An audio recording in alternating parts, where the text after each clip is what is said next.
Ladies and gentlemen, our studio audience here at Four Horsemen Studios, welcome to the 2022 G-Con event.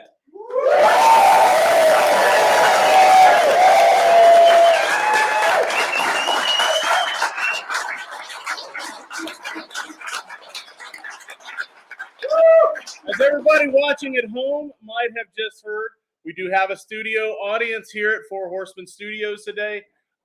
These are at least mostly, if not all, people who are returning from Intern for a Day. So if you missed this year, this is what you're missing out on. These people are going to be here with us live in the studio watching the reveal of Mythic Legions Necronominus, the new wave from Four Horsemen Studios. And they're going to get to see the figures in person and live. We appreciate you guys all being here. As we've said millions of times before, and we mean it every single time, if it were not for the fans of Four Horsemen Studio, of Mythic Legions, Cosmic Legions, everything we've ever done leading all the way back to our days at Mattel, McFarlane Toys, we would not be here doing what we're doing, and we get to be big fat kids the rest of our lives, and well, not so big and fat, but and get to make toys and make money, and it's a dream come true, and we thank you all for this.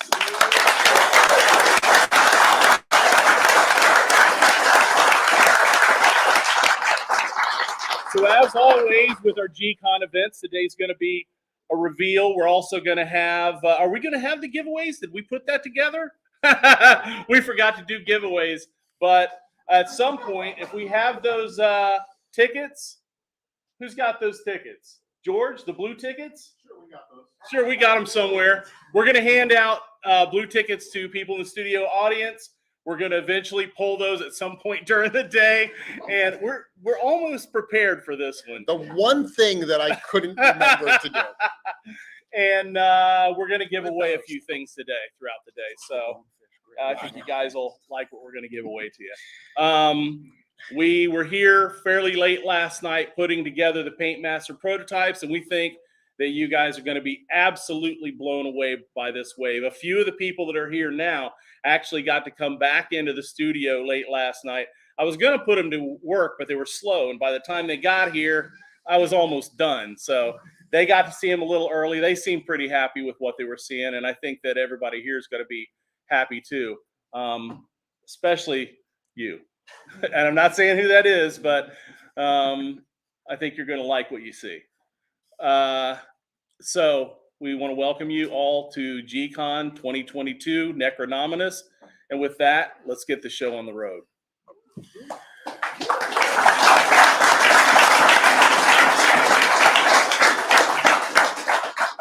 Okay, so what we're going to be doing today, the broadcast is now started. We are going to do this live until 4 p.m. Eastern this evening. We are going to be doing a reveal every 30 minutes. So it is going to be fast and furious as you see this stuff. We're going to bring up some guests from the studio, from our fans and friends that are here with us today. And we're going to talk about all this cool stuff and some things we want you to know about it. I know a lot of people, one of the questions they ask while we reveal these items are, what's the price? You know, what kind of figure is it? What does it come with? We've got that all covered. Every time we reveal something, as we go through the photos, we will tell you the price, the category it's in, what it comes with, read the character's bio, all that good stuff. As far as the all-in price, we will reveal that at the end of the presentation. At the end of the presentation at 4 p.m. Eastern tonight, the Mythic Legions Necronominus wave goes up for pre-order at storehorseman.com. So get ready for that. One more special thing before we start the reveals and before you guys all start losing your minds. It's also a very special day today. It's Eric's birthday. So,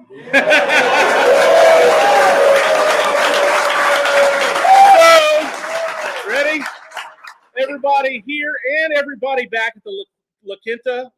Yeah, everybody back Hotel. at the Legions Con Hotel and watching at home. Yep. Even if you're at your workplace, we want you to stand up and sing. Happy birthday to you. Happy birthday Happy birthday, dear Eric, and Travis and Cookie. Happy birthday to you.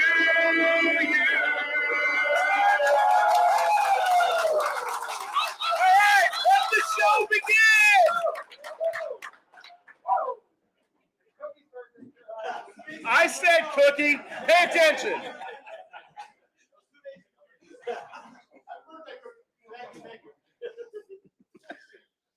Eric, you want to introduce the first character?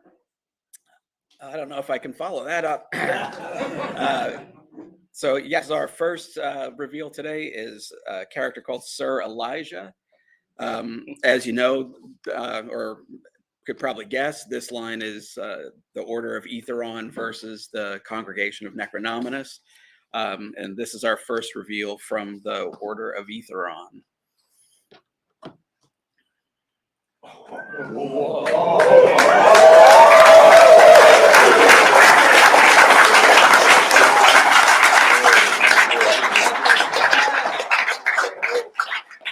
And the tabard is Soft Goods by C. Jessup. Here, can we get these out of the way? Yeah. Just leave them right here so you can get back to it if it needs to.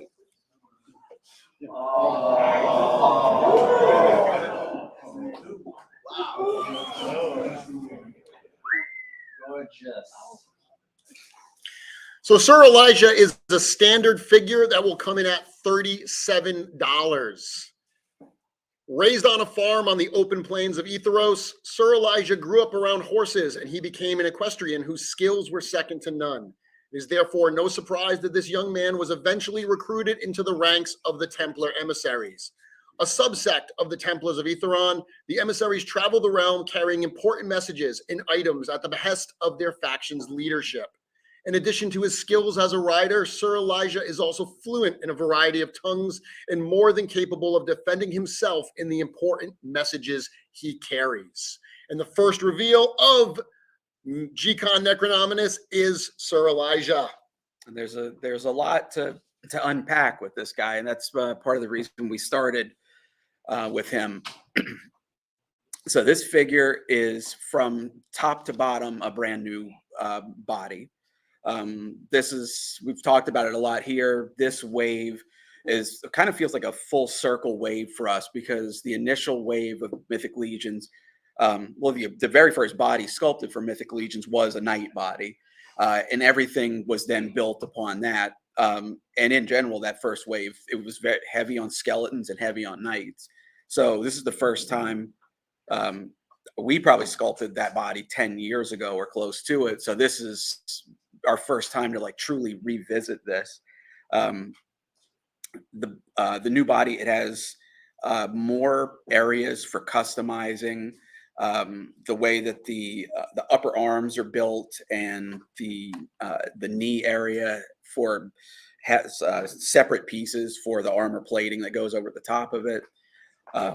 The range of motion and the articulation is increased on this. So there's more of almost double the range of motion in the elbows. Same with the knees. The way the torso is set up, and get two-handed grips for sword motion. And there's even in the neck, there's now a disc added into the neck.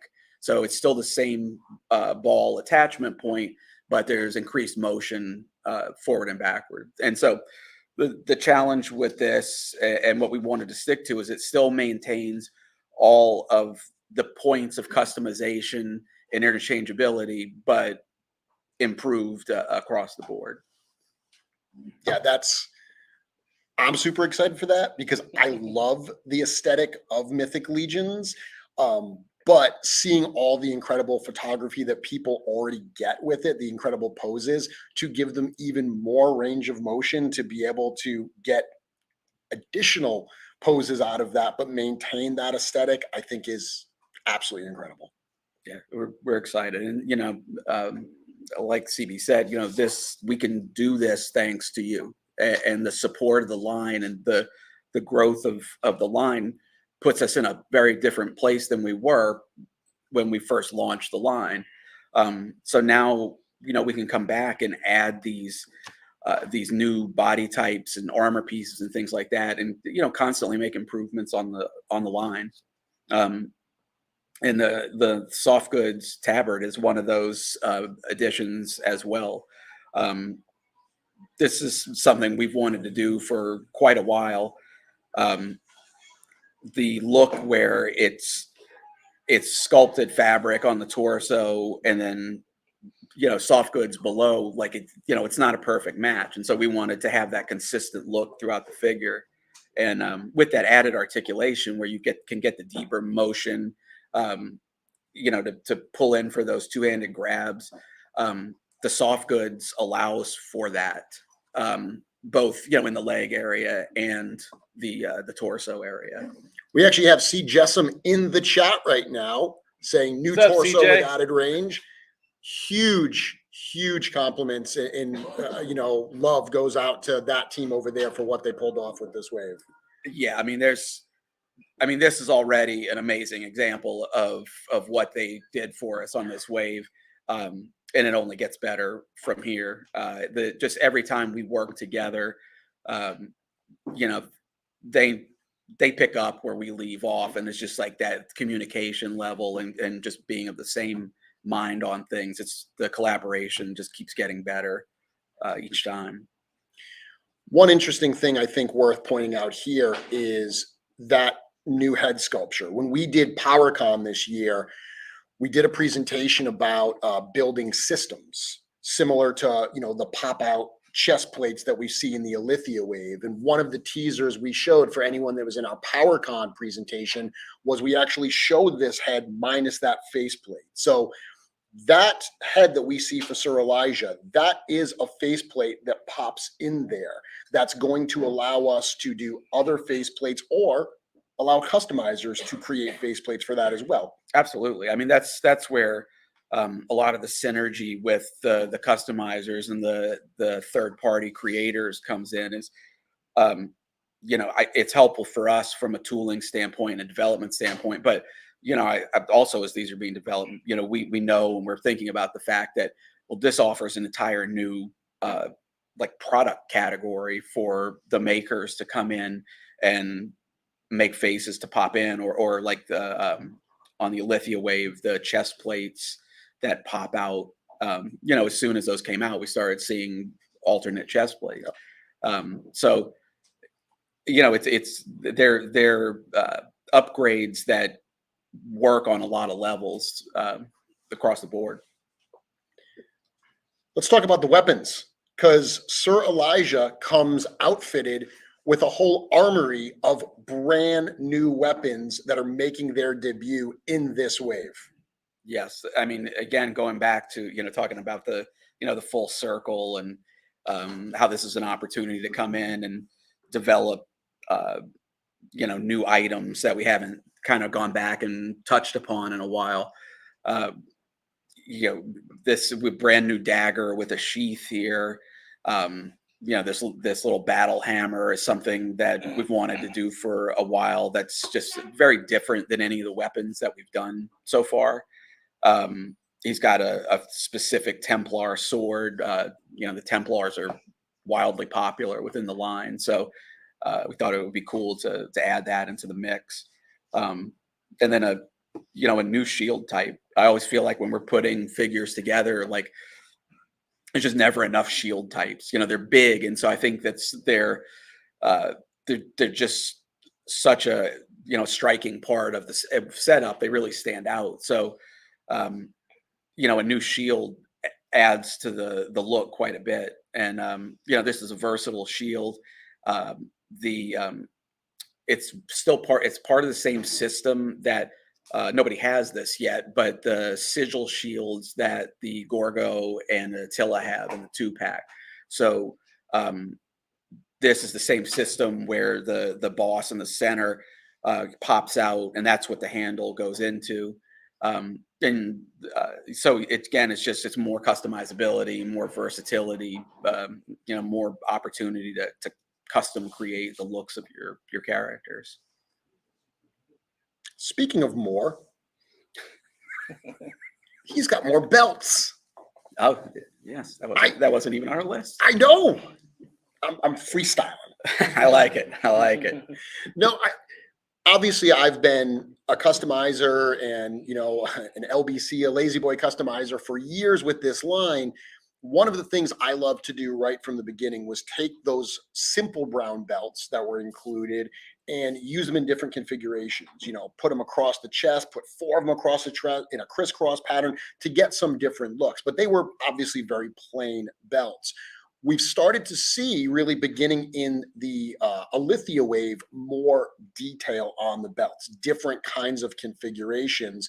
And we're starting to see that here as well. So we've got a brand new chest belt across his torso, and then we've got this belt around his waist that I think creates a really cool look for this character as well. Yeah, the belt around the waist was made with the Templars specifically in mind, because you always see that where it's pulled and the long end of the belt hangs out. But yeah, in general, again, like when we're creating characters for an all-star wave or something like that, we realize like how quickly mixing and matching belts and crossing them, or to put 2 on or whatever, like it's almost the easiest way to change the look of your character. But there's also function as well, because you can stick the weapons into it or a sheath or what have you. And so, yeah, I mean, we've been trying to incorporate more and more in. And actually last year at Legions Con, we saw, a lot of creations where people were really utilizing the belts in creative ways that it added so much to the characters that it was inspiring us to start working more into the line. We covered the soft goods, but we actually didn't talk about what's under that soft goods. Yes. So you've got this look with the Templar, like you said, the uniformity of having the soft goods, part on the chest and on the waist. The way that's constructed is it is actually 2 pieces. So that's, at least, obviously these are prototypes, so these are not production yet. What we're assuming these are going to be, what we're anticipating they're going to be, is it's 2 separate pieces.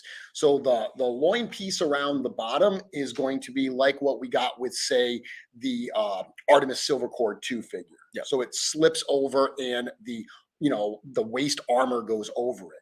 Then the torso piece, that is a separate fabric piece that fits snugly over the torso, correct? Yes. You could take those off. You could take off that piece. What do we have underneath that tunic? It's a new armored chest. It's not part of the system with the pop-off chest plates, because of the fact that it's designed. It's slightly, it's like a more streamlined torso, so that the soft goods weren't bulky. But again, in that, pumping up the range of motion, it's cutting away around the shoulders. And arm sockets in general, where it just allows for that more range of motion. But it's a very like standardized look for it, so it works quite well as just a nice basic new knight torso, because that is one of the things. In those early years, that one torso got a tremendous amount of use.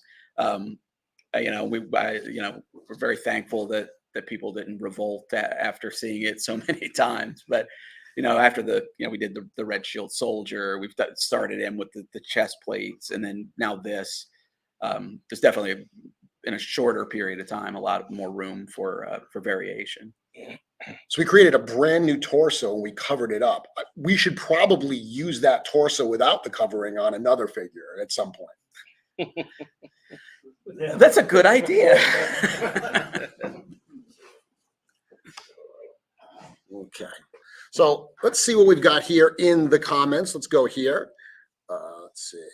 So we've got, not Houston. We've got it's Templar Army building time, and I mean that's a cool part of this as well. The fact that it comes with that helmeted head, and the fact that customizers are likely to do new faceplates.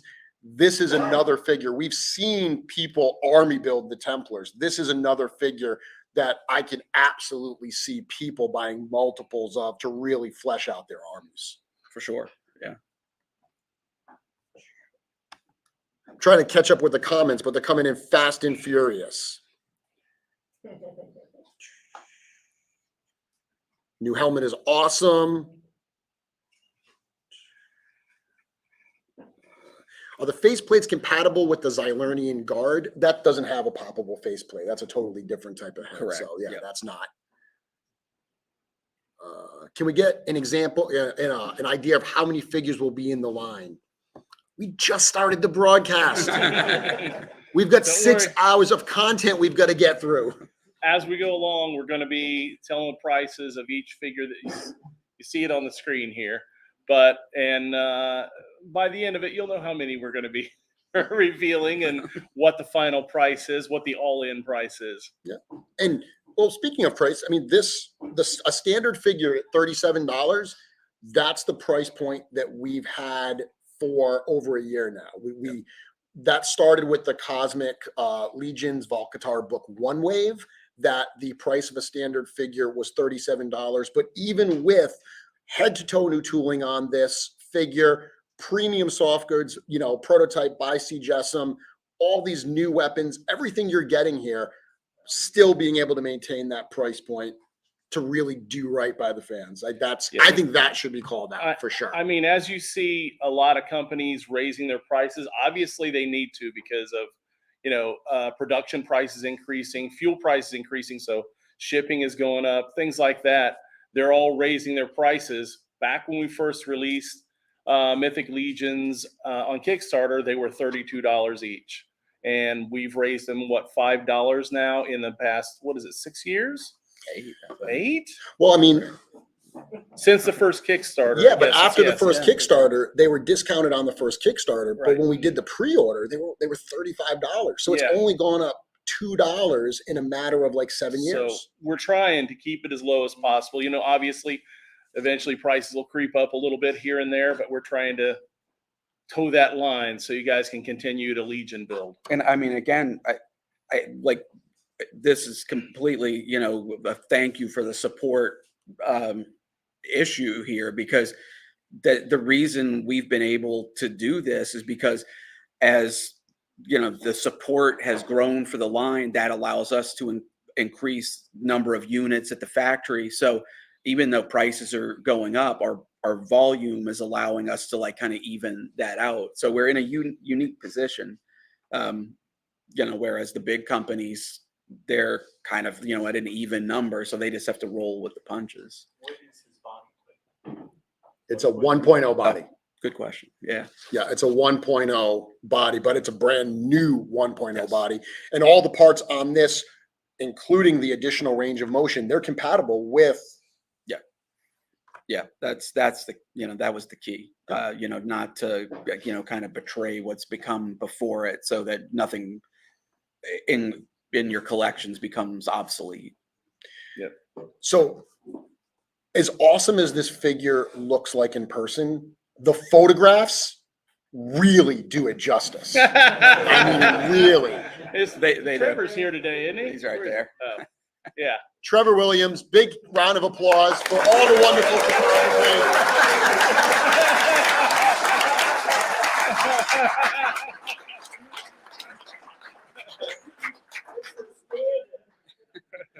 All the wonderful photography you're going to see throughout the day was done by Trevor.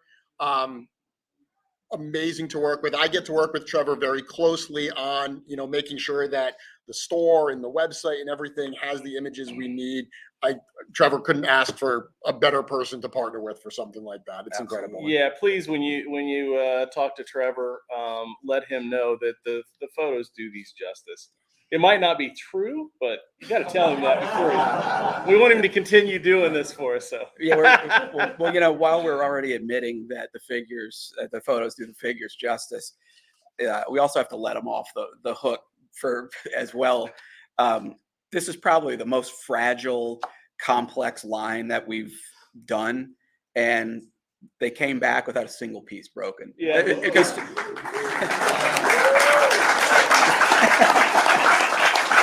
I mean, the joke last night was we can't wait to give Trevor crap about how many parts came back broken, and not a single one, man. So And nice job. he's only broken one, if we're being Yeah. fair. All it takes. But it's one broken figure.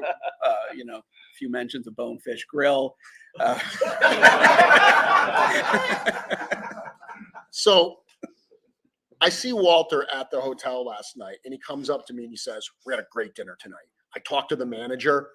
I told him to expect hundreds of Legions fans this weekend. They're going to give us the back room." I'm like, "Great, where is it?" He's like, "Bonefish Grill." Someone photoshopped my head onto a waiter at Bonefish Grill. Yeah. But when they posted it, they said something like, "Wow, look at the handsome waiters at Bonefish Grill." So I was like, take that. So this person is, and they're talking about this figure, saying nope, wrong one. They're saying they need 300 Surelages. Wow. No. Okay. Okay. Thank you. Let's see. There you go. Okay, so we're ahead of the game. That doesn't usually happen. Wow. I know, it's amazing. Now, as we go through the show, as we've done in past G-Con shows, we're going to bring up some guests. Jim and I are going to step aside. Oh, Walt's coming in. He wasn't going to be the next guest, but he is now. But I'd also like for Nate to come up here and hang out. But throughout the show, we're going to be able to bring up members of Four Horsemen Studios, a couple other special guests that you guys will recognize, and they're going to give their opinions on what they're seeing. And Walt's going to take a lot of selfies, and that's going to be the show for the day. I think people are going to like it. Woo! So next, Nathan, come on up here. You guys ready to reveal the next one? No, We can slow let's down talk there. to these guys. Okay, Talk all to right. these.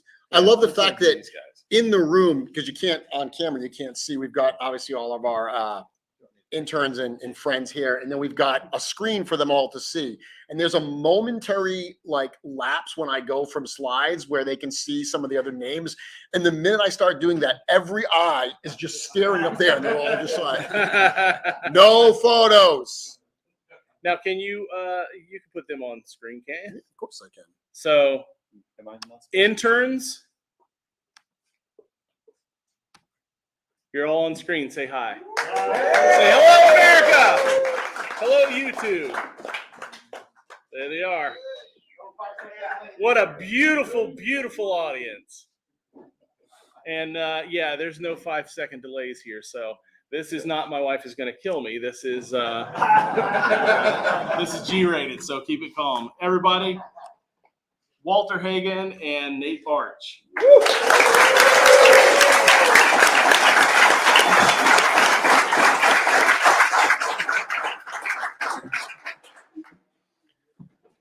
So I will say one thing specifically to you, Nate. Yeah. When you speak today, this is the microphone, and you've Okay. got to project your My soft-spoken. soft-spoken. Yes, you got to project. What? There we go. So Walter, you were here yesterday for Intern for a Day. I will. You went out with a bunch of interns last night. So while we were setting this all up last night, you were out, doing Walter the Mad type stuff. So you didn't get to see us put these together. When you walked in this morning, you got to see them all set up, and you walked in here. And what did you say? Ironically, it was like it was funny because the door is unlocked. It's like 7:30 in the morning. The door is unlocked. Nobody's in the building except for 2 people, and they're on the other side of the building, still setting up and getting ready for the show.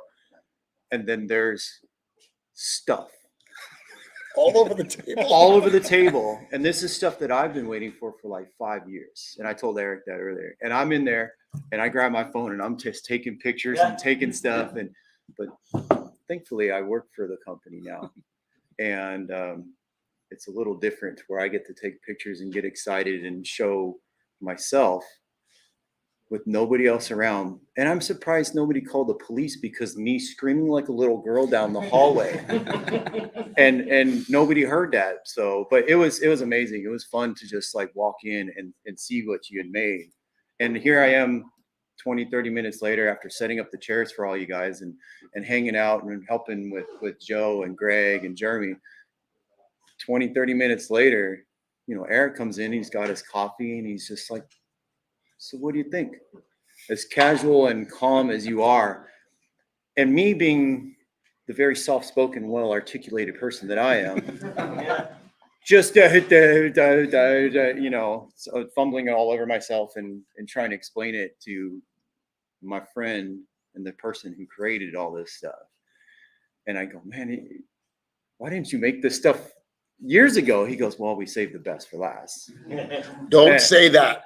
This is not last. I know. The last of the last of the horsemen. horsemen. Yes, yes. Let's be clear. So, but yeah, it was shock and awe and like, dude.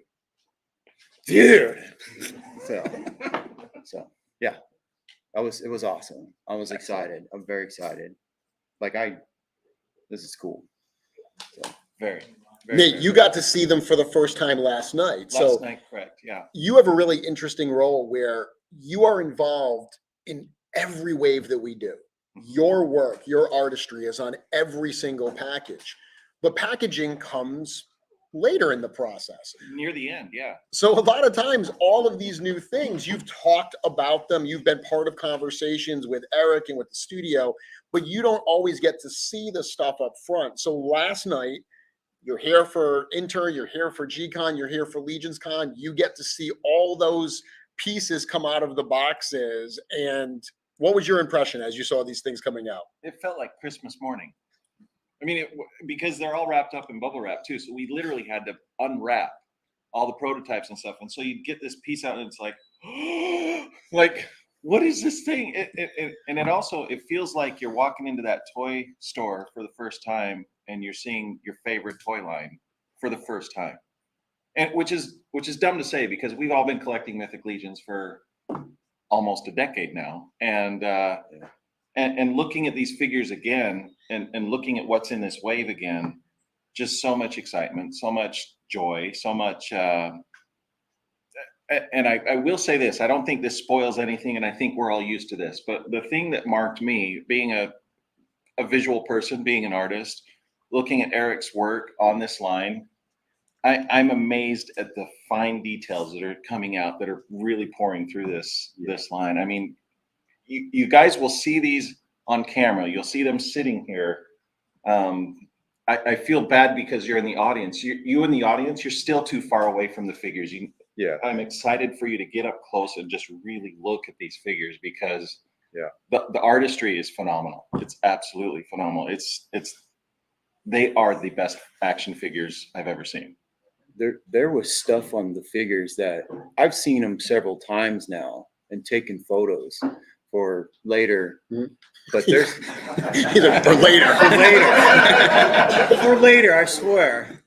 But there's Everybody's going to the Cabal right now. Yeah. It's like, where is he? There's that post on the Cabal, but no, but there's stuff on there like you're saying. I've seen 2, 3, 4 times now, gone back there and look that I keep seeing more and more stuff. There's stuff on the thing that has the stuff in there and over here with the thing. And it was like, you know, I was like, oh my God, you know, so it's amazing. I want to add, and I will say the other side of it, there is a level of frustration on my end that I don't think any of you understand yet. And that I know I have to do packaging for these things. And so I have to.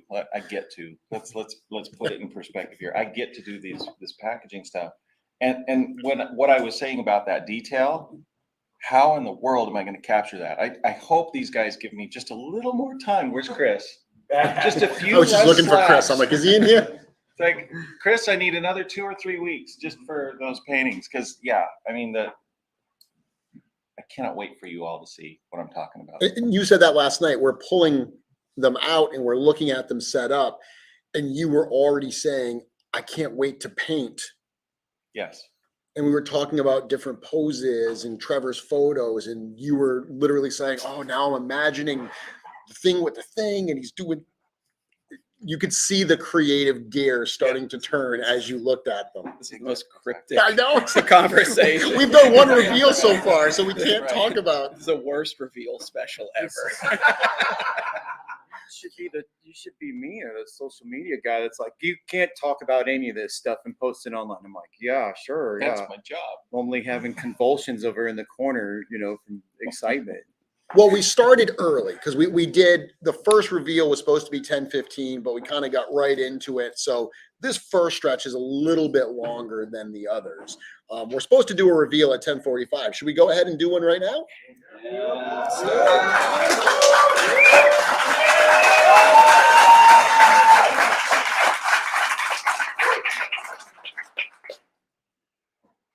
Okay, so let me bring this one up here. Just take me a moment.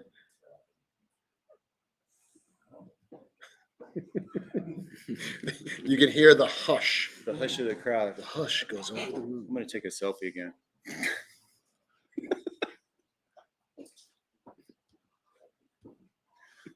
Okay, how many people get to say they do that? I said they good live reveals that I get to do selfies with you guys. So the second reveal for G-Con Necronominus is from the congregation of Necronominus. This is The Terpiculi. the Terpiculi.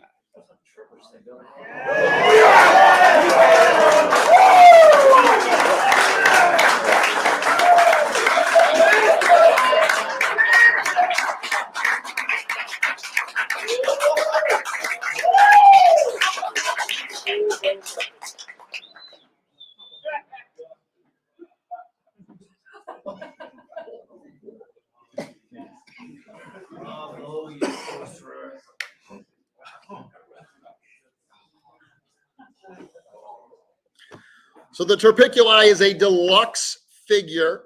It will come in at $45. The Dark Four were defeated by the great beasts and banished from the realm of Mythos. Powerful magic was used to imprison the Lord of Death, and those same spells sent many of the monstrosities that fought in his army away as well. Known as the Terpiculi, these long-forgotten terrors of the First Age come in a variety of forms, and all are horrible. The heroic warriors fighting for Mythos today have never seen an enemy like a Terpiculi, and the barrier between that realm and the prison where Necronominus and his acolytes have waited to begin weakens.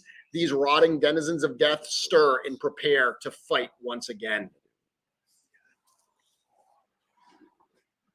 So this figure is absolutely crazy. We have it on the table here, and you can see the build of this. Eric, talk to us about what we're seeing here. A lot going on here. I've been telling people, like, now in my computer, I have such a huge library of skulls and bones after this wave. Yeah. I think I've sculpted every single bone in the human body, which is awesome. It's like, so very, very useful for me, because now anytime we need a bone on an armor or something like that, I've got a little pile to go to.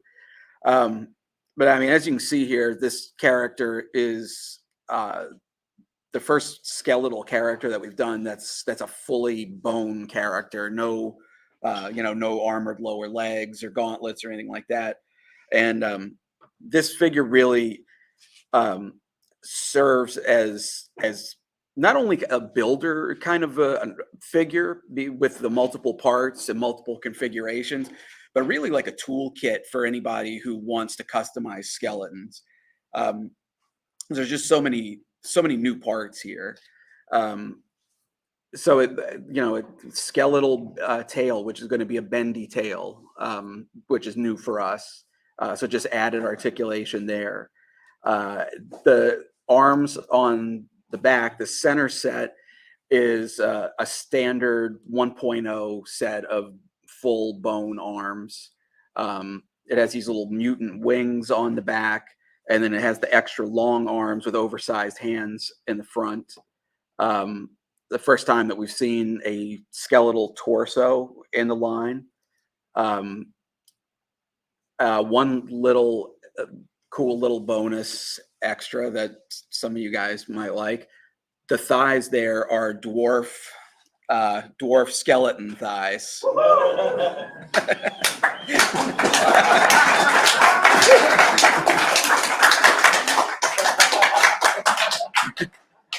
So, although it's been a little slow on the dwarf action lately, we're thinking about the dwarf lovers out there. And and in this particular case, it's great because it just shows what a combination of some different proportions of bones can do to the silhouette of this character. And with the character, you've got multiple sets of hands, you've got 2 separate heads to choose from, and then this figure has a very different look. If you take the more standard arms and put those on the main sockets, and then put the longer ones in the back, coming out almost more like a wing set. So there's a lot of cool customization that you can do with this, and then on top of that, everything's fully interchangeable with a 1.0 figure and previous skeletal parts. So I mean, there's a lot of possibilities with this figure, and even a couple other like cool little bonuses, new like loincloth skirt type combo there, new long skeletal neck. And the one thing I've wanted to do for a long time, it's got these bracers here that are separate pieces that slide over and actually like loosely dangle on the wrists. Yeah. The best part about it is it's Corn Boy's favorite of the way. And just I like, just kind of as a little side note, like this one was this one's kind of like for me was a fun one at the end, because I've been on this line sculpting bones and new parts for skeletons for a while now, and these parts, a lot of the parts for this were slowly being done throughout the process. And it really wasn't until this guy put together that I really saw this. So I actually kind of got to reveal myself on this one. And I don't know, there's like, I just think of myself as like a 8-year-old kid, and this would have been the figure that I would have lost my mind for. Okay. Well, I mean, you mentioned getting to reveal yourself. When you sent me a render of the figure, it actually had the larger arms in the back ports and the smaller arms there, which was super cool, but a very different look from just that one simple little pop and swap. Gives you a very, very different look, a very different kind of silhouette of the character. Yep. And as we see here in the accessory shot, we do get 2 different heads. Yes. And the plan is that articulated jaw. It is articulated, yes. Yep. So articulated jaw, which it's funny, I've been looking at these photos for a little while now, and I didn't realize it was an articulated jaw. And then last night, Nate's playing with it, and he pops the jaw open, and there was a moment where we both went, oh, like we both just gasped. Even just that, even just opening the mouth gives it a very different like look. Yeah. And I just, can you go to the alt shot? Another shout out to Trevor here. This picture like captures kind of the walking chaos of this character so well. And the fact that you got that pose out of a prototype blows my mind. I believe it. I believe it.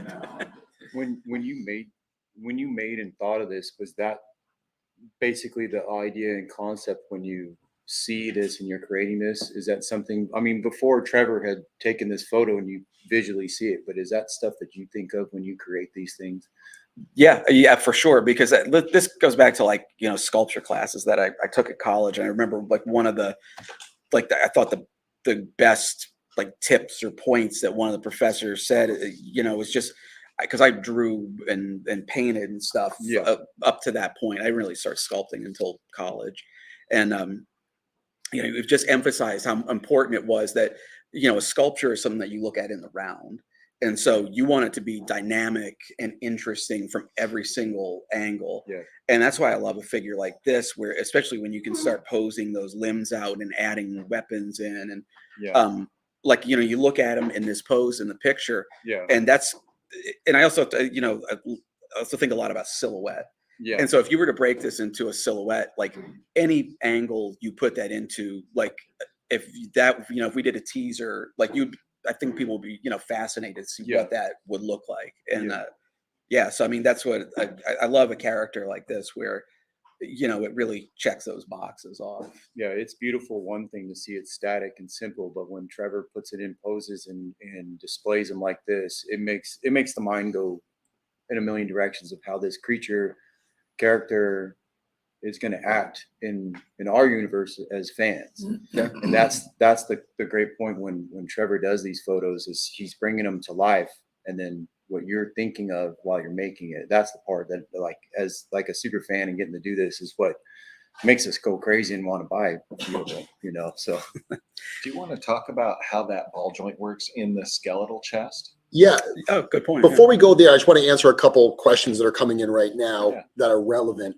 This is a 1.0 build. So these heads will work on the typical 1.0 ball. You could pop them on there. Someone asked if the long arms work on the back. We were talking about that. Those are all swappable. And then someone else asked if they are 1.0 scale or brute scale. I mean, they're very, very long, but they pop into a 1.0 torso. But the 1.0 arms fit the brute scale torso as well. If you've got a Furious, the Centaur, you could pop 1.0 arms in that. So the answer is yes, it is compatible with all of those. Yeah. Yes. And then we've got this comment here from Mr. Van Johnson, says, bar raised, this figure is insane. Yes.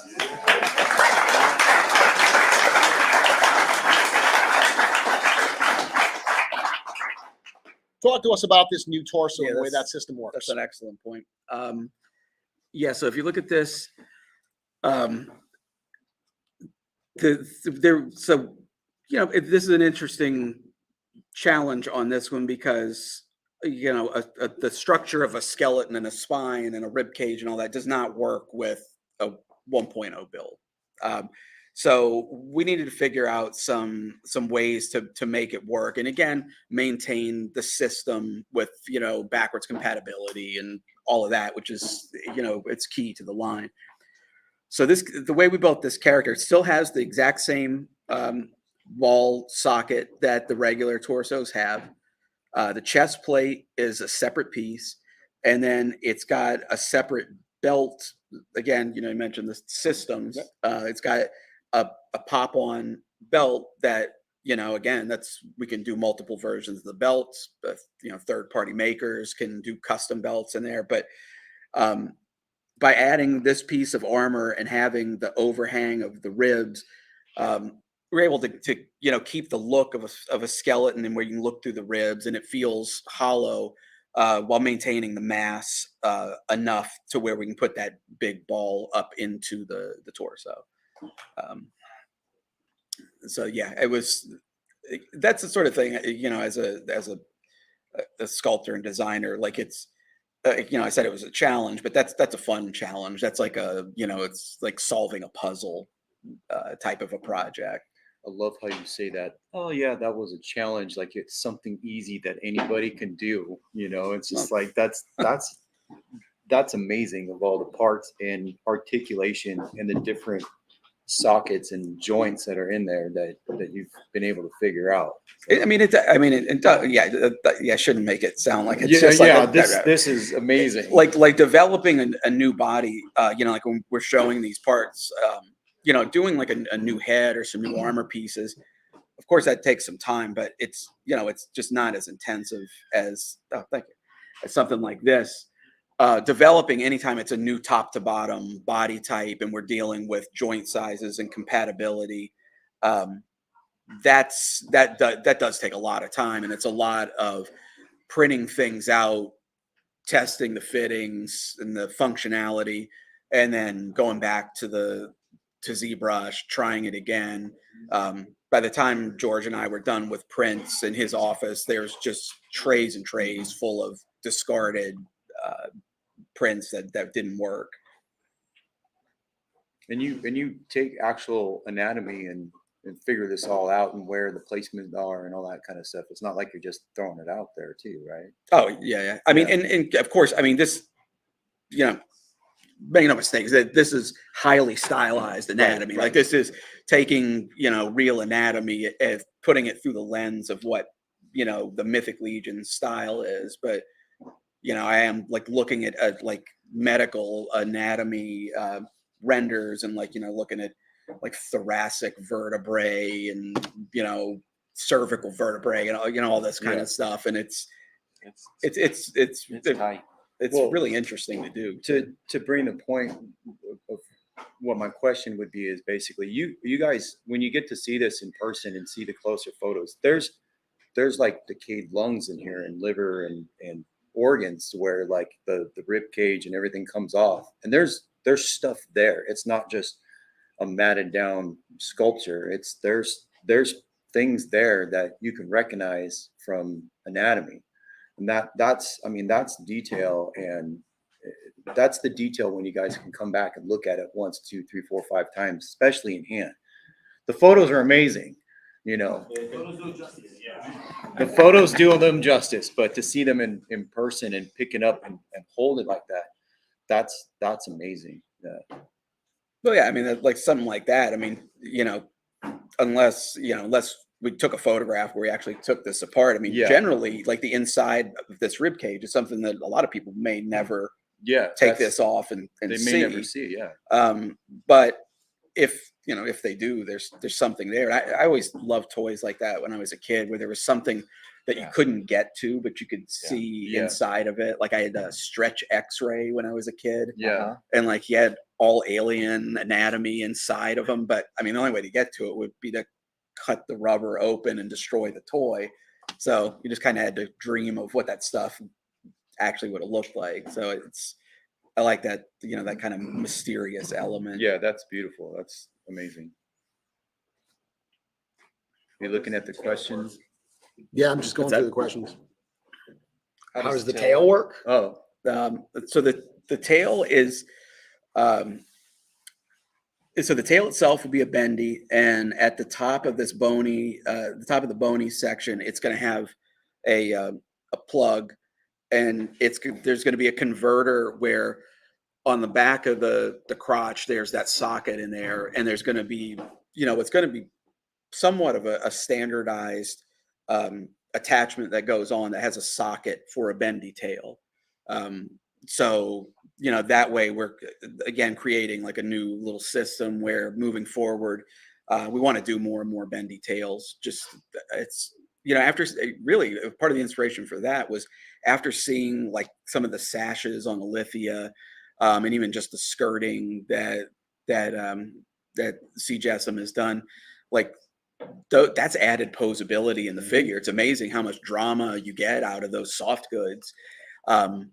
And so, to be able to add that to a tail and get, some dynamic motion out of a tail, it's just, another way to push these, up a little bit.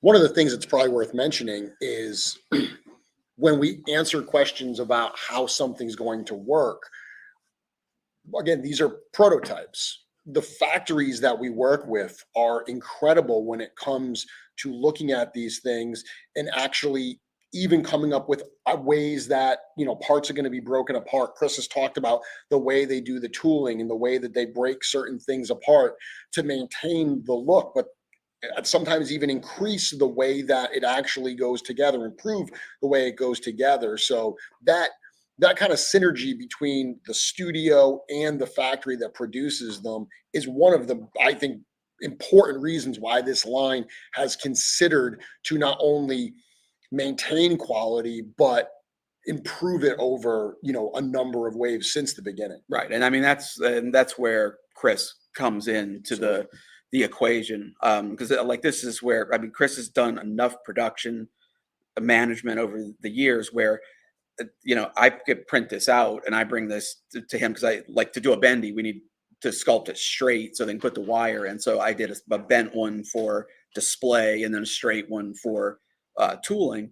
But so I did that, print it out, I bring it in, and Chris and I will have a discussion of whether or not there's enough material there to put a wire into. If it's too thick, you don't get enough bend out of it. If it's too thin, or you get breakage. So, there's discussions like that along the way.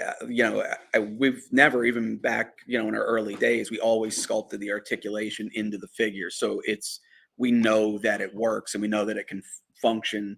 We have enough of an understanding of production and the way toys are made that we're not, we don't want to leave a lot of guesswork. We want to know before it goes out that this is something that can be made. Because I think any of us that grew up with looking at the back of the package, and there's always that these are prototypes.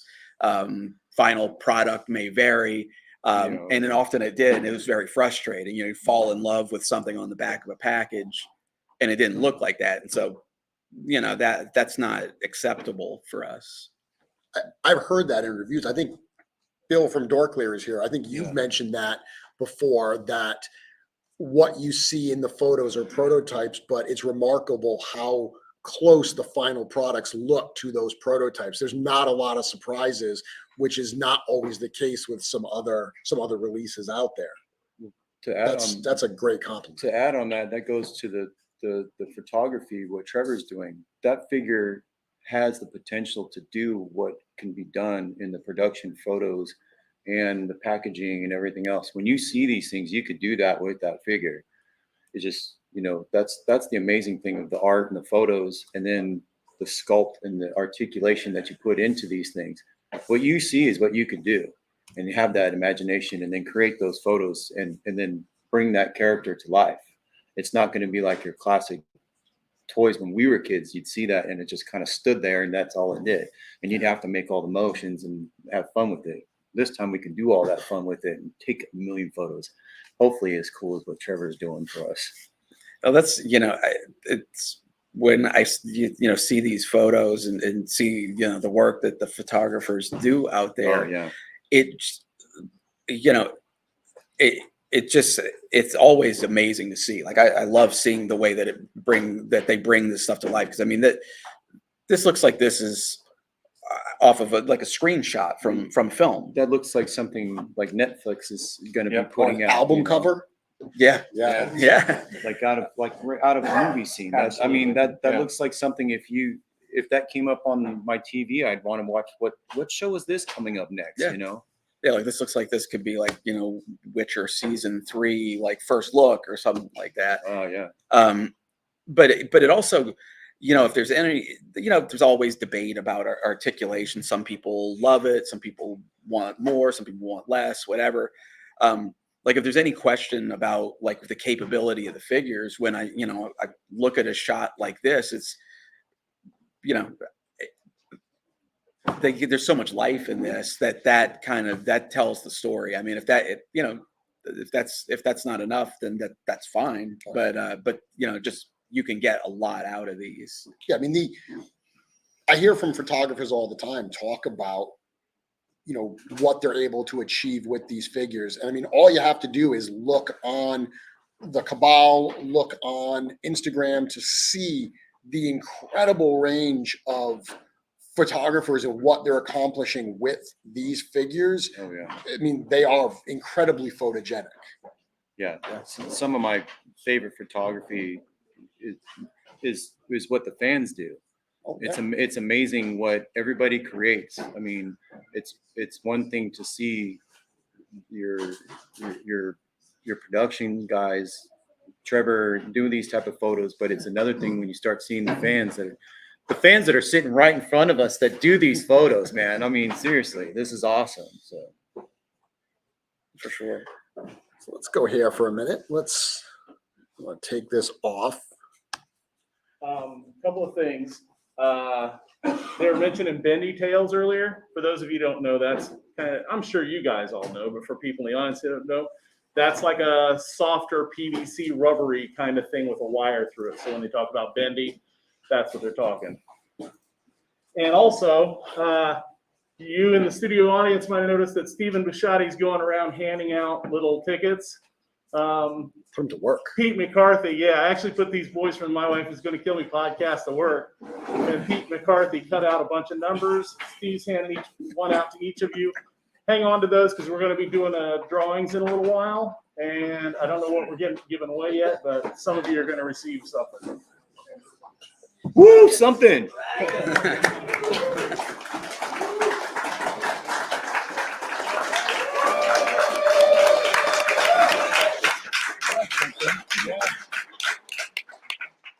I love some things. So before we let you guys go and bring up some additional guests, anything else that's on your mind? Anything, other impressions or stuff that you want to convey to our audience? So I've seen the whole line at this point, and this I'm kind of in CB's camp. This is definitely one of three of my favorites of the whole line. This is one of three. I'm not going to say which priority he's one of three, but I will say though, for this guy, 100%, I'm most excited to get him in plastic, to get him in hand, and to move him around, because I honestly think this, like toyetic wise, this thing is screaming to me. Like it's just going to be, or another term that we often hear is hand candy, right? This guy is, that's all this thing is. And spoiler alert, now we know there's at least 3 figures in the wave. At least 3. Sorry. At least 3. We've seen 2. We've seen 2. There's only one more, folks. Yeah, this stuff's awesome. This, one of the 3 figures that's apparently now available. This is out of the 3 that I've seen so far, this is my favorite. So, I mean, if you're gonna have to buy 3, this would be one of those choices. So, So we've got an early favorite. Is what Yeah, you're telling yeah. us. It's an early favorite. no, this is amazing, and I'm excited. This is super awesome, and I get to say hi to everybody. Hi, Hi, Mom. hi, Mom, and then my son's watching. Hi, What's up, Caleb? yes. Cool. So Who's next? Sorry, I'm texting CB while we do this. yeah, I didn't get a text from you. it's a good thing I wasn't texting and taking photos of any of this while I was on the show too. That would have been terrible. That would have been awkward. Yeah, it would. Taking selfies and stuff. Not that I'm excited. So yeah, for one of the 3 figures that are now available. We know there are 3. Yeah. So Corn Boy, you are he's in charge of putting our guests on.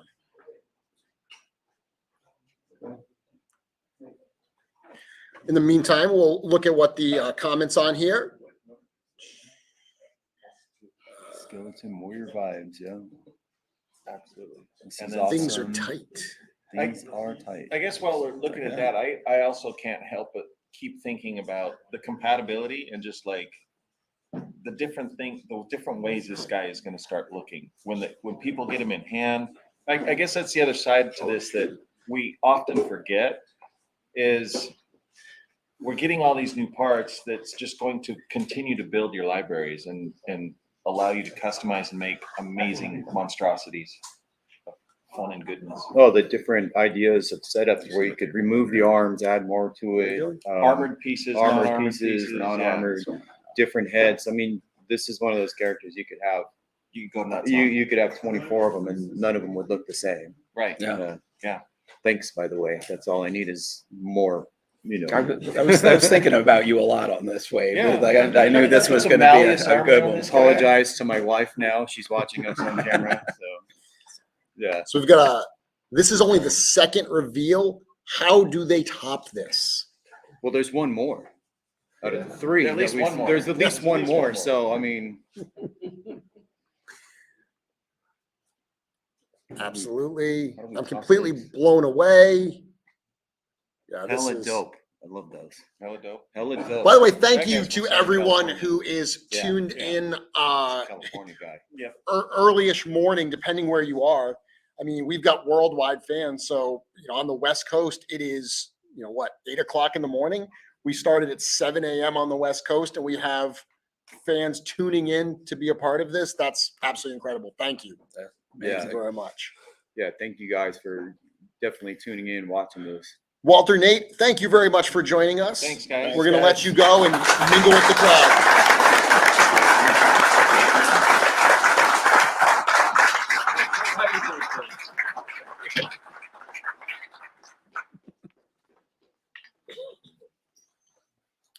bring a couple more guests on. Who do we have, CB?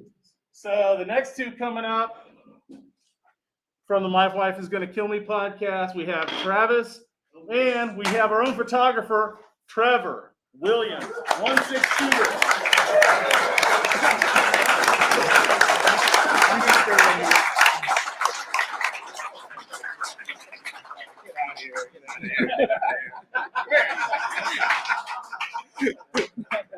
It's only funny 100 times. You guys got to squeeze in to get all on camera. I gotta sit closer to Travis. Yeah, There you hey. go. Look at this guy.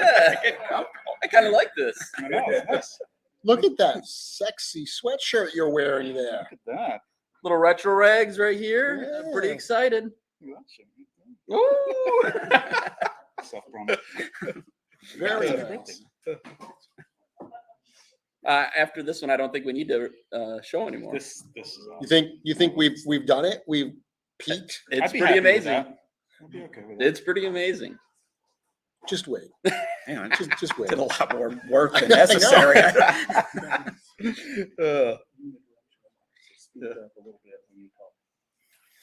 So, guys, thank you very much for being here. Travis, you came all the way from Michigan. How many vehicles did it take to get the full podcast crew and your entourage here to Legions Con? I think there's actually probably about 7 to 8 cars that came from Michigan, and each one was full. We are huge in Michigan. Yeah, you're definitely huge in Michigan.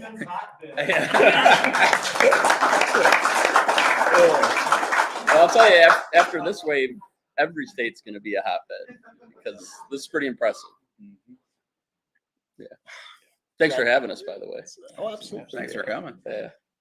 Absolutely. And down at the end here, we had a little joke, but Nate, you came with these guys I did. from Michigan. They picked you up. Yes. You had them chauffeur you here in true Nate Strong fashion. Yep. I gave my help the day off and just rode with the common folk. In the back seat. Yes. Well, that's where I'm used to sitting. The scratch. Now, these guys down here, Nate, Trevor, and Bill Junowski, who's in the audience as well, you guys do a essentially usually bi-weekly show called Legions Lounge. Yep. And you've gone the last couple weeks, you've really hit the gas, and you've been doing this road to Legions Con every single week. Incredible content. Always, but these last few weeks have just been phenomenal, bringing in a bunch of different members of the community, people that are going to be at this weekend's Legions Con, and really just stoking the flame, stoking the excitement. Thank you for that. And very quickly, how did Legions Lounge get started? How did you decide that you wanted to do this particular show? Well, just about the last few weeks, we're going to start that earlier next year because we've been trying to get as many people on as possible, and we didn't end up getting everybody who's going to be at Legions Con this year, but we're going to talk to people live probably tonight and maybe tomorrow during the con and stuff. So we'll get everybody on there either before or after The follow-up episode. But how do we start? I love this. I mean, I obviously love this line. I mean, this is how I got to this, point of taking the pictures to begin with, is just coming to these guys, talking to them, loving they're my muse. They're my photo muse. So I think we just it's out of, why do you start a podcast? You want to talk to your friends about cool figures. You know what I mean? Just saw a need to focus on, there's a lot of, Marvel Legends specific YouTube shows and podcasts and stuff like that, and Star Wars: The Black Series and stuff. So I just thought it was time that there was something, there was Mythic Conversations, of course, but which was the predecessor, but just a different sort of take on it. You know what I mean? Just to talk a little bit more from a fan perspective. Not that you're not a fan. You're a fan, but you're an employee. So just to get a group of people. Inside man now. Yeah, Man. exactly. But I can't talk about stuff either, which is a problem. You know what I mean? I gotta put a poker face on now with these guys speculating. So, But it's something you had started on Instagram. Well, we That's started it. this on Instagram. Yeah, Mythic that's true. Mondays Yeah. is how it started, Mhm. and That's then right. it grew, and then it became on the your YouTube channel, and Yep. switched it over to Legion's Lounge, and Yep. yeah, it's been a ball. It's always fun. Yeah.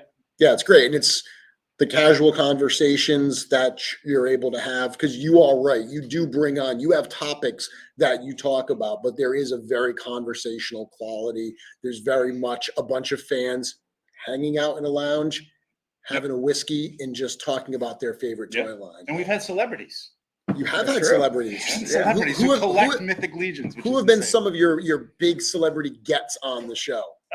Well, I mean, our big celebrity is was what's his Lord name? Stephen Bisciotti, right? Felix Solis. Yeah, Felix Solis from Ozark.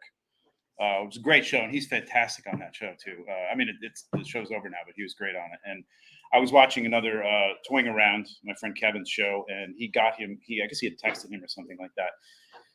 They're talking about Star Wars: The Black Series, and he goes, "Well, I got to show you my newest obsession." And he pulls up a troll. He Oh, and he yeah. kept it on his lap the entire time. And I'm like, I got to get you this guy on the show. So we got him on. He was great. He's a super nice guy. So and huge Mythic Legions collector. So And almost as big a guest as I was saying, Lord Stevens. Stephen Bisciotti. I mean, you know, it's- That goes without saying. I mean that's A-list stuff. Right Is he there, even in so- here? I'm joking. Oh, there he is. I saw that big forearm Yeah. just come out. You saw that thigh come up in the air? Pompadour rise a little bit. Yeah, now- having those guys on a couple weeks ago, That my was a wife gonna great kill me. show. It was it's always That was hilarious. And you didn't get canceled. We didn't get canceled. No. I think we got demonetized, but that's all right.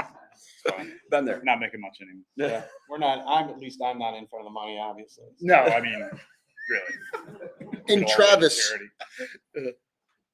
CB introduced you. Part of the My Wife is Going to Kill Me podcast. Anyone who knows the studio knows you guys. You have been longtime supporters of this line. You've said a number of times on your show that when you started, one of your goals was to talk to a member of Four Horsemen Studios. Now It's actually a great story because we were reaching out like constantly, and CB I think was just ignoring us, and then finally Steve cornered him at PowerCon, and hey, can I interview you? And CB, being the shy guy that he is, was like, sure. Does the interview, actually listens to the podcast because he's vain, and says, dang, I really like you guys. And so now here we are, and I get to sit up here with the cool kids, Well, and I'm just the dumb kid. So I'm like, this is freaking awesome. not only do you get to sit up here, so we can tell people, last night you guys got a call from CB or a text from CB saying, what are you guys doing? Come over. And the entire crew came over and got to be a part of what we experienced here last night in a little bit of after hours type fun. How cool is it to go from, we want to get a member of Four Horsemen Studios on the podcast, to being able to be a part of that last night? It is a very wild experience. And I know you guys are experiencing the same thing. For sure. We started as super fans, and these wonderful people are like, hey, we're going to bring you in. We're going to make you part of this. And that's why I tell people this is easily the best line because of what they do. They treat us all like we're family. And I love it. Absolutely love it. I'll have to say, after being on the road for 10, 12 hours yesterday, we pull in the hotel, literally we pulling in. They're like, hey, CB wants you at the studio. It's a half-hour drive. Normally we'd be like, heck with that. We've been in the car for so long. But when CB invites you to the Oh, studio, yeah. you turn right around, you go to the studio. So with that, why don't we do another reveal? Have these guys up here for that. We can even have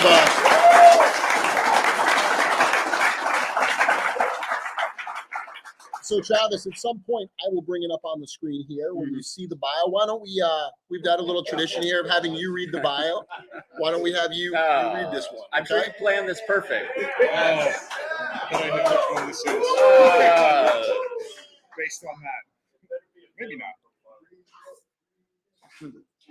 Oh, that's an easy one. Yeah, you actually, it's one of the easiest names. Thank you. You lucked out. This is the one that you and I kept going back and forth, not being able to figure out how it's said. Well, maybe I'm wrong. Keep Trevor up there so he reads all the bad guys. Okay, so let me bring this up here. The third reveal of Mythic Legions, G-Con Necronominus. Trevor, how would you say this? How would I say it? Oh, not Trevor. I'm sorry, Travis. That's what happens when you put a Trevor and Travis by each other. Yeah. Sir Adaloric. Adaloric. Put it all together. Nailed it. Good try. Nailed it. Adaloric. Adaloric. Adaloric. Adaloric.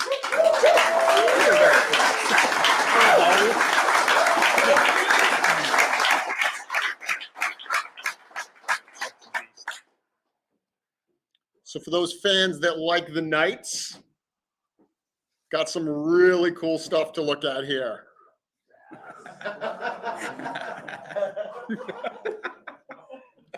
Buttons are going to come down on Joe's shirt even further. He's already a couple. It's about that time anyway. Yeah. So this is a standard figure, again, at the $37 price point. Travis, would you please do the honors? Roll champion race human. As haughty and proud as he is wealthy, Sir Adaloric is one of the richest individuals in Ethros. Having made his fortune in shipping, Sir Adaloric's favor was converted by the corrupt individuals who sought to gain control of the faction. He snubbed these advances and he could not be bribed, for he had more riches than all of the corrupt politicians combined. Instead, Sir Adaloric gave generously to the arts and to the charities of Ethros. Now that the order is back on the righteous path, the lavishly dressed knight uses his wealth and his sword arm to defend the cause of the crowned eagle. Damn.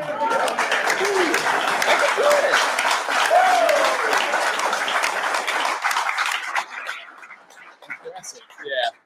They sent it to me. I read it already. No, I'm just kidding. Yeah. Beautiful figure. Mm-hmm. So Eric, talk to us about what we're seeing with this character. And please pronounce the name correctly. Adaloric. Sir Adaloric. Yeah, that's what I said. So this is our second Order of Aetheron character, another knight. Again, showcasing this new knight build, but in a very different way than the previous figure. On this one, we do see new pauldrons. He's got a new head with a moving visor. One thing that we haven't done in a long time was a feathered plume for the top of the knight helmets. I wanted to do something like this for a long time, where it's a multi-layered piece, so we could split colors, and just the whole idea with this guy was that he was just kind of an over-the-top fancy knight, like a in his show armor type of a thing. And like this was a lot, like when I was growing up, like there weren't a lot of knight toys around. I remember finding there were you find them at like the educational toy stores, these little Britons. They were little tiny figures, and they always had the bright heraldry going on. And this is a lot like kind of what I would picture a knight like as a kid, because now everything you see with knights, they're dirty and like weathered and grungy and stuff. And this is a shining knight character. He's got a couple. Again, it's this the new body type. He's got some new soft goods as well. It's hard to see because he's got so much going on here, but he actually uses the inner torso from the Sir Elijah figure. So this is what the unsheathed torso looks like. And what we did here, we treated it like it was an enameled armor here. So it's got a cool like gloss effect. So it's got some realism to it. But he has a couple more new weapons, again, trying to build up the more knightly weapon collection. So he has a new spear, which again, a lot of these are kind of reminiscent of the very first round of weapons that we did, but upgraded, streamlined, more detailed in some cases. He's got a new, more compact mace club type weapon. The head on that weapon is interchangeable with the hammer that we showed on the Sir Elijah figure. Yeah. And then again with on the last one we were talking about the shield system. So this is the base shield from the Sigil shields with Attila and Gorgo from the 2-pack, but using the boss in the center, that same one that you see on the kite shield with Sir Elijah. So you're already starting to see, like with this new system, just how there's mix and match possibilities. And just it's opportunity for us to keep building up the shield collection. And I think not to say every shield moving forward will fit the system, but there will be more that do, just so that there's compatibility where it makes sense. Let's see, what else do we have? Do we say movable visor? Yes. Poorly, but yeah. I was posting other stuff. I couldn't think of the word on it. And then one additional item on this is this character also utilizes a swappable faceplate system. Now it's not compatible with the Sir Elijah figure.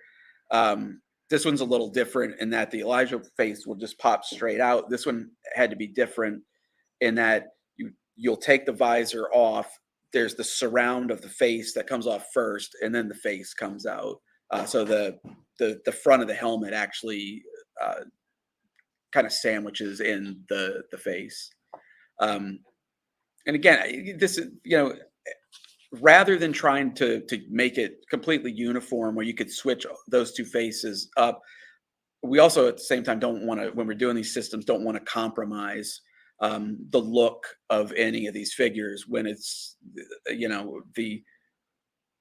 the function doesn't justify outweighing the aesthetic of the figure. But this sets us up when we do further helmeted characters like this, where we can incorporate new faces and new helmets, and then begin to mix and match. And again, weapon wise, you also see there that's a same dagger that we've seen already, but it's colored or painted differently. And again, much like I said with the spear, this is kind of going back to upgrading some of the types of weapons that we haven't seen since the beginning of the line. And that mace that utilizes the same handle as the hammer that we saw on Sir Elijah with just the new topper. Yeah. Yeah. And we have a few hammers in the line. We have some different flails and mace type weapons, but these all represent a more, like I said, like a compact, streamlined version of that type of weapon. I mean, a little bit more, kind of historically accurate proportion.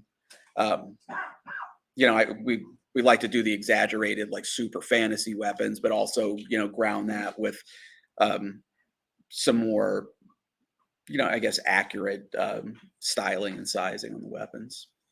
And again, as we said, this is another standard figure.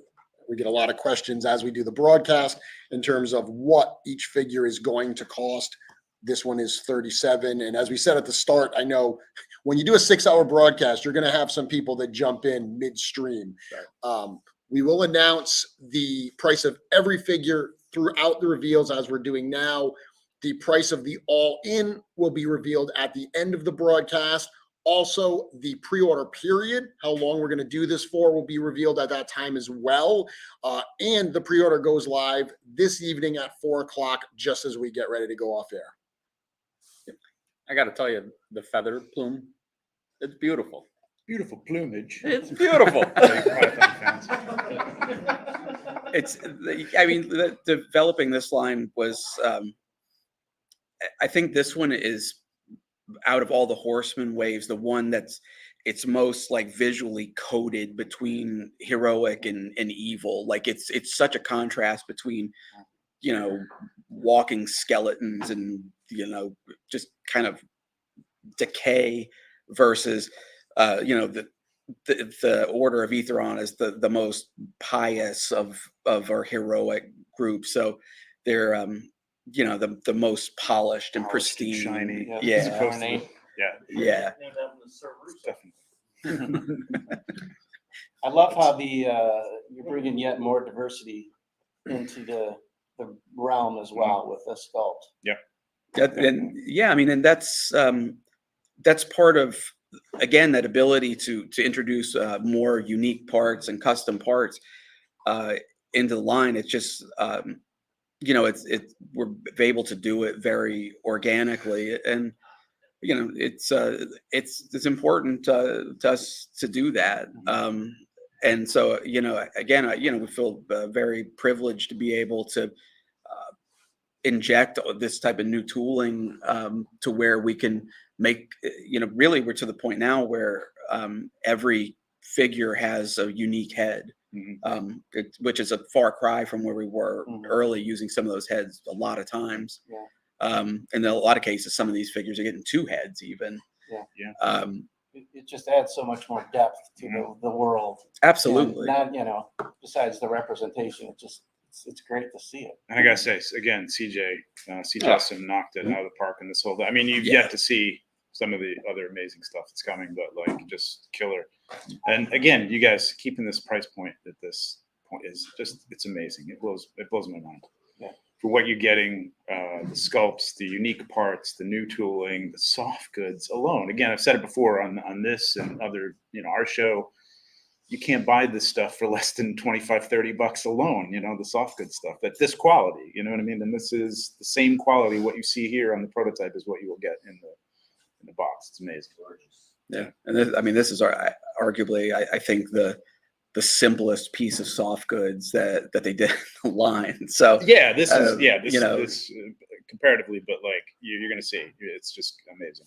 Yeah. So it's gorgeous though. And it's the functionality of it is incredible too. And a shout out to Sherry and Cameron, painting these things. I mean, I was talking to Cameron yesterday, they have to think ahead of time about, how production is going to, fulfill this. I'm sure their imaginations could go wild, but they have to make it look beautiful, and they do. And it's reproducible at the factory. And these guys, I don't know. That's shout out to Chris. I don't know how they get that done and keep that price point, but the paint is just some of the best stuff out there in toys. Period, man. Yeah, we're gonna bring Sherry and Cameron up a little later in the broadcast, but yeah, I mean, and like this is. The way we do things now compared to the way we used to do things, like there's so many more steps involved, and making a more complex line and just even a more complex figure. There's just so many interactions that we have to do along the way, and like this one is a great example where Sherry started painting this figure before we had soft goods from CJ. And so she made a swatch and then gave me a Pantone number. So we send that to CJ, but fabric is different than paint and plastic. And so this is a case where he matched it as close as he could. 'Cause I mean, just because we want a color, that doesn't mean there's a fabric manufactured in that color. Pretty damn good. And then, so this comes back, and then Sherry rematched it.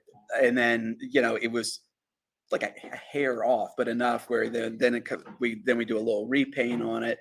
And it's just, the process has just evolved so much where, we just have to pad out a little more time for those types of collaborations. But the result in the end, it's just such a richer figure, and there's just so much more to get out of this than a 1.0. I mean, I would love to get these weeks ahead of time before they're due, but for the quality, I'm okay. The fact that you got them when you got them is still a major step up for us. That's true. Yeah, that's true. I remember Cosmic. That was fun. Yeah. It's getting better. We're trying. You got some items early, but then you got some. It's good. We got it all 2 done. days ago. It all looks good. And, I mean, we're capable of change, just not that much change. It's worth it for the quality now, though. I'll take the hit for it. It's fine. I love the colors on this one too, because when I display things on the shelf, I like there to be diversity. You know, I think there's something to be said for uniformity that creates one kind of look, but having diversity as well, especially with different knights that would have, you know, different types of, you know, armor and different types of costumes and stuff that they would be wearing based on their station or their house or whatever. I think this really touches on that with these particular colors. It's not something I have a lot of in my collection, which really immediately makes it pop for me. Yeah, well, that's what, diversity has been mentioned 2 times here in 2 different ways. Yeah. And it really goes back to like one of our like core, design philosophies going back as long as a group we've been in the business. In that, if you've got a wave that's got 6 figures, say. I mean, this is a little different because there is a certain amount of theming in the wave, but you've got, 6 opportunities to tell a story with a character, and create, the richest grouping of characters that you can. So you're saying there's at least 6 figures now. Oh, hey! Spoiled myself. But it's in that diversity shows itself in different ways, and that's with the ethnicity of the characters, and there's a lot of deeper meaning and ramifications to that, but there's also just like on the surface, like it's a more interesting group of characters, and there's more story to tell, and then as far as the color of the characters, the shapes of the characters. It's all because we think of this as not just creating an action figure line, assortment of characters. It's all about world building, and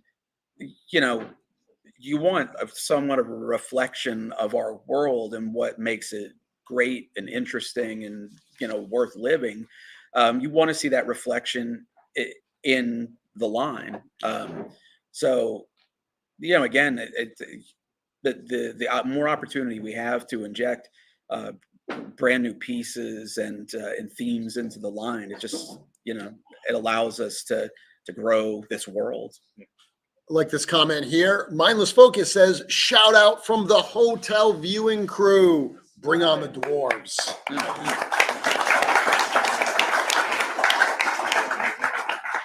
So everyone at the hotel watching it, thank you very much for that dedication. We will see you all in a few hours as we wrap up, when we will be there to kick off Legions Con. That's as incredible as this weekend has been. We've got Intern for a Day, which so many of our guests were here for. Then today we get this 6-hour reveal broadcast.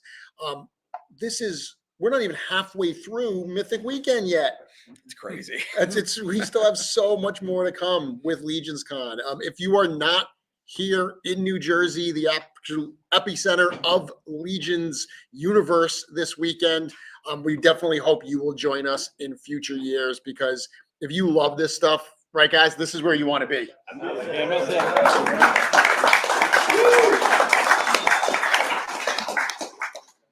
These shoulder pauldrons are, Yeah, they're awesome. they're next level. The ironic part about this too is this is usually what I wear for my Sunday dinners. There's image too. The whole shebang. Well, that's part of his name. I mean, the fact that like Adaloric, Is that right?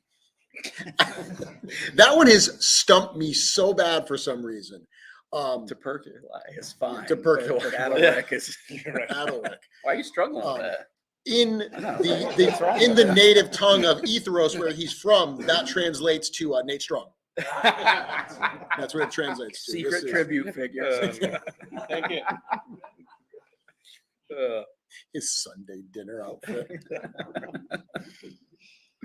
It is wild because they're really there's so many new parts. Obviously, from what we've already seen, I didn't come in here expecting last night. I didn't come in here expecting so many new pieces, and that's pretty amazing. They were playing a game last night where Nate Barch is. They were playing a game with the prototype figures called Spark the Reused Part.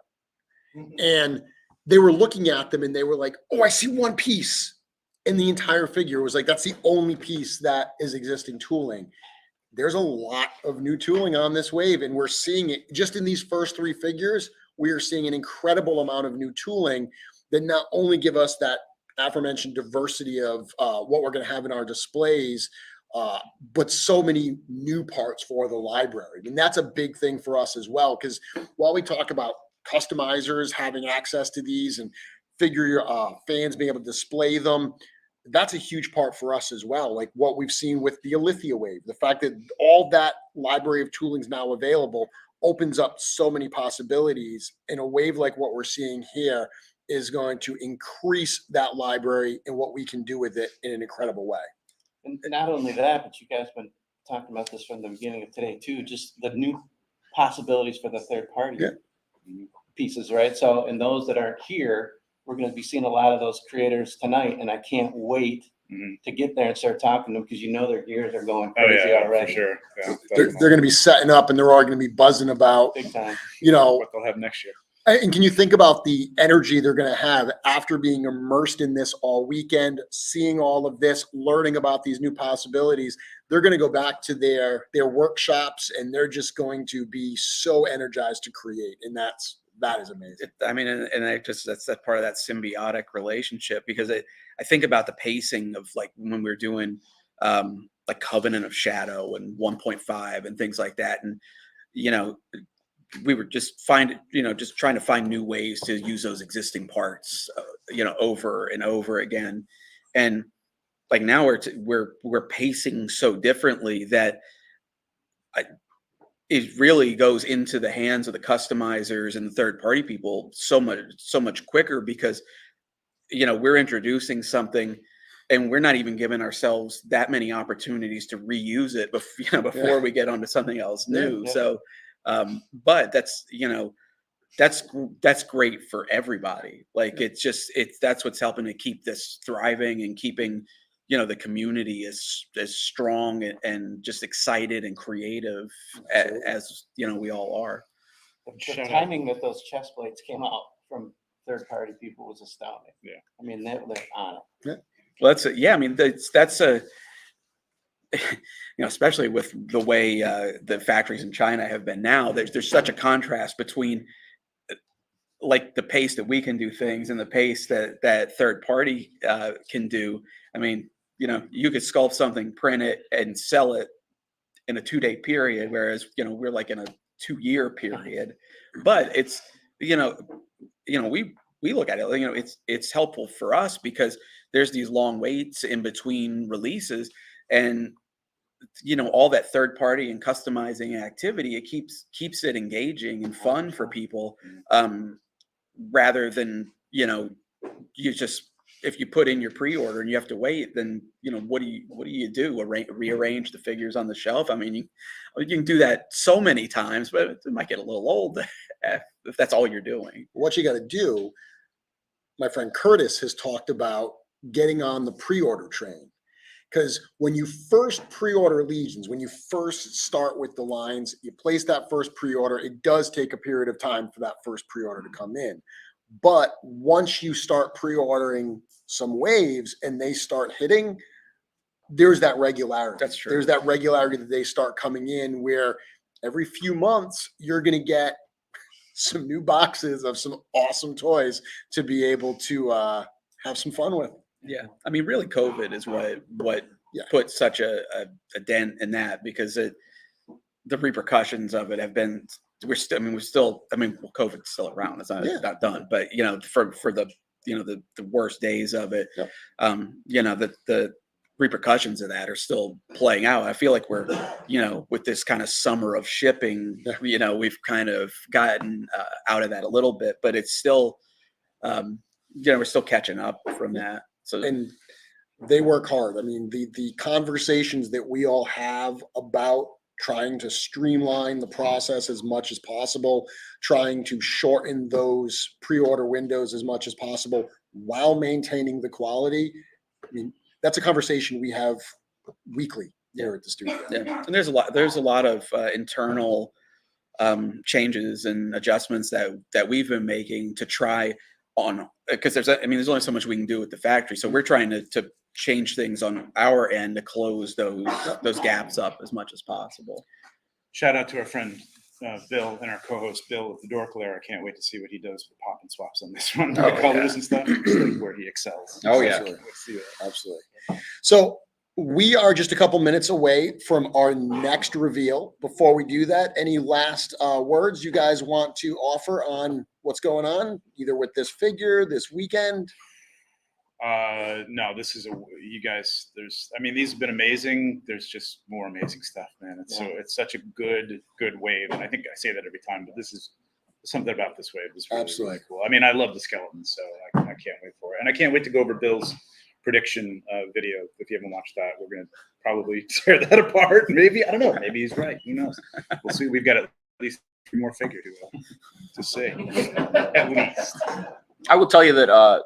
Make sure you try, if you're not here this year, next year. Oh yeah, Legions Con is going to be an amazing event, and when you get to hang out with a community like this, so cool, with amazing toys, and the Furious Four, And Travis Bowles. That's the party. Yeah, that's the party. It's going to be fun. It's going to be fun. Yeah.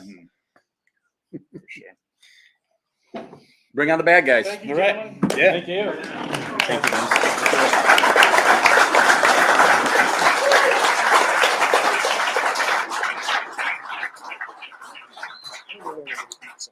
So before we bring the next guests up, Bill and George and Diego, 3 members of Four Horsemen Studios, have to leave with Jim in a little while to go set some stuff up over at the Legions Con event space. So I'm going to try to get them on the show after they get back, if there's enough time, hopefully, fingers crossed. But Jim said he's going to push and rush as hard as he can to get that done and get them back here. But for now, we're going to bring up at 12 or 11:45, Sherry Cook, our amazing painter. And from Retro Rag, Joe Teague.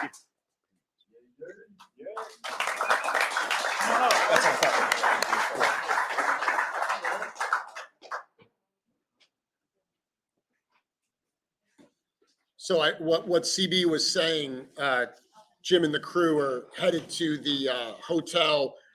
They've got a little surprise that I think they're bringing. The interns that are here, let me bring you up on screen for a moment. The interns that were here yesterday, you guys got to see a little sneak peek of that little surprise, right? Yeah, a little surprise. People that go to the hotel this weekend, they're going to be pretty floored.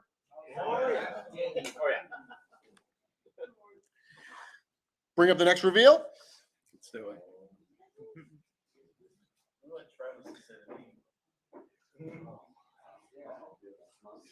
So I gotta say, this one right here is probably my favorite in the wave. Definitely in contention.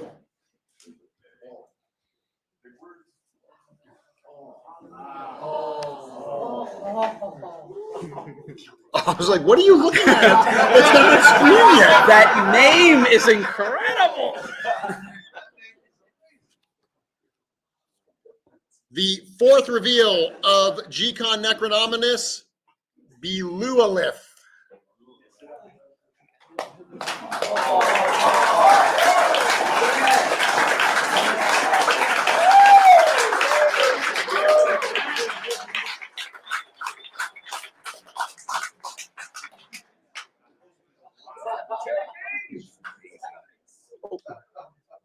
That's my number 2.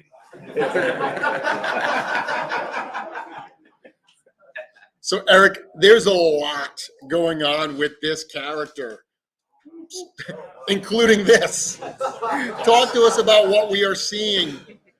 I'm not even sure where to start. Are you going to do the bio? Oh yeah, okay, that's Let's do right. the bio first, and then that'll set the stage. Okay, we'll get more to all these pictures, but this character, the Belualith, she is a deluxe figure that will come in at a $50 price point. When Necronominus was recalled to Mythos, he did not return alone. Loyal acolytes of the Lord of Death who had been banished with him after the First Great War returned as well, including the ghoulish child of Necronominus named Belualith, a beastmaster who commands a skeletal chimera, the Legion of Terpiculi, as well as other unnatural monsters that have not been seen in mythos since the First Age. She resumes her role as one of the generals in her father's undead army. There you go.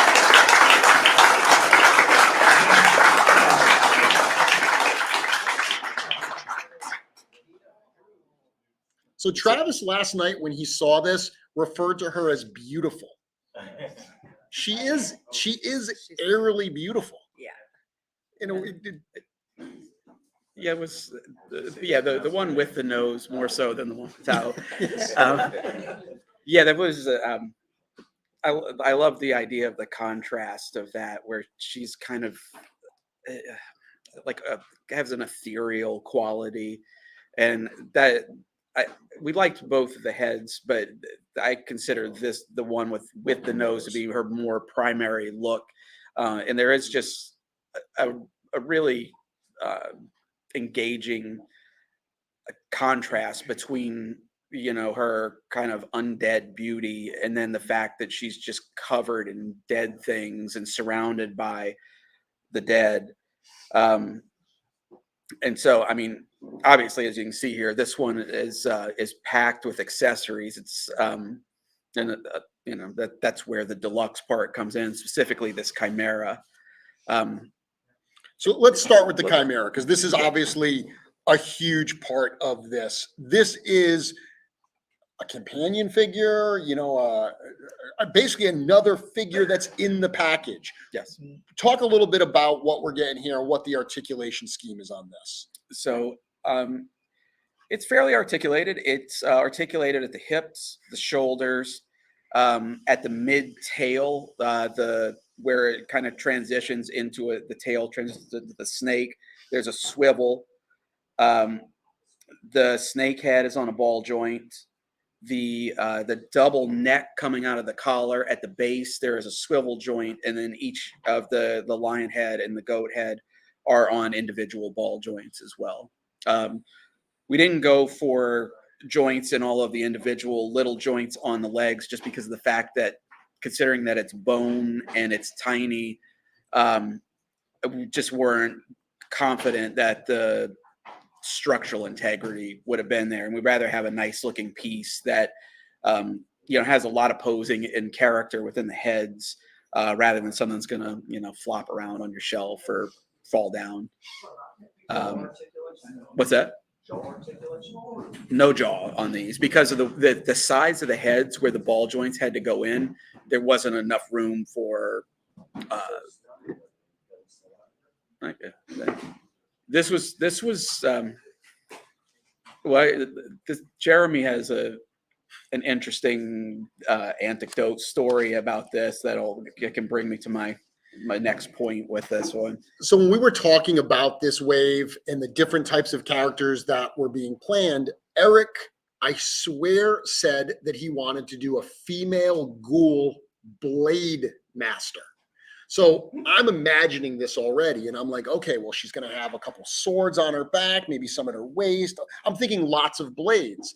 I come into the studio a few weeks ago when we did ToyCon, and George says to me, do you want to see the chimera that came off the printer? I'm like, what? Chimera? Because at no point I would have remembered the word chimera. At no point did that get mentioned. And then I realized, I'm like, what is this for? And he said, it's for the female ghoul Beastmaster. So either I totally misheard Beastmaster as Blade Master, or you changed your mind and ramped up the awesome factor of this quite a bit between that first conversation and what we see here. This one is a perfect example of the way that some of our figures, it's an evolving design process, because he is right. The first initial sketch of her was a Blade Master. The figure itself looked very much the same, but along the way, I don't know, something just struck me, and I wanted to give initially just a bone sidekick pet. And then that turned into like a full on beast wrangler type character. And with the Chimera, that came later. I was actually on a small vacation and not even in work mode at this point. And sometimes that's the best way an idea comes in. But I started roughing it out just kind of like as a wolf, I believe, skeleton. But I knew I wanted to do something different. I had seen like Cerberus skeletons before. And so I wanted to do something that was like, unexpected. And like one night, I think just like when I was going to sleep, it just Chimera popped into my head. And I'm a huge Greek mythology fan. I used to have a poster when I was a kid that had a Chimera on it and all this stuff. And it was just like, kind of those light bulb moments. And then it's just like one of those figures where things just like started to click. Like you can't really force the ideas, but when they start to flow, they flow.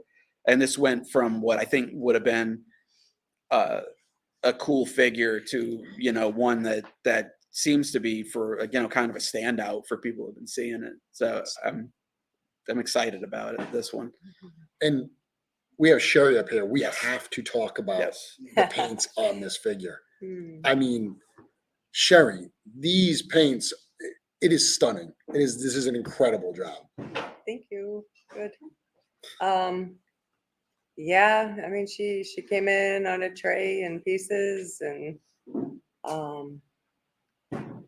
yeah, I had never seen her before either, and I just saw her put together the other day for the first time, but painting her portrait, she came through, and she feels ethereal and definitely dead.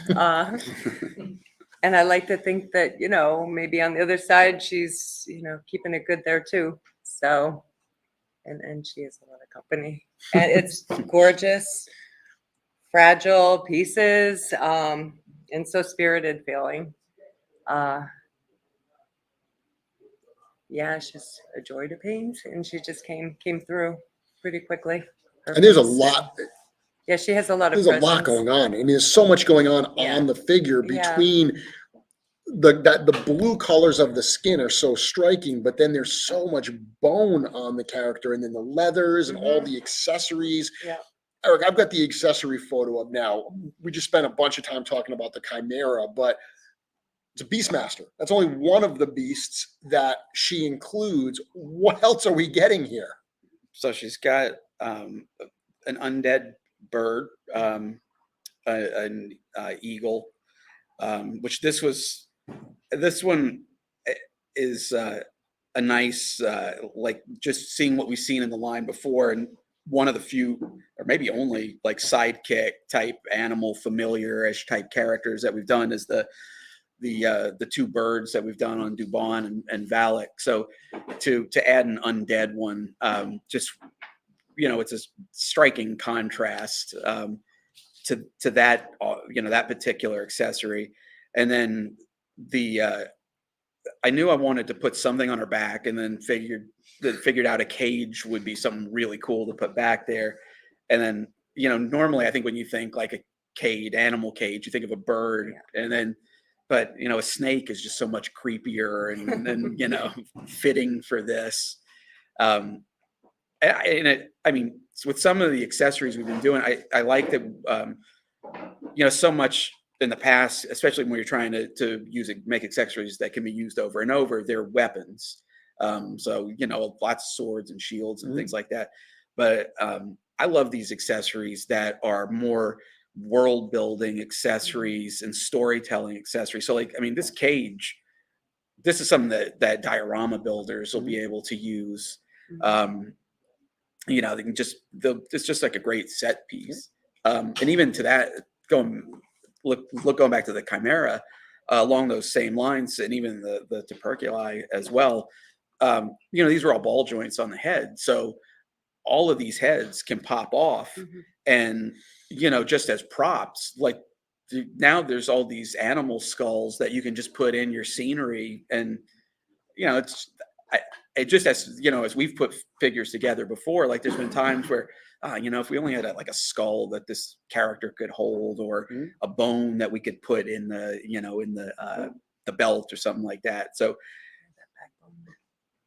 oh yeah, It's so beautiful. yeah, even that, like, so yeah, the bone, the hook for the cage is a giant bone, but that pops out of the back. So it's, I mean, really, I could actually be used as a weapon. Yeah, you could if you come to totally think of it.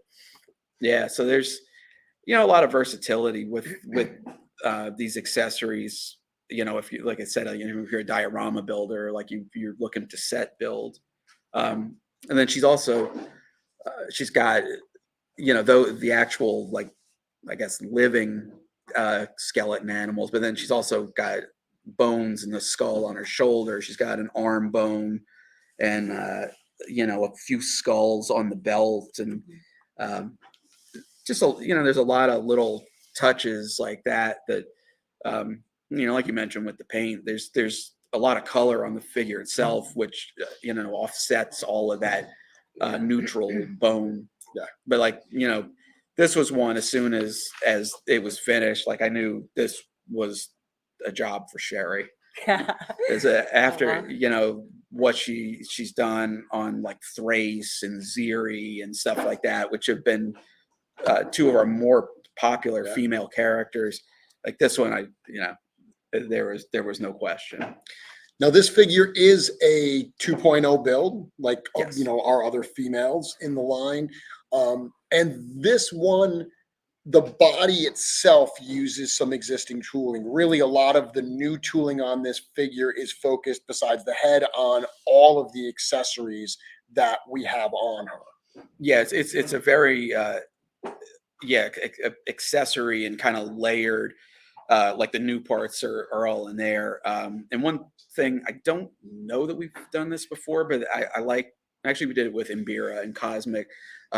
The hands that were introduced in the Poxus wave that were used on the Wizards, since that was a 2.0 body, they actually work perfectly here. So they're a slightly more like kind of veiny, long fingernail, like scary hand. So it's even though it's combined with some of the existing tooling, like that just adds a lot of character to the figure.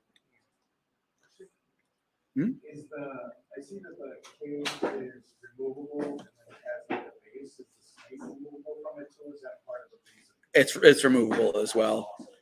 Yeah. So I'd imagine. I mean, this is something we haven't gone over as far as the production, but I imagine like the tree stump part that's in there as well will probably pop out of the base as well. So, again, another opportunity to put other things in the cage. So good. Pretty powerful. Yeah. So we've got Joe up here as well. Joe from Retro Rags. We're all geared out in your stuff. We've got all this great stuff. The official license holder for Mythic Legions and Cosmic Legions apparel. A lot of the products you do have figures on them. You and Russ must just be salivating looking at all of these. I know he must just be freaking out thinking about the different designs that he's going to be able to put on t-shirts. Yeah, Russ is the creative camera guy, the photos, I've had to pull my hands. I've kept my hands down here on purpose because I keep wanting to touch these things. I can't touch these things. I keep seeing things that I want to pose these things in, and I'm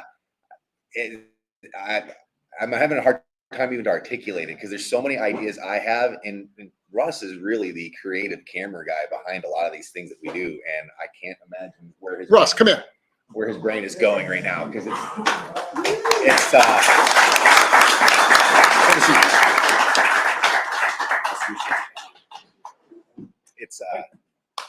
Russ. This is Russ. Hi.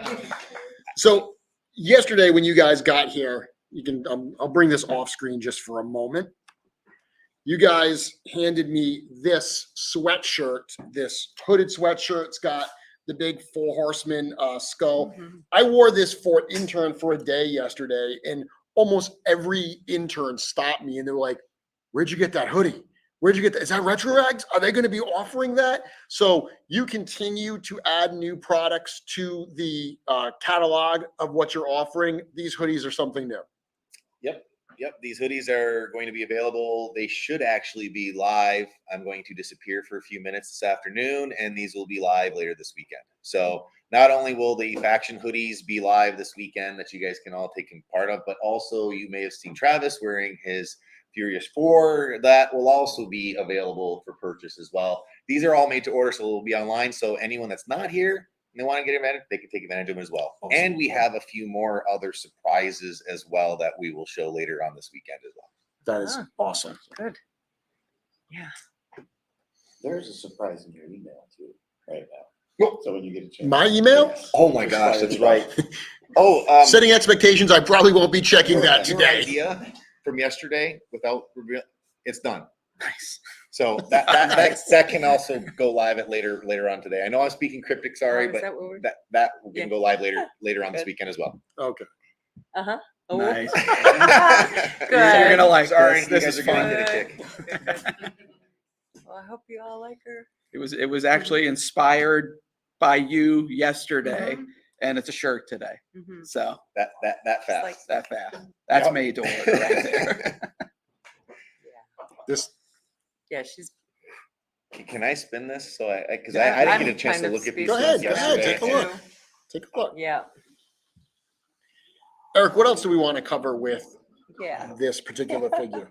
I didn't even notice the gloves at first until I was looking over his shoulder. I don't know if there's- Oh, my I mean, I guess, but less about the physical figure itself, but So you never with a sent little bit of the yourself? bio or the bio Yeah. read that you did, Yeah. some cool pieces of information there. There's actually a lot to read into that bio. Obviously the fact that she's, now a unknown fourth child of Necronominus is a pretty cool reveal.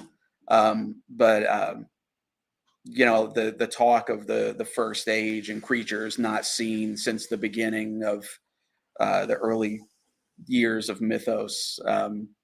There's much like going back to, I think Zende was really one of the first ones where we started like dropping some little tidbits in there.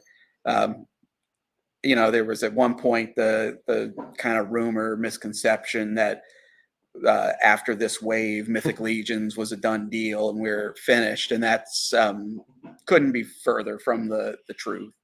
And there's a big roadmap plan for this, and a lot. I've said one thing I've said so many times, like there's so many things that we want to do with this, and the inspiration is nowhere near drying up. It just the possibilities are endless, which is reassuring, because the fact that if you get to the point where we're feeling like we're just trying to pull stuff out of a hat and it's a task, then there may be time to hang it up, but we're nowhere, we're not even close to that. And you don't want us to be done, right? You want us to keep going. Yeah, one of the things when we were talking about the bio for this character, I was looking a lot at the bios we already have for the congregation. And one of the things I noticed a number of times was every time it referred to Morgulith, Malleus, and Brother Mandibulus, it didn't say they were the children of Necronominus. It said the remaining children. That word was used multiple times. And even myself, who's pretty knowledgeable about the lore, I had never noticed that word. So the fact that it said remaining, we started talking and we said, hey, what about as these creatures come out of, the breach that Necronominus is brought through, what if another child of Necronominus comes forward? So being able to kind of put that in there, tie her into the Terpiculi that we saw earlier. Yeah, all really fun stuff that I think is building out the world. Yeah, I think I can actually just, as you said that, thought about one thing also to take note of here is that, Necronominus, the faction has predominantly been associated with skeletons. But we've seen Hagnon before. I think there's a couple other ones in there, but it's really a faction of undead rather than a faction of skeletons. And so she was also a great opportunity to pull in, we haven't done a ghoul before. So, a new race, a new facet to what, the undead and what Necronominus as a group represents. I have a question. With her being a beast master, does that mean that Terpiculi is a beast as well, so she can control them? Yeah, that was in her bio. That I missed it when the reading. Sorry. Yeah. In her bio, it mentions that she is in charge of the Legion of Terpiculi. Gotcha. So she's a general in Necronominus's army, and she commands the beasts that she comes with, the Terpiculi, in other undead horrors. Yeah. Mm-hmm. That's very cool. And that's what, like, when in the, again, like from a world building standpoint, it's fun to having these themed waves, because we're creating like a little narrative just within the wave itself that is all thematically connected and strong, and then at the same time playing with how that ties in with the bigger picture of what's being built here. But so it kind of allows anybody who's coming into the line, if you're just buying this wave of figures, there's enough story there and enough to to kind of inspire the way you're collecting or displaying or customizing. Or if you're in it for the the big overall arching story and all that, you've got that kind of the way that plays into. Very cool. Let's bring this down here.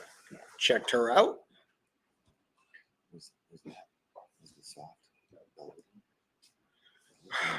We are only 4 figures in. We've been doing this for 2 hours. We're only 4 figures in.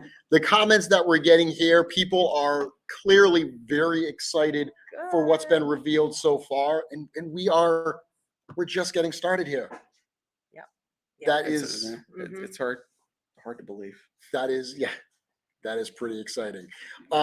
We got another reveal coming up in a few minutes before we let our guests go. Anything else that we want to talk about with Sherry or the Retro Rags team? Oh, I don't. Happy birthday again, Eric. Oh, yeah, what a great day, huh? Yeah. Yeah, I know, it's a pretty cool way to be spending it. Yeah. It's all your friends. Yeah, we didn't. This is great. So my wife was saying she didn't have to put together any type of a party or anything, so she got off easy. Yeah, that's pretty cool. That's great. I just want to say thank you for having us be a part of it too, and come up and be part of it. This is great. It's a very surreal experience to be able to work on these things and collaborate with you guys. So this is great. Thank you again. It's been an amazing time with you guys, and like it's cool.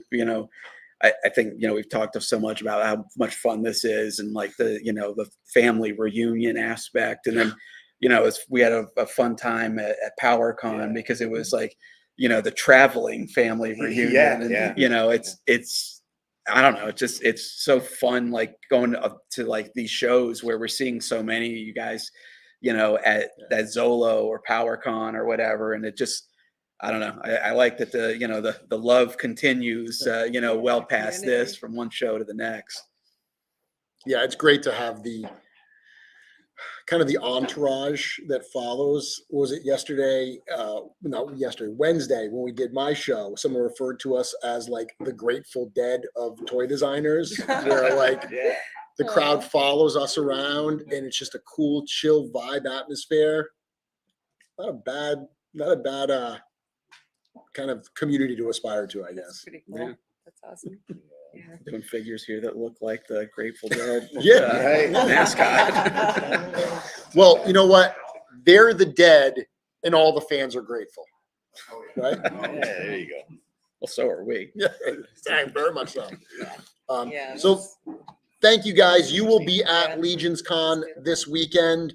Actually, if you look at, for everyone going to Legions Con, if you look at that map, if you want to start with the Four Horsemen Studios table, there's going to be a separate queue for that. That'll get you in. You can hit that table up. Right after that are the Legions Con show figures.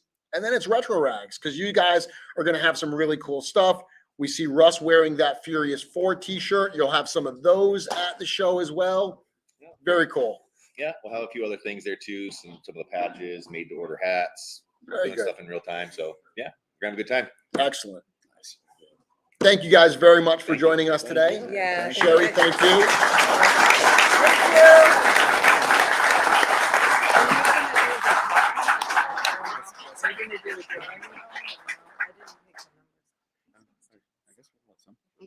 At some point. Yeah.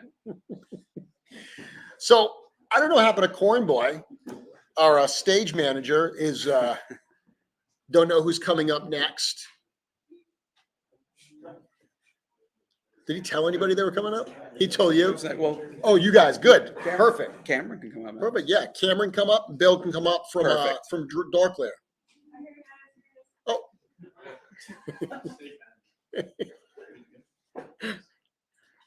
Woohoo! Cornboy's back. Sorry, I'm running around all over the place.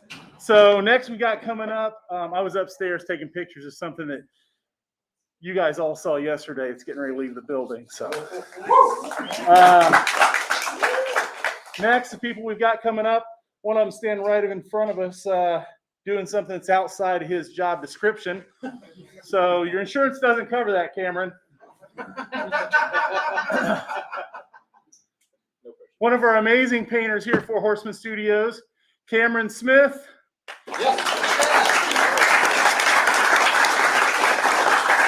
And some of you guys may know this next guy, the host of the Dorklair podcast, Bill Drunowski.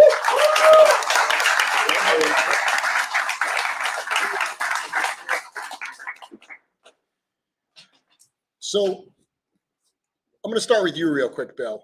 You've been putting out some amazing, amazing content. You've been doing it for years. A lot of people, you were the first one to get that Headless Horseman from Figura Obscura. So many people jumped onto that, and you did a wonderful job letting them know what they were going to be getting in that package. You recently posted a video with your predictions for the Necronominus wave. Yep. It was very interesting to see that, and I will tell you that the next reveal we're going to do is one of your predictions. All right, sweet. So let's bring this up without further ado.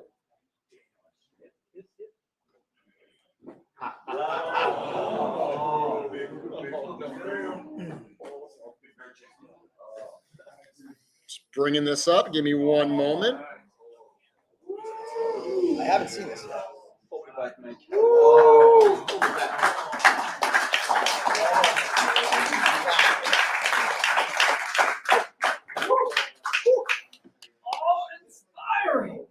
The next reveal and the first of our 2.0 or version 2 characters in this line, in this wave, I should say, Sir Gideon Heavensbrand II.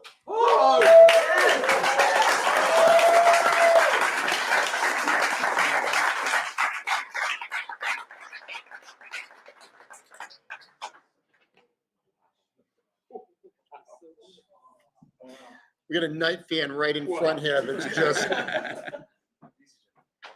Eric. Just have it. So much to be excited for with this figure. Eric, this is a wonderful piece. Let me read the bio and then we'll break it down and start talking about what we're seeing here. This is a standard figure. $37. The dark days of the Order of Etheron are now in the past thanks to the leadership of Sir Gideon Heavensbrand, a selfless man whose conviction and faith are unwavering. It is his example that is needed as the darkness of Necronominus returns and death itself walks once again in mythos. Sir Gideon's faith shall be tested, yet it shall not break, even as the dead rise from their graves and stand against him on the field of battle. Leading an army of knights, templars, mystics, and paladins, Sir Gideon and the Order of Etheron marched to meet the horrors of the congregation, bringing the purifying light of the crowned eagle with them. Sir Gideon Heavensbrand II, Eric. Wow.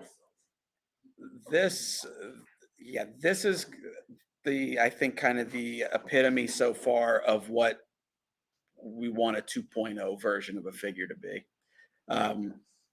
Again, going back to the full circle nature of the line, Gideon was one of the earliest figures that we developed in Mythic Legions. The kind of the pre unique head version was in that initial Toypocalypse show that we did. So, I mean, this is going back a ways. And this guy he uses that new knight body, but he also shows off a lot of what the kind of more modular, customizable nature of this body has to offer. He's got the knee armor is unique to him. The upper like shoulder kind of bicep area is unique to him. The elbow armor is unique. The gauntlet is unique.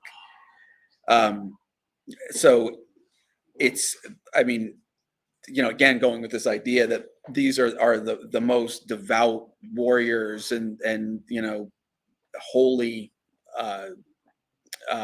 holy knights. We're able to you know, take that theme and just push it through his look and his armor in a way that we just couldn't do back in the early days of the line. So, you know, as I mentioned, all those parts are new. Brand new unique belt for the character. We mentioned the chest straps earlier, so he has the new chest strap that was shown on the two earlier knight figures, but we also have the thin strap that's added to the mix.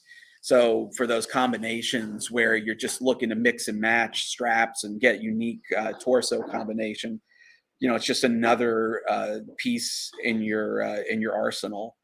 Brand new custom giant shoulder pauldron, Aetheron faction sigil shield, brand new head, you know, updated, very you're very true to the original, but resculpted from scratch, just to take advantage of the abilities that we have that we didn't have back then.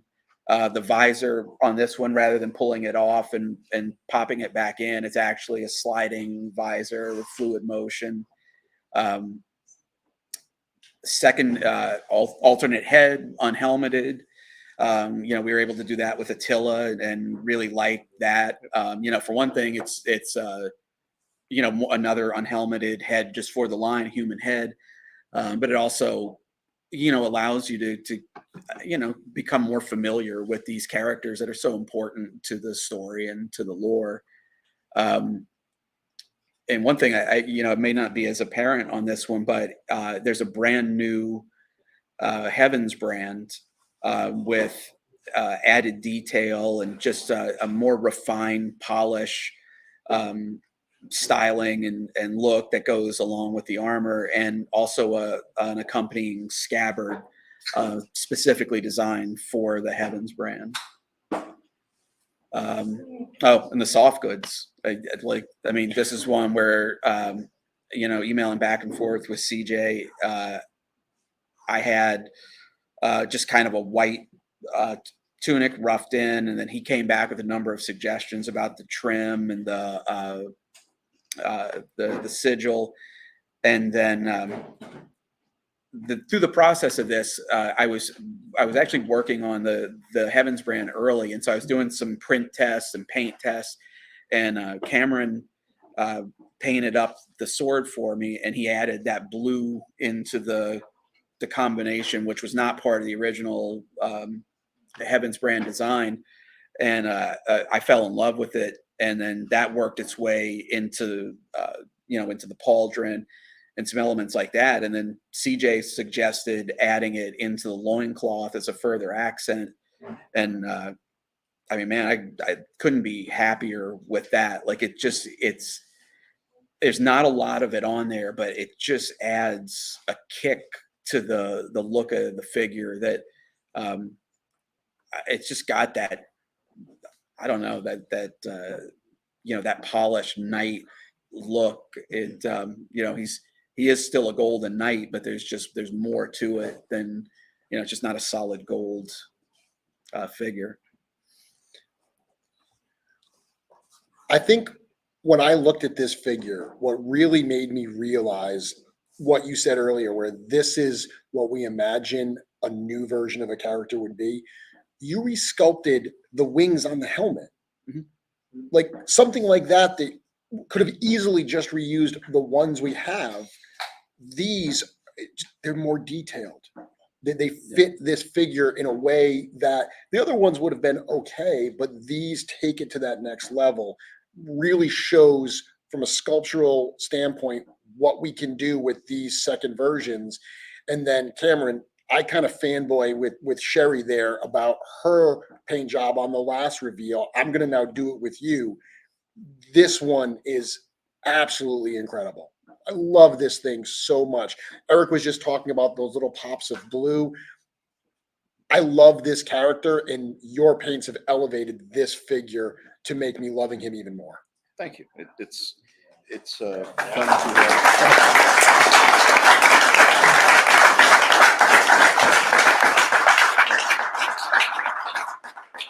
It's fun to paint any of these. Obviously, there's a great job to have, but there's some unique challenges when you get a 2.0 figure like this, because you want it to be instantly recognizable as Gideon, who people already know, what he looks like, but you want to bring something new to it, something a little different, punch it up a little bit. And I'm also really fortunate that Eric is generous enough to allow me some leeway with developing color palettes and things for the figures, and we'll discuss what works and what doesn't. And in this case, the pop of blue worked, and it kind of enhances the gold on there, and I think we're all real happy with the way it turned out. Yeah, one thing that's a little more subtle there, that as you're speaking, I can kind of thinking back to, is like we had a real breakthrough, I think, with armor rendering with Magnus. There was just the way the wash went onto it in production, and the gold they used and stuff it's so rich, and it's just one of the best armors that we've done on a figure, especially from a production standpoint. And so there's been several figures since then where we're just like, let's do the Magnus on this, just because we know it works. And sometimes that's what you do. You just go back to, like, it's proven, the factory can handle it. But Magnus's armor is very similar to Attila's armor. Attila is a faction leader. Gideon's a faction leader. And so we needed to find a way to do a gold here that was unique to the faction and the character and the original version of the figure. And this was something that both Cameron and Sherry did on these figures, is they found some of this kind of older like base colors that we've done before, and found ways to inject new washes and new subtle tone shifts and things like that it has the full richness and like that fully rendered feel of Magnus, but in what an Order of Aetheron and a Gideon gold should look like. Yeah, that was I remember you and I discussing this, holding a Gideon 1.0 next to Magnus and next to the new figure, and going, okay, what are we going to do with the gold here? How do we indicate that, yeah, this is Gideon, he's got a different armor, a different kind of look to him, but still kind of update it and punch it up some. Yeah. So these are fun challenges to have at work. Yeah. Well, yeah, I mean, it's as a kid, like, for me, a knight, you just think, oh, well, it's, knights are silver, or maybe, if you're going crazy, it's gold or whatever.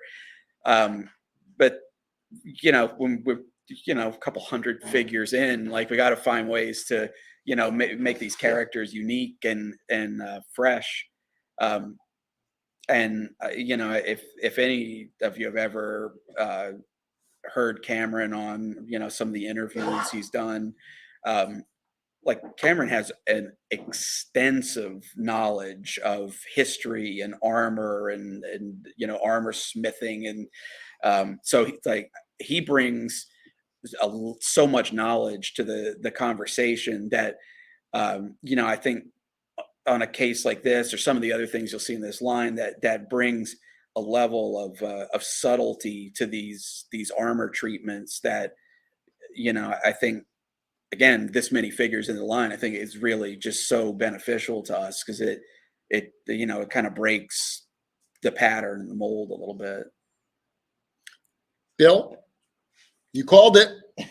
You know what's funny is yesterday somebody posted the Legions, the intern for a day pin, right? The blue and the gold, and I was like, I'm always looking for clues. I know how on purpose they always are, but I was like, there's gonna be there's a blue and gold something, like that motif is gonna show up, and there it is. There it Yeah, is. this is I'm blown away. This is the version 2s. I'm loving them so much. They're just next level.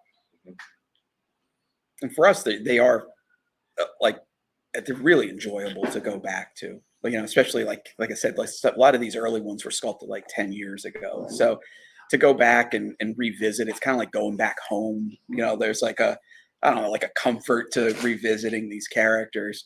And, we do it, we're doing it sparingly. And, there's got to be a reason to do it. And this one, I look at that original Gideon, which was a cool figure, but there's so much potential with what we know now and we have access to now. He was one that, like I said, this is very much, I think, the poster child for, what the potential of a 2.0 figure is.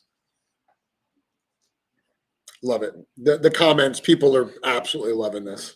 Awesome. Is there a shot that you've shown the live audience of the back of the elbows here at all? Yeah. So I've been Okay. going through all of this, so you can Really see that. Yeah, I mean, once we bring it out. So what we're doing, people I'm watching, virtually may not know this, but we're moving everything that we have on the table. We've been moving it over to another table here so attendees can go and take a look at it and take photos of it and share their own photos and get a better look at the figure itself.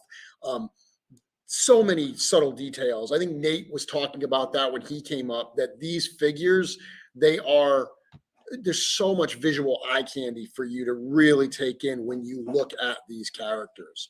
So many sculptural details and patterns, and the paint again just really brings it out.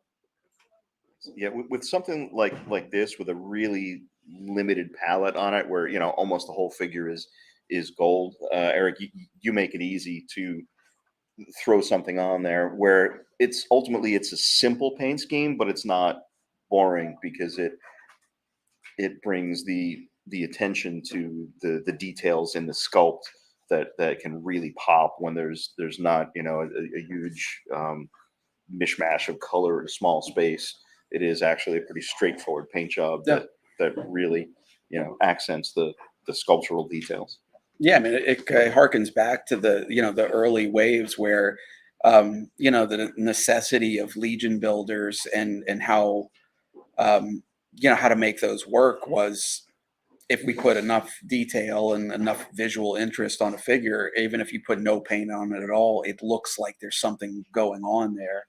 And even if you look at historical armor, I mean, some of it did have, a more ornate coloring to it, but a lot of it's sculptural surface detail with sometimes what you see now has some weathering in it and things like that, but yeah, I mean, it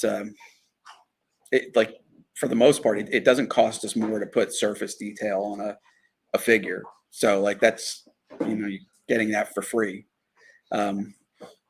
which paint is not. So it works well. Seemed to be a lot of surprised looks in the crowd when we announced the price, and we've spoken about price a few times. Don't want to harp on that, but again, this is an example of adding value, maintaining that price point, giving fans, because this wave, as we're going to see, we've already seen a couple deluxe figures, right?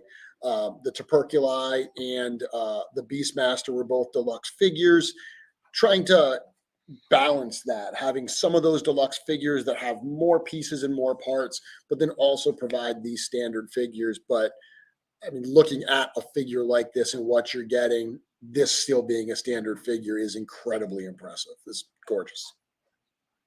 Yeah, I mean, that's, we want to pack as much value in these things as we possibly can. And sometimes it's just a matter of, like Cameron's mentioning, the paint. Just doing this as long as we have, there's certain strategies that we can take that, say putting less paint and relying more on the surface detail. If we maybe do that, then that allows us to put in, a nicer soft good or an extra accessory or, things like that.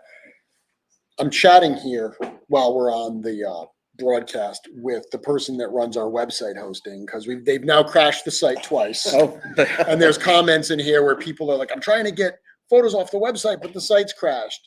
They've crashed it hard. So we are working on it. We are trying to get it rebooted. Keep it up. Keep it up. Let's keep crashing it. I mean, let's keep them working. Amazing. Is there a close up of the scabbard for the Heavensbrand? Or just the accessory? That's just good. the accessory. There's so much detail just in this piece and so much character in this simple piece that it's only got, I think, 3 colors on it as far as paint, but it's a really ornate scabbard. And you'll see when the Heavensbrand fits in here on the production one, there's part of the blade showing behind the leather straps on top. And that's a lot of fun. I had fun. Yeah, it's really cool because it's not a typical shaped sword. It's not just a straight blade. Yeah. So to be able to do, a scabbard for it that is only going to be used for the Heavensbrand, that's it. Again, another little addition that adds so much to the character of this figure. What you see here probably represents at least the 3rd try. Just because it is such an unusually shaped sword that it required a unique solution, and this was the best from a structural and functional standpoint. I don't know that we've spoken about the hands. We're showing a couple pairs of hands in this photo. So are we going to get both the different 2 hinges with that? Yes. Is that what we're seeing here? Yeah, I mean, that's especially we've as we've gotten into doing that's right, more hands, we've realized how much having these versatile hands adds to the figure, and just something as simple as a hand moving this way and moving that way for sword gripping poses and things like that, especially now that there's more articulation that you can do more with it. Having those hand variations just it's for playing, for posing, for photographing, it just brings a lot to the table. How does the scabbard attach to the figure? It slides through the loop. That was we did a couple of the belts we did in this line. We added the loops, and then that's kind of the way like the scabbard system is that I played with like doing some things where there were loop like not loops but like rings, and then they would attach via a metal ring onto it and stuff like that, and it started to get too cumbersome where we had some belts with the loops, and we had a couple scabbards already, so in just using the friction and sliding that in, it's customer friendly. So I do like having a couple more sheaths and scabbards in the line though. Like it's just another one of those little upgrades that we're going to try to incorporate more and more into the line. Getting a lot of thumbs up from the crowd. We mentioned these very additions. excited. Nice. Well, I mean, I love the fact that we've shown 3 knight characters. They all use the same new body build, but they're all so distinctly different. you throw those three characters side by side by side, and it doesn't look like, oh, this is just the same figure with a different paint job. The accessories, the head sculptures, obviously the paints and so forth, three really distinct characters. Yeah, and I mean, again, these parts are all fully compatible with any existing part that we've done. So you could use, one of the older gauntlets or the original feet, or a red shield soldier torso, and pauldrons, or what have you, and it's just what's come before already helps to make this a more versatile piece than even you're seeing here. Daniel Douglas saying that this is the Magnus of the wave.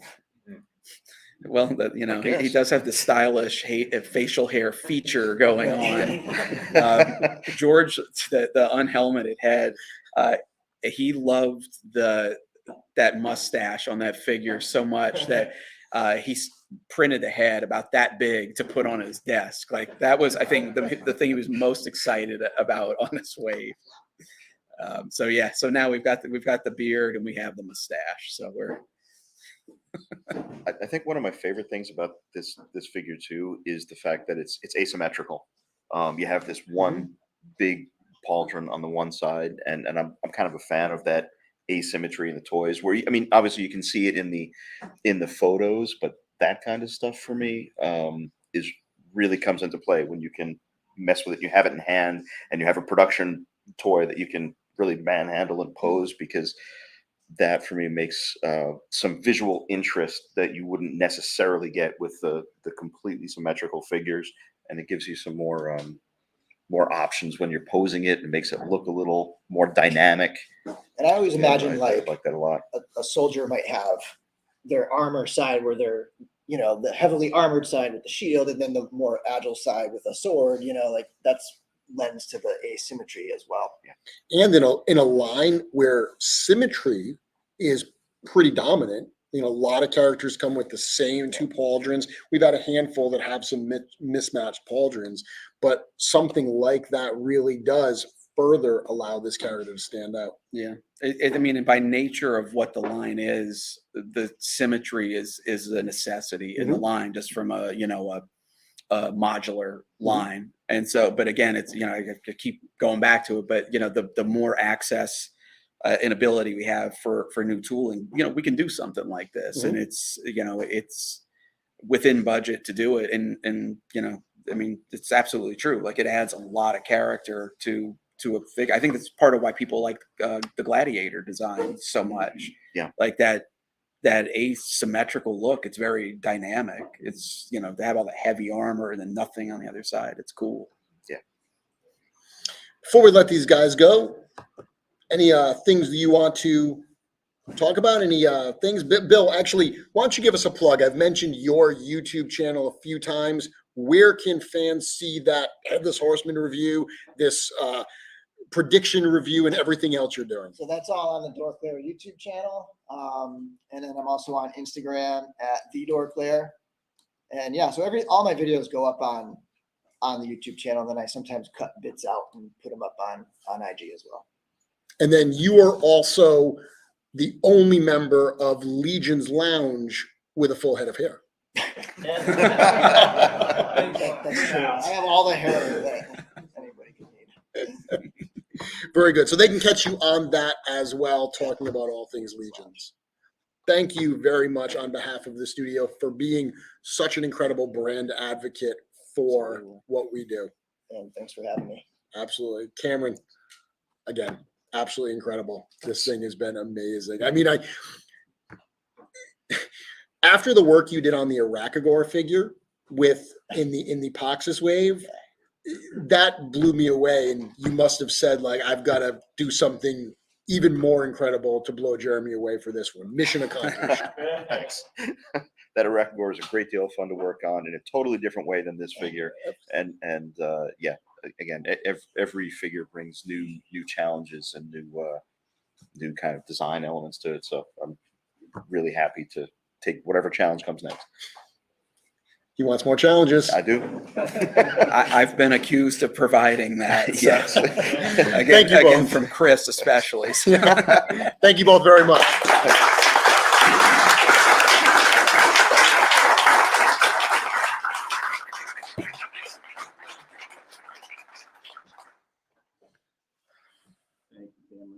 Moving that over. Yeah. Before we get into the next couple of guest hosts, we're gonna draw a couple numbers here. We promised to do this, and we keep forgetting. So now we're gonna remember to do it. Hopefully. Do You we have guys your prizes? numbers? We don't really have prizes yet. We've got to figure that out at some point. We do, but we don't know what they are. We got plenty of stuff to give away. That's it. That's a good one. All right, this is for a Necronominus all in. I'm not joking. All right, Necronominus all in. We're only giving one of these away today. So, and then we're broke. So definitely please pre-order. One of you guys want to draw? Go ahead, Eric. Draw. And if you guys think it's an S, it's a 5. They're numbers, and S is a 5. Oh yeah, these were. Of course, he's got to speak up. These were done for us by the amazing Pete McCarthy. So.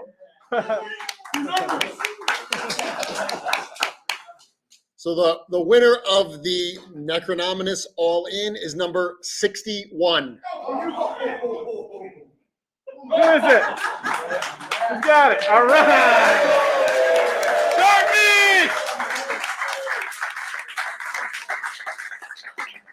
All right, congratulations. See, that's why you got to be here for intern for a day. We just gave away, I'm not going to tell you how much money we just gave away, but we just gave away some money. You'll find out how much we gave away later. So didn't he drive up here with the guy that did the numbers? Yeah. Oh, that's right, he did. That's a little sus. And I saw him talking in the back room with you guys earlier. What's going on here?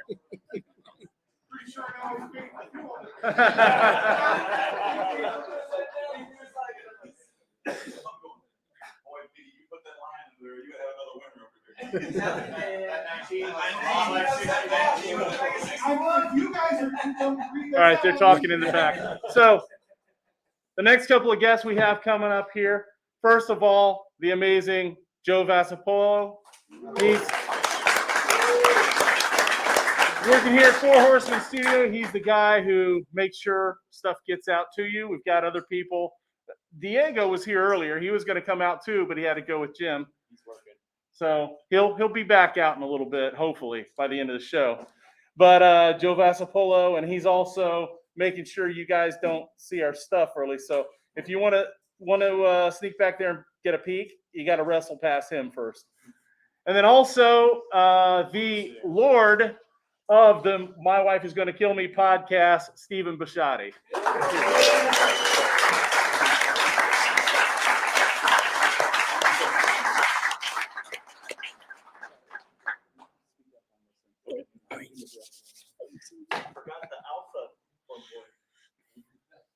How's it going? Good. It's been a while. Yeah. So we're going to bring up the next reveal, and then we'll talk to both of you. This is one that I think fans are going to be pretty darn excited for. I think they're going to be pretty pumped. Is someone going to grab it? I'll grab it. You're going to grab it? Double duty. Get to work. I thought you were bringing it out with you. No. I'll get it. Gotta wait for it. Okay.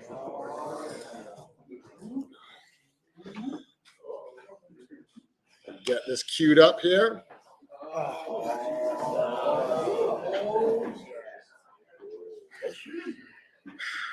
The next reveal in the Mythic Legions Necronominus wave. This is a character called Bishop, and this is the first deluxe horse in the line. This is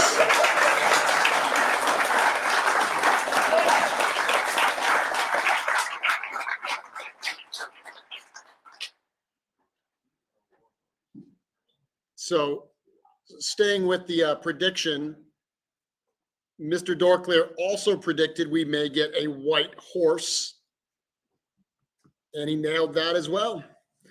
So as I said, Bishop is our first deluxe horse, which means he is going to come in at a $65 price point. So that is $10 more than our standard horses. For that, you're going to get all the armor, all those soft goods, and that accessory. So that lance itself, when you see it, is huge. The mighty steed known as Bishop was born lame in the stables of the Heavensbrand family. Set to be put out of its misery, a young Gideon pleaded that the fowl be given a chance. The stable master told the boy he could pray that night, but come morning the horse would need to be put down.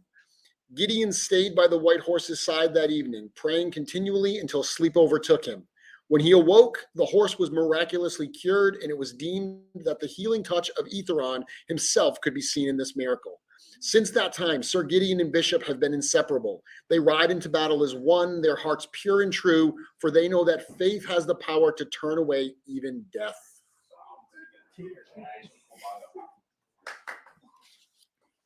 Yeah, we didn't used to write bows for the horses, so now we're going to just hit you in the heartstrings with this one. It's the old yeller of Mythic Legions. I mean, Joe, I know you are a huge knight fan. When you saw this new Sir Gideon, the lance, this horse Bishop, you must have been all kinds of excited. This is like when I go to Renaissance fairs, medieval times. I love to see the jousts, you know, and to see an armored up horse like this, and finally an awesome lance. Whew, it's good stuff. It's real good stuff. It's exciting. Yeah. These soft goods, obviously, once again, by the team at C. Jessam. My goodness, these are stunning. Eric, talk us through this particular character here and what we're seeing. Yeah, that's a lot of soft goods. A lot of square inch of soft goods on this character. They're all wired. Yeah, everything's wired. So when they sent me images of this, when they finished it, one of the images they sent was they put it on an existing horse and had the horse in a running pose with the soft goods all billowing back. And I mean, it looks amazing. Like it just, again, like the soft goods and the posability adds so much of a dynamic touch to what you can do with these. And, goes from, a horse figure running to, I mean, you can just almost feel the wind blowing through the horse and all of those soft goods. And, the breakdown on this is each one of those panels on the side is actually, it's double layered. So there's a kind of a deep gold layer with the tassels attached. And then there's the second layer on top of that with the sigils on each one of those panels. And so those two layers are individually wired as well. So, you've actually got two layers of posable fabric there to play with. And it's a little harder to see on this, but this is also our first horse that it actually has a soft good blanket under the saddle, and the blue ties back to the blue on the Gideon figure. And it really with with all of the soft goods and the armor and everything, it was a functional decision as well, because it just the fabric was a little more pliable and thinner, and it ended up working out so well, just the way the soft goods tie in with the armor. And again, going back to what I was talking about before with the Adaloric figure, there was, at least as when I was a kid, and I think kind of more the prevailing look of the knights back in the 70s and 80s were these brightly colored, gleaming depictions. And this horse with the soft goods and the gold and the silver very much represents that that style of that look for a knight's horse. So, and as far as like breakdown of the non-soft goods, new parts, there's I guess a bridle / helmet on there. It's, it's a little bit more of an armor treatment as opposed to a bridle. The neck plates are removable and interchangeable with the mane, which we also include. So, there's been a lot of requests for a white horse. So, this will very much, you can de-armor this and take off the soft goods, and you've got a very, nice, just standard white horse. So it's something we haven't offered yet. Sorry to interrupt. I need to break in here with a special announcement in honor of Eric's birthday. I don't know if you know we were doing this. There's a polka dots dessert truck parked outside. It will be here until 2:45. You're more than welcome to go out there and dig in. They're awesome. Wow. So, Okay. Dessert truck right out in the parking lot, right out in front. Do we know what? I don't know what's in there. I'm not sure. So we're going to give someone a mission. Greg, can you find out what's on the dessert truck and let Eric and I know so you can bring us some stuff? Apparently we're having dessert for lunch today. This is going to turn into a disgusting broadcast. Just hot fudge all over the place. Yeah. Happy birthday dessert truck. You know what I want to do real quick? I want to go right to this camera here because Joe, you have that set up with that lance, and that does a really good job of showing how big that lance is. Like, look at that. I mean, again, and you can largely thank Joe for that. We had a consulting session on the length of the lance, and this is actually the second lance that was done for this. Yeah. We were putting figures. I mean, this is the hard work that happens here at the studio. So We're putting figures on horses and measuring out if they were jousting each other, how long the land. Yeah, putting them into position, like, okay, well, he's going to ride like this. How far in front of it should it be? Like doing a little bit of research, Google how long is a typical medieval lance, that sort of fun stuff. Figuring out the scale to the figures. And yeah, one suggestion that Joe had also that was a later addition that is a cool, again, kind of customizable, playable feature on this is, if you look at lances, there's many different tip types on it. So that's, removable kind of forked tip on there. So you could have a more standard, just plain end on it or that. And of course it opens up the door for, future variations on what we can do with a lance. Yeah, I mean, this connects at this point as well. I'm not sure if it's going to be a factory thing, but we haven't. So at some point, it's really what the handle, the shaft, and these two pieces. So at some point, being able to swap these around and having additional parts it's exciting. Yeah, I'm hoping that in production we'll be able to maintain that break point on it where you just pulled that out, because even like that's a cool.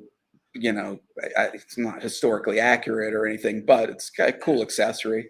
Somebody I'm sure could come up with a blade to put in the tip of it, or sure. I mean, that's where the fantasy part comes into it. So, Lord Stephen, real Scottish Lord. I'm going to ask you a question, and then you can answer it. And Eric and I are going to look at the menu from desserts while you answer this. So we're not going to be listening. You're not going to pay attention. You're on the spot. Gorgeous figure. I know you're a huge fan of the line. I mean, come on, look at this thing. Is this not a steed worthy of a lord? It is. It's amazing. I tend to like a lot of the heroic side of things. Oh, that's right. You're not paying attention. I'll listen to you. Yeah, thanks. Yeah. I like the heroes a lot of the time, and I'm really excited about that Heavensbrand figure we just saw, and it just blew my socks off, and this, I mean, even more so. And I even have to say, I can't believe this is a 10-year-old figure sitting on it. It still looks awesome. I mean, it still is amazing. Obviously, the new one is souped up a little, but bring it all. No, it's I like it's super cool. I don't know what to say. I mean, really, I want to play with it. I want to pose it, and I want to mess with all those wires and those soft goods because, I like that sort of thing. So, awesome job. It's a very dynamic. Oh, did you say piece. something? Nah, don't worry about it. No biggie. So I agree on all that. Thanks. and I think that you mentioned this, but reiterate But this. you're not sure, right? All of these parts, I was trying to get the website back up.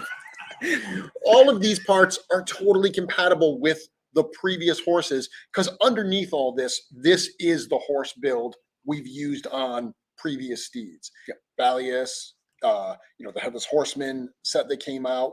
So all of this armor, soft goods, could be removed and put on other horses. In doing so, you're going to end up with a pure white horse underneath this, all of this awesome. Yeah, I mean that actually, just thinking back to, just how just like a little behind the scene, like of how much planning goes into this line and how, we try to think several steps ahead. A lot of this armor was sculpted at the same time the horse was originally sculpted. Like it was never even printed out. It's just been, sitting on the computer since then. But when the horse was being done, we couldn't just develop the horse and then hope that armor and these different type of compatibility issues would work out later down the road. It needed to be figured out all from the get-go. So this armor, I mean, additional work was done to it, but this armor was started back then. The Poxus armor was horse armor was started back then. So that's where like I mentioned before, like with some like developing the skeleton or the night body or something, like when it's like something really new to the line that you're kind of building from the ground up. That's good. We're expecting to have some length and longevity within the line. There really is a lot of thought that goes into it, a lot of planning, and a lot of discussion with Chris about what's going to work, what's not going to work, is from a production standpoint. But those are the sort of things that it's that's an enjoyable part of the job. Is again, it's like figuring out a puzzle or strategy session. Thank you, Greg. Do I get one too? I'm right. Yeah, Billy has two hands. We got you one of everything. Nice, thank you. Happy birthday. Thank you. So, Stephen, I asked Travis this question when he was up here. Long time, passionate supporter of the line. How excited are you to be here at GCon, at Mythic Weekend? This is what it's all about. It's the event of the year for me. I mean, really. I mean, didn't your daughter graduate this year? You know how much of a pain in the butt that was? You know how much work I had to do? And how much money I had to put out? This is fun. That wasn't fun. What'd she do? She just graduated. Everybody has to graduate. It's not even a big deal. She did the bare minimum. She hasn't really accomplished anything great. This is accomplishing something great. This is something to be excited about. And it's amazing. So yeah, this is the event of the year. This is the time of the year that we've been looking forward since last year to come here, see all this. Actually, to make accomplishments be darned. Yeah, and I just got to say, it's like you guys are swinging. Every punch is a knockout. Every swing, you're swinging to knock out Drago. And because, people have talked about it. People made predictions about white horses. Then I made predictions about white horses once I heard those predictions. And then, but this isn't how I thought we were going to get a white horse. Oh, they're going to paint it white and use the same stuff. And then, boom, you do this. It's like, wow. It's swinging for the fences every single time. That's what we feel like, we owe it to you guys. He's like, yeah, I agree. You in particular. Yeah, I mean, not really you guys, but you. No, I mean, we really, do appreciate the support that we get on the line, because I mean, this is a dream job for us. Doing our own thing is something, we've been in the industry for decades now, and it's finally, our own thing is clicking. So, I mean, we feel like, we got to deliver. So we really do try to up the ante every single time, and, bring more to the table. So, it's like this, getting this response is reassuring, and, kind of a relief that everybody does like what they're seeing. Cause that means You we're still doing, doubt we're doing, sometimes? I mean, honestly, Yeah. when you do this kind of work, you doubt whether people are going to like it. yeah.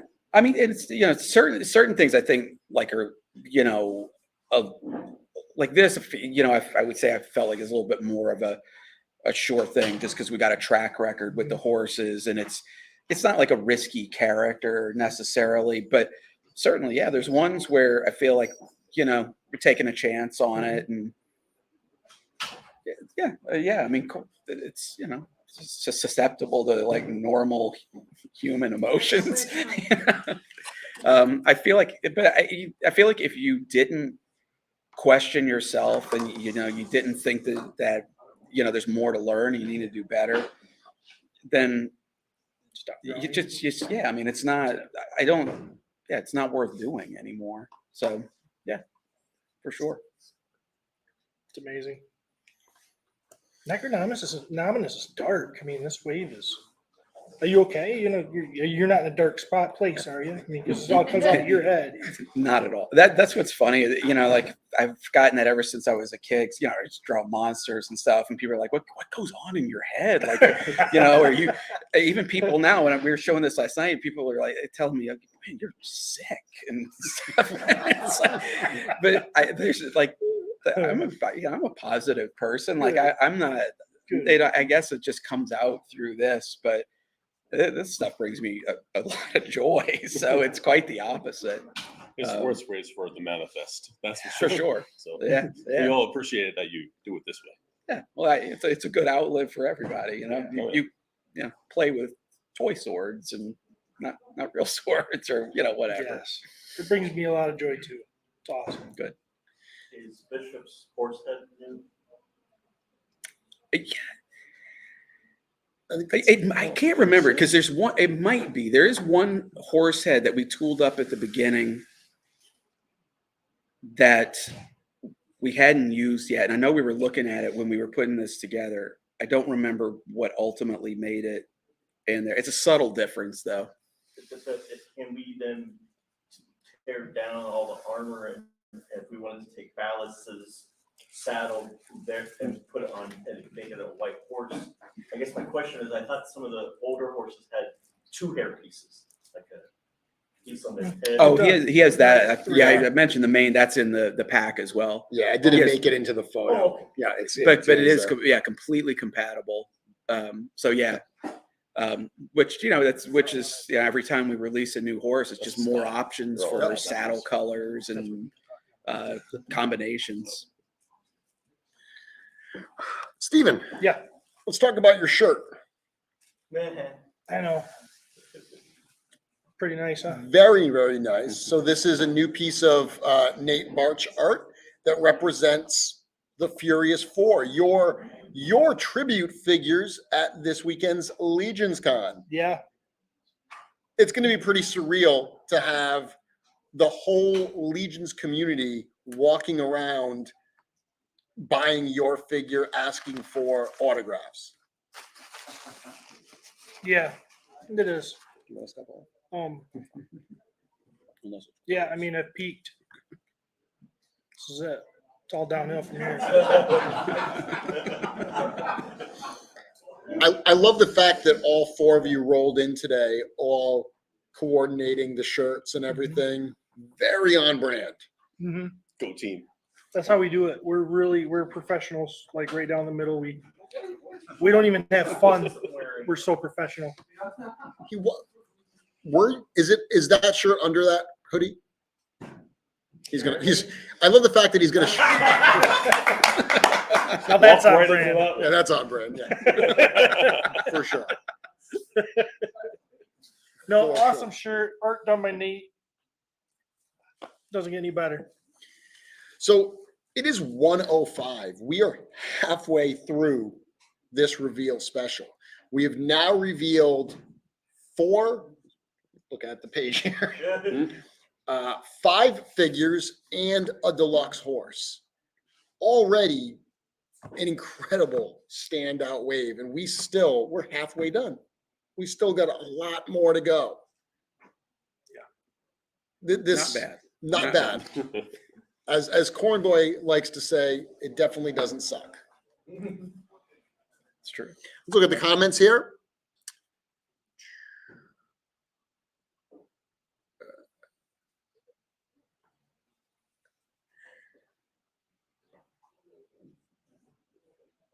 No, I have to point out that This is a good one. This is the second set of armor that's come on a horse, because Flogius has a full set. Yeah. Which is a more evil one. So this is the heroic one. So you could, I'd like to see diorama makers maybe put together a jousting situation where you can have the evil horse face off against the heroic horse, and kind of get together a tournament sort of situation with these. That to me is very exciting. Got a comment here that says Sir Gerard was my favorite figure to date. Sorry, Jeremy, not anymore. That hurts. It's okay. He can take it.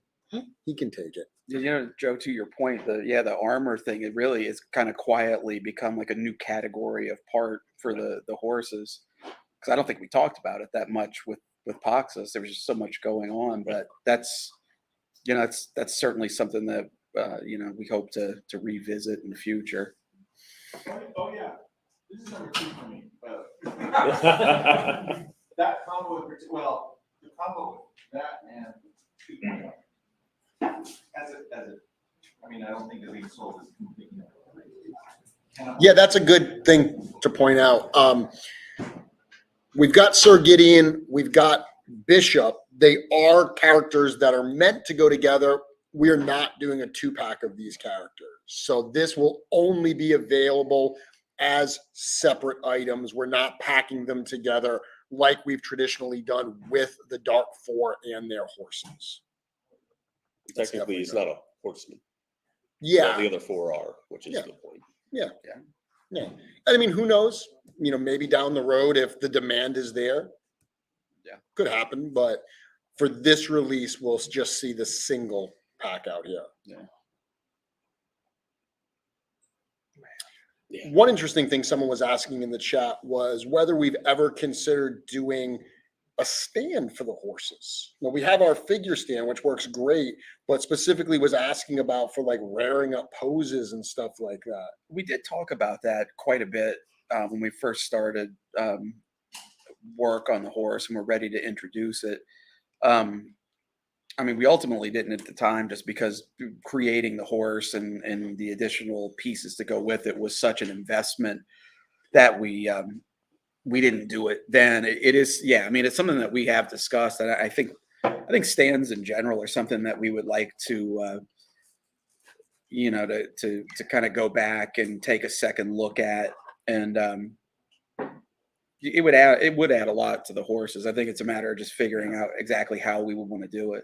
Problem is because we've talked about additional stands for the figures too, and anytime we have a stand conversation, it becomes such a complex discussion, and there's just so many variables that it ends up kind of getting shelved for a bit, just because if we're going to do another stand, we want to do something that's the most versatile product we can possibly do. Maybe have it double as a flight stand. Well, maybe, something where there's there's we're gonna start having that conversation, right? Let's go. And 3 hours later. Well, but it's a great question, and I think it's something that probably sooner rather than later would make a good add to the line.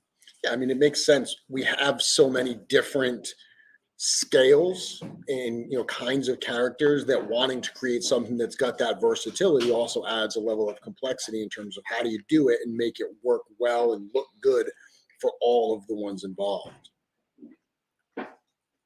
Yeah, absolutely. So Stephen and Joe, both of you, kind of a running theme today. Both of you are obviously going to be at LegionsCon this weekend. You will both be exhibiting. So fans that are going to be attending, they can come. They can say hello to both of you, see some of the creations, some of the artwork and painting that you guys have both put out. Yeah, I'm excited. Exciting times. Yeah, exactly. Want to see yours? Yeah. Maybe you want to see mine. I don't know. I do want to see yours. Yeah, right. I can't wait. Okay. Good times. Huh? Good times. I think tonight's going to be something special. Being at the hotel, having setup night for all of us, that's going to be a lot of fun to be in that room. And we all know that right outside the room, there's going to be people that are going to be checking in, getting their badges early, that are going to be just buzzing with excitement. I got out of here last night and got back to the hotel around 11:30, and there was a whole crowd of people in the lobby waiting for me. I mean, they were there partying, but I'd like to say they were waiting for me. They were there for me. They were there for You you. came in after. Did you notice how nobody noticed? No, they did. They were all like, Jeremy. It was wonderful. It made me feel very, very happy. It's great. The atmosphere is great. Everybody's friendly. Everybody's having fun. We're all hanging out like old friends, and I expect that to be what tonight's like too. I hope. And it's still really strange to hear you in my ear and have you physically next to me. I'm very much used to just like this.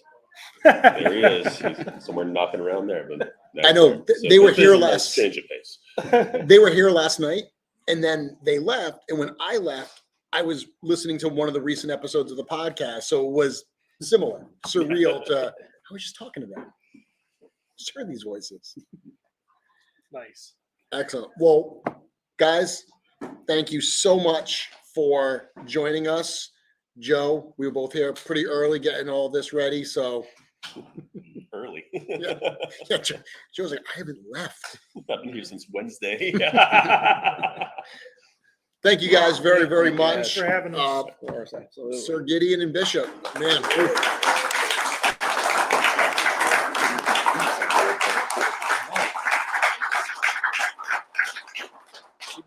Somebody brought me dessert.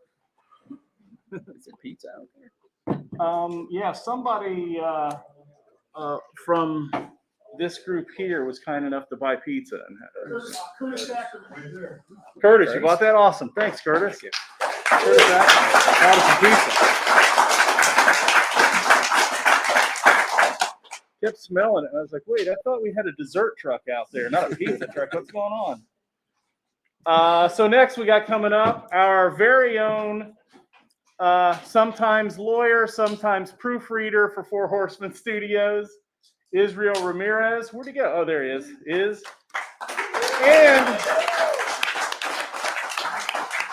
he's supposed to be 1/4 of the My Wife Is Gonna Kill Me podcast, but he's a little bit more than 1/4. Peter McCartney.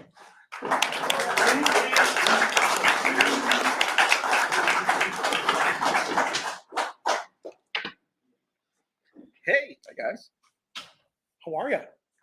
Good. Happy birthday. Oh, thank you. It's amazing. Thank you. It is amazing. It is.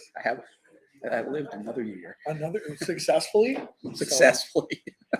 We don't. We have no idea what you've been doing the last year, but maybe step it up for the next year. So. Okay. Yeah, that pep talk helped.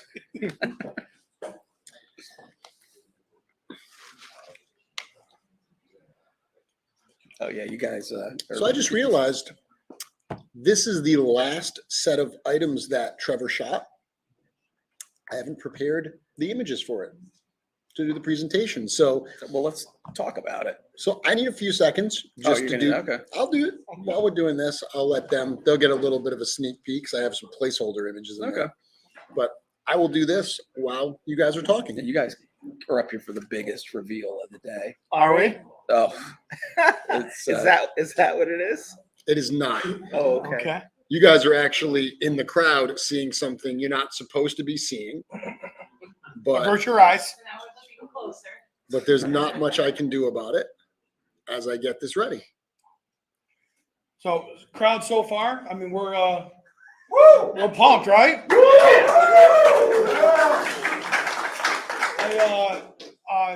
And not to brag, but because I'm better than everybody else here, I got an opportunity last night to see these figures, and I have been watching you guys react to them and seeing your look on your face, the same look that I had yesterday. That is such an amazing thing that these people have created for us. And I just, man, I can't wait for the rest of this day. This is just absolutely amazing. Yeah, it's been amazing for me too, because seeing the looks on Emil's face and old man Kyle's face when they saw those figures for the first time. I was there. I wasn't taking pictures of the figures. I just wanted to take pictures of their faces to capture that exact moment so I could put it up. And it was, Emil's jaw dropped. Oh yeah, he dropped to his knees. He was transfixed. I feel like these events, like as for the Four Horsemen and everybody involved, to see the love that they get back only drives them to want to do better. And then we keep buying, we keep enjoying it. We give it to them, they give us back. Oh man, now we're getting more fans, we're bringing more people into the line. And it's kind of this cyclical of just what can we give back and forth between the Four Horsemen and us, the fandom. And it just, and we always go, oh, there's no way they can outdo, there's no way it can be better. And every single time they do it, every single time. And that just, we always talked about on our show, the My Wife Is Gonna Kill Me podcast, NSFW. So if you have not safe for feelings, anywhere. Right? Yeah, if you have feelings, probably don't listen. But we've talked about it before of how much they care. And if you just look at the business aspect, I mean, they've hit on the price points all day today. I mean, that just goes to show you what they think of the fans and creating these types of opportunities. For the fandom and all the exclusive stuff. And it's just. That relationship is amazing, and you don't get that with the big companies. And I think we're going to see them keep getting bigger, but they're never going to forget where they came from. And I think that's one of the biggest charms of the Four Horsemen Studios. So yeah, I believe that's we appreciate you guys. Real. Yeah, that's us. And keeping it real cheap, right? So thank you for that. And I think we got a new director of sales and marketing.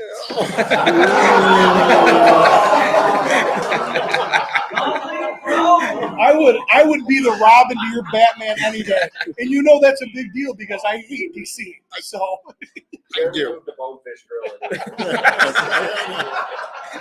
I got a call last night. They were like, "We heard you." We feel like you've been cheating on us. So after that wonderful. After what you just said, those wonderful words, I kind of feel bad with this reveal. Oh no! That they brought you up for the reveal of the hand and feet packs. Yeah! Come on, folks, give it up! Yeah! It's really unfortunate George isn't here because he would have loved this. George loves hands. No, I mean you have to bring. There's so much awesomeness up here. Right. Yeah. Right? That's true. It And balances out. Well, that's how you sell the hand and feet pack. You bring up heavy hitters, man. Exactly. Some of the figures earlier, they didn't need any help. That's why you had the lamos like Steven and what have you. I like this box, like you can't even see. Okay, so on that note, it's full of hands and feet. Just spoiler alert. Well, on that, what we're going to do is Eric and I are going to take a back seat. We're going to enjoy some dessert. All right. We're going to have you, new director of sales and marketing, to tell the fans what they're getting and really sell the awesomeness of the skeleton hand and feet pack. You've got my back legally, right? So in case I cross a line or something, No, right? not at all. I was just promoted, therefore you're now my legal counsel. So I'm sorry. I want to mention that I promoted Jeremy yesterday. I gave him a new title. So it's business development and sales and marketing. So director of BDS. Nice. Be the director of tomfoolery up here. Yeah. So you're not. I like that. That's a wonderful title. You're not stepping on Director of on his tomfoolery. feet. So you're not stepping on his toes. Speaking of feet that we're not stepping on, one of the, again, we can rant and rave all day long about how great the Horsemen are. the flexibility in the line for what these figures allow us to do and display them the way that we want and build these epic battles across these huge dioramas and mix and match and pop and swap and LBC and all those. In fact, we coined a term earlier. A lot of these figures give you great opportunity to do what you want to do. So, trademark TM I'll get on right that. there. So just stop you for 1 second. Yeah. I want to keep my job. Okay. So just tone it down. You're a little you are kind of stepping on my feet. You're a little too awesome. Steven, can you bring me from 7 back down to 5, please? But as easy as it is to look at something as small as a hand or a foot and kind of dismiss that, they are showing us incredible complete figures, horses with soft goods. We've seen a ton so far, and holy crap, I can do crap, right? Holy crap. What's coming, it's very easy to dismiss hands and feet, but hands and feet are an integral part of what you want to create and what you want to do, what weapon you want them to hold. Are they holding their shield? Are they not? Are they holding the reins on the horse? So again, it's a small piece, but a very important piece. Yeah. And what they've done here is they've created multiple sets of hands in multiple colors. I'm allowed to pick them up, aren't I? Yeah. Okay. So obviously you've got the beautiful gold, you've got a silver, and then of course this this killer, I would call it, would you call it a charcoal metallic? My job's safe. We're looking at skeleton hands and feet, and he's talking about knights. Honestly, nobody can see that. Pete, you're holding it up. Yeah. Go ahead. You had one job, You had one job. I advanced it. We're back on to knights. Continue. Do not sleep on the hands and the feet. Do not sleep on the hands and the feet because a lot of times you get that pack and you're like, but later on you've got a custom and you'll need a hand doing a certain thing, maybe a gesticulating hand, my favorite, or a different colored hand, and you're going to be so happy to have those hands to plug right in there, and the thing about this line is the fans bring it. I don't think there's any other action figure line with the community of customizers, artists, and this helps you bring your own creations to life. And so it goes both ways. It's not just the horsemen and the awesome talent and everything that they bring to the line, but it's also the fans and the community. And that's what really makes it special. So if you don't have those hands and feet, then you're going to have to be on the cabal trying to convince somebody to sell them to you, and it's going to cost you an arm and a leg, maybe. I don't know. So he's taking your job. Well, but Jeremy, effectively, you kind of fired across my bow. You put that wrong one up there. You're like, this guy's doing great. How am I gonna, kind of stomp him out? And you did that. That was on purpose. It's okay. Yeah. Well, okay. So let's reset. I've moved on. I'm going to tell you. Okay. We are now looking at the Knights of Aetheron weapons pack. So we'll go back and we'll talk about the other stuff, but talk about these. You don't have that here? Is there a tray? Can I get a tray? There's a picture right there too. Okay. They're beautiful. And the thing I like about this is they have the circle that you can pop things in and out of, right? So you can customize the shields now. Yeah. So you can have a jeweled. Can everybody see that? This is about the people in the room. Sorry, YouTube. This is about the people in the room. Okay, the real fans that made the trek.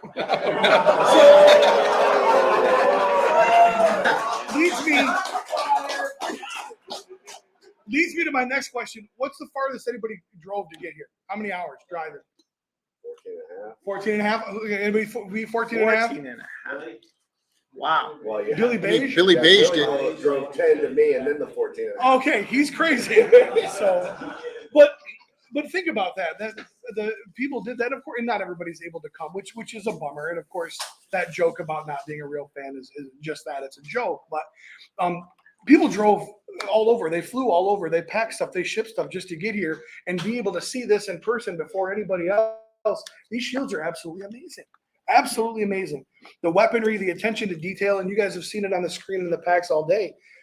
They've gone back and taken great weapons and made them even greater by adding a little detail, getting these extraordinary painters to bring out that level of detail, to kind of add to that sculpt. And they're absolutely amazing. The daggers, the sheaths, the way they work together. This personally, right here, I was super excited about when I first saw it because I Right. thought it was a fireman's axe, which no, write that down, Jeremy.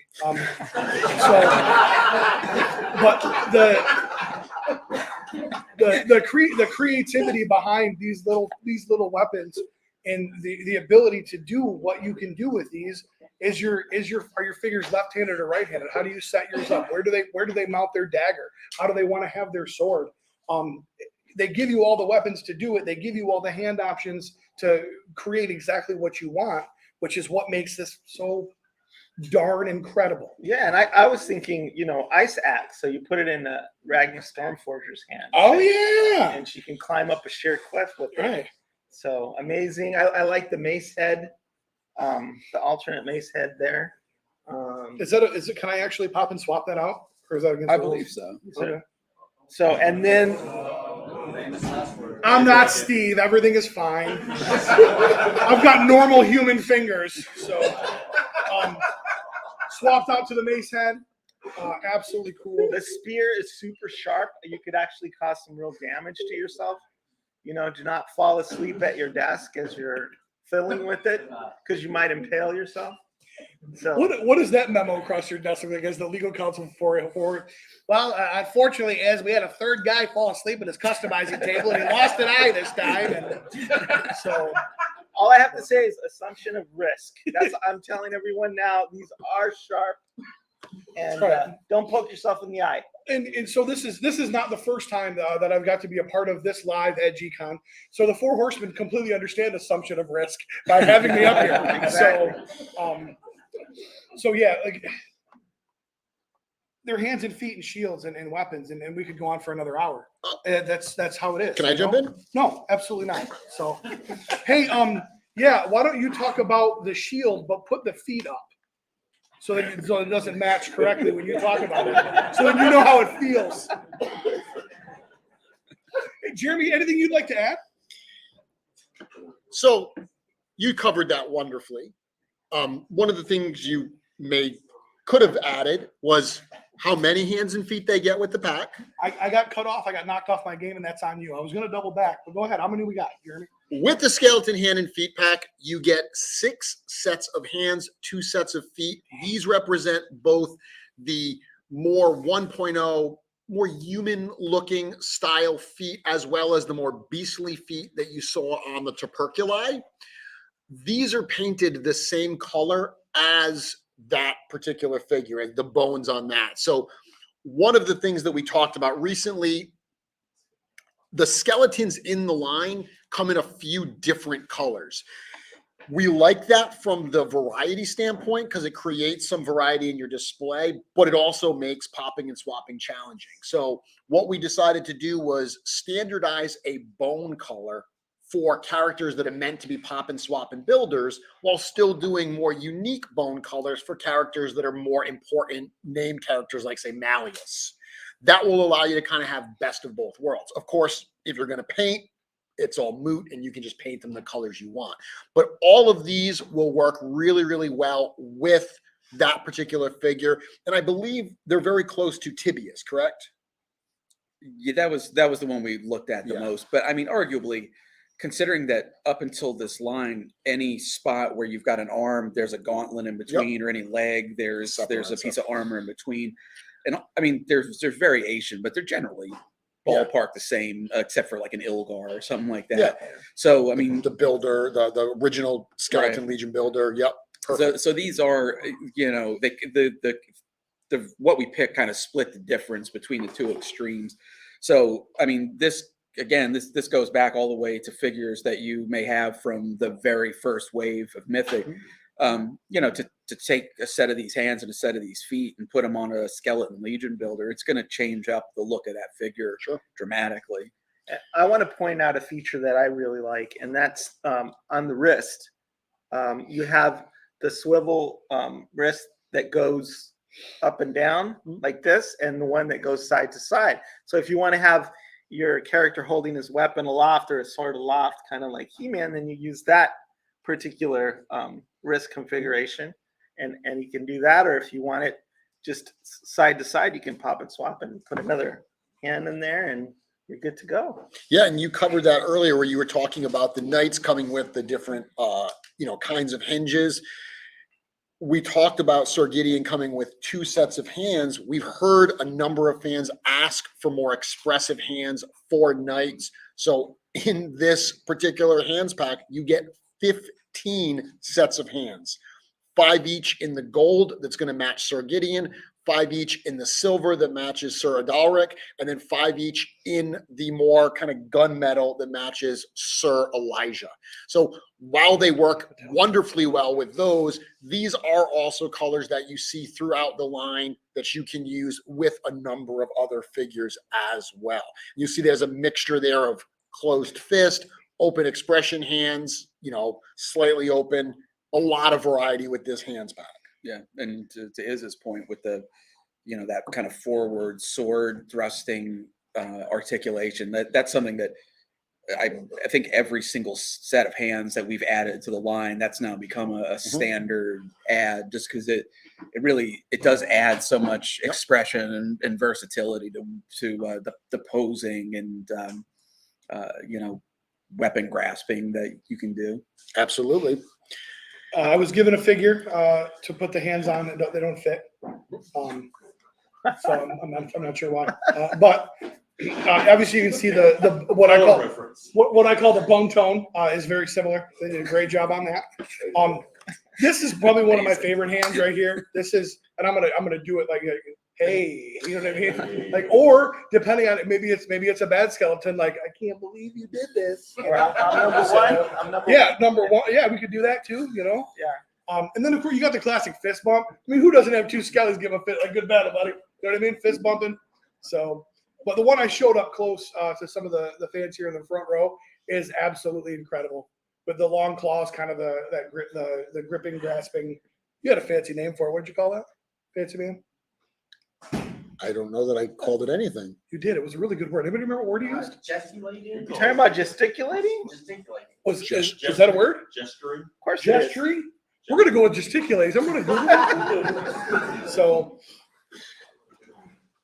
and you can do 2, like both ones up. You give one of these. Yeah. I'm number one. Like, I want you to definitely know it. Yeah, one of these. I like this guy. So. And I really like the beast feet. I like the way that toe is splayed out there. He needed some toe clippers and maybe a pedicure, but awesome. It's not just your regular foot. I mean, it's a beastly looking, Would you call it the pre and post pedicure? Pre and post? Yeah. Oh man, this is really bad. We got to go get an appointment. Then, hey, we're okay. You know what I mean? You can get a set of nail clippers if you don't like long toenails. And the long toenails are better. I think. I like the long. I like the long toenails too. So yeah. So to interrupt your talking about reverie, toes and nails and pedicures, the last accessory pack that we're showing today is the Knight's Weapon Pack. So we talked about the introduction of these new weapons in a couple of the characters, Sir Elijah, Sir Adaloric. We know that fans are going to want these for some of their existing figures. So this weapons pack here takes those new weapons, gives them a whole new color scheme. One that Cameron was talking about is very easy. If you don't want them this color, if you want to do something else with them and customize them, these are, very much like primer type colors. They lend themselves very, very well to also being painted over. But as is, they just look wonderful. So these are going to work with a variety of figures as well. You get both of the shields. You get that hammer mace combo where you can pop the head off and put the different head on, the new spear, the sword and scabbard, and that dagger. So lots of weapons, lots of options that you get here as well.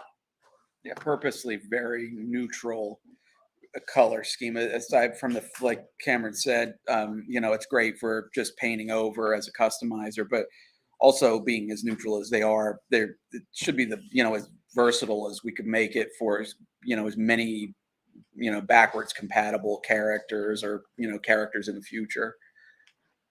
And that's great for the non-artistic people like myself that don't have the ability to paint them or keep them looking good after they're painted, so that was an awesome choice.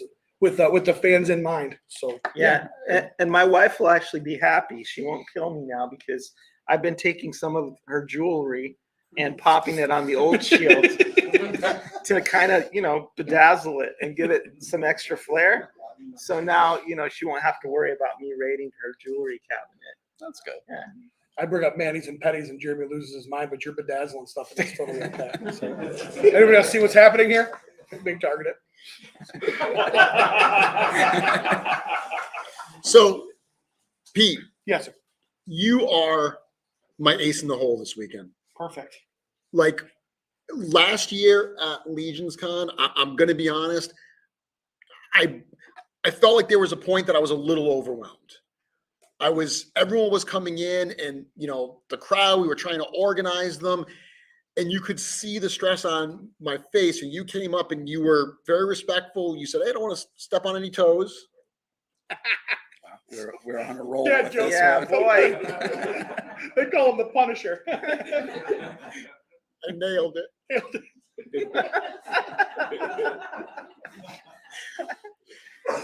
Fire marshal mode. Fire marshal mode. You looked at me and you said, do you mind? Do you want me to step in here a little bit? I said, yes, please. And you just went into, you were in alpha mode. I went full Steve. You went, no. Your direction was incredible. You got that line organized. So with the growth that we have seen in Legions Con this weekend, I have no anxiety, no worry, because I know that if things start to get a little out of hand, all I have to do is call on Praetorian, and the bull's going to charge right in. He's going to make himself known. He's going to take control. I love being a jerk and yelling at people and making them do things like that. It's right in my wheelhouse, man. So I have a very particular set of skills, and it's hurting people's feelings, and I'm great at it. So, but it was one of those things like, hey, I got a loud voice and I can organize. You had 97,000 other things to do. And what was cool for me is I got to see everybody coming through. Hey, what's going on? I'm high-fiving everybody. And, we got it all organized. And Takes command. Yeah. Command. So I almost, because it was a bigger venue this year, I actually almost ordered a bullhorn to give you. And then I realized that you don't need a bullhorn. Not necessary. It's redundant. It's just redundant.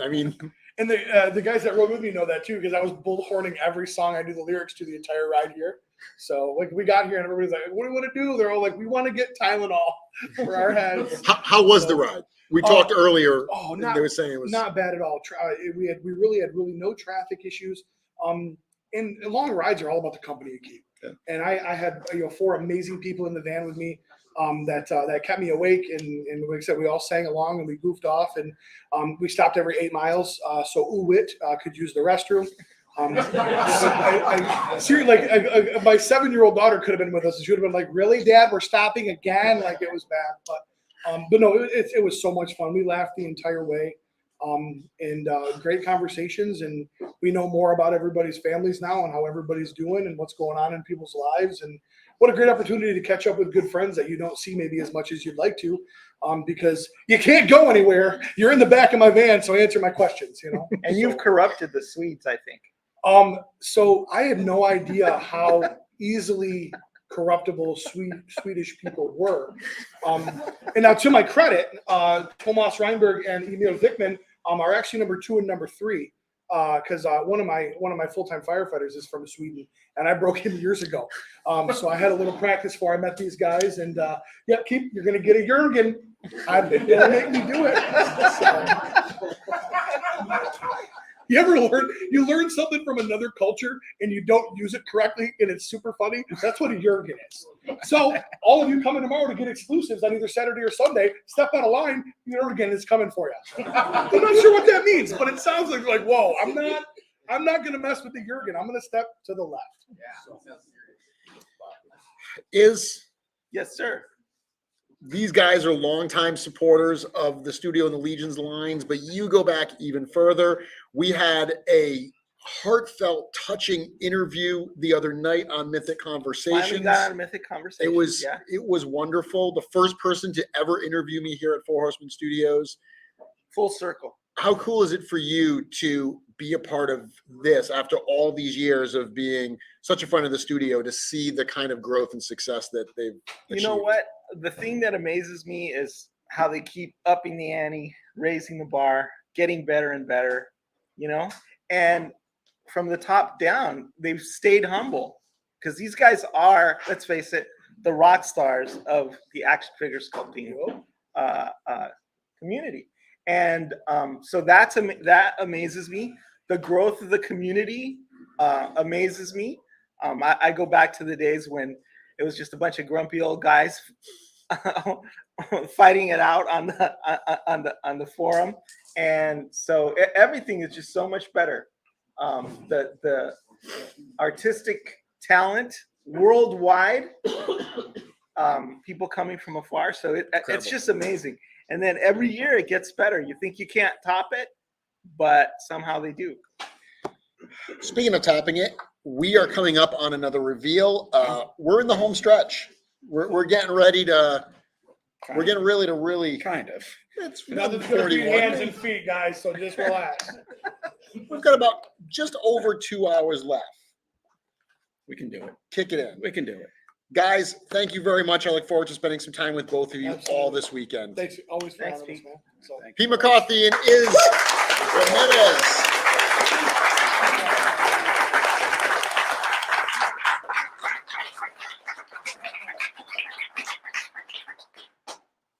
All right. For those of you who haven't had the dessert truck out there, I hear it's pretty good and it's free. So,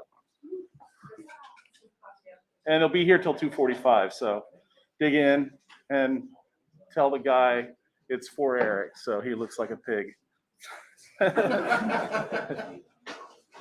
Okay, so next coming up, we have from Four Horsemen Studios, a tremendous sculptor and the everyman here at the studio. He's our utility man, Bill Mancuso.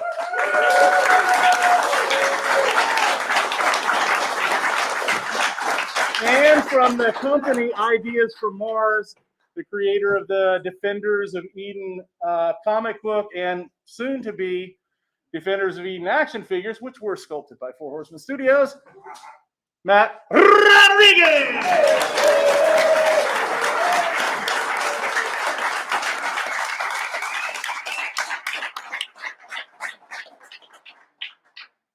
Okay, guys. Thank you both for joining us. Before we get to you, let's do a reveal. So this next reveal is the Undead Builder Pack. And now we're going to look at a lot of different photos. It might be a little confusing because you're going to see a bunch of different things going on. Let's get through it and then we'll explain it to you.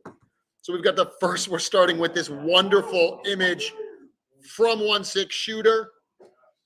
Now, what you're seeing here, this zombie, it goes to what you were talking about earlier, another kind of undead character that's in the line. This is one of our popular builder packs. In the past, our builder packs were focused more on adding armor and weapons. Think like the Barbarian builder pack, right? This builder pack is focused more on adding body parts. So what you're going to get here is you're going to get one body. So that torso, the lower arm armor, the lower leg armor, that's going to be in the pack, one set of that. But you're going to get a set of zombie limbs. That's what you're seeing here, the zombie arms, the zombie upper legs. You're going to get two zombie heads. The first one is this one with kind of the jaw falling off. This is the second one.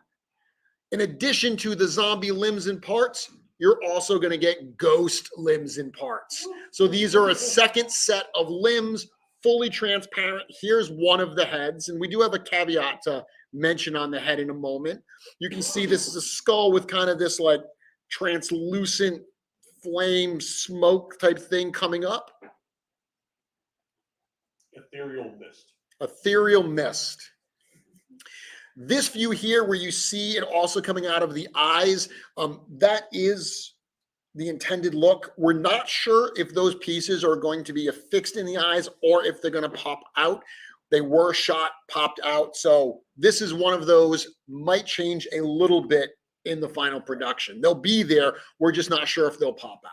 We're hoping that's the case. Hoping. It's just a matter of whether or not, because there are smallish pieces. We just need to work with the factory to see if that can be a poppable mushroom joint. This is the second ghost head that you get in the set. So this is all, besides the ghost limbs and the zombie limbs, this is what you're looking at. 2 different heads, that ethereal mist type add-on. You got a couple different weapons. You've got 8 sets of hands in this. We put together this graphic that, again, you're only going to get one of these bodies, but this is what you can do with a bunch of different bodies. Now, this is a perfect set to use with Legion builders. If you get yourself, say, a deluxe skeleton Legion builder, you pop out those skeletal limbs, you replace them with the zombie or the ghost, you have yourself a brand new figure. So this is very much meant to be a pop and swap type set. The Undead Builder Pack is going to be a deluxe builder set like we've done in the past. It comes in at $55. The Undead ranks of the Congregation of Necronominus are made up of more than just skeletons. The zombified remains of the freshly dead, the flesh still clinging to their bones, clawed their way from the grave to march behind the Lord of Death. The restless spirits of the long deceased also fly forward, their ghostly bodies given the power to animate suits of cast-off armor and wield weapons in their spectral hands. There is no peace in death for these souls, no rest beyond the grave, for they have returned to Mythos as part of the undead army of Necronominus. Ooh. Very spooky. Spooky. Eric, what else do we want to talk about with this? I mean, you covered a lot. So there's I've had a lot of dessert. Like I'm sugared up right now. So some of this will be reiteration here. I think, what this line we've already shown, there's, essentially a new skeleton that's been built from the ground up. There's been a new knight that's built from the ground up. And although this is not a full head to toe zombie build, it's a significant number of parts. It's equal to a lot of what we did in the first wave. So we're really adding a lot of new, base body types to this wave. And again, really a new race of character that hasn't been a factor in Mythos as of yet. Zombies are obviously a very popular subject matter, so it's something that a lot of people have requested over the years, and really cool to bring into the line. And just the heads are really not like things that we've done before in the line.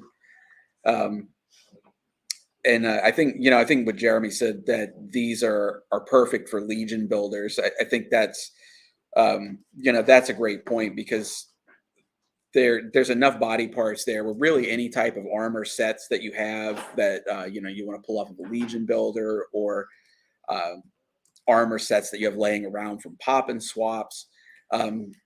Getting this more unusual for us set where you're getting multiple sets of limbs and heads and legs and things like that. Hopefully that's going to work well for people who do have those extra parts laying around, that can really bring some new life to, to what you have in your collection already. I'm sure one question that we're going to get that this one's a little bit pending. Our hope is to make the ghosts glow in the dark. Color-wise, we don't know how that's going to play out just yet, but I'm sure there'll be a lot of fun had with it. Any suggestions? Red. Blue. Pink. Blue. Orange. Chartreuse. All colors of the rainbow.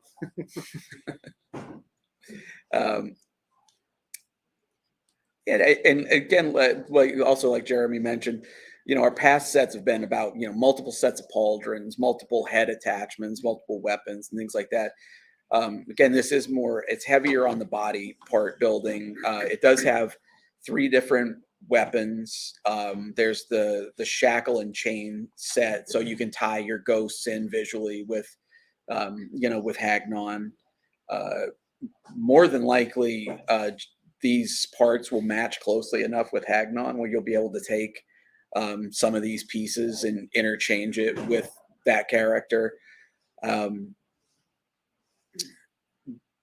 There's again, we talked about like belts and straps earlier. There's a chest strap and a belt with it.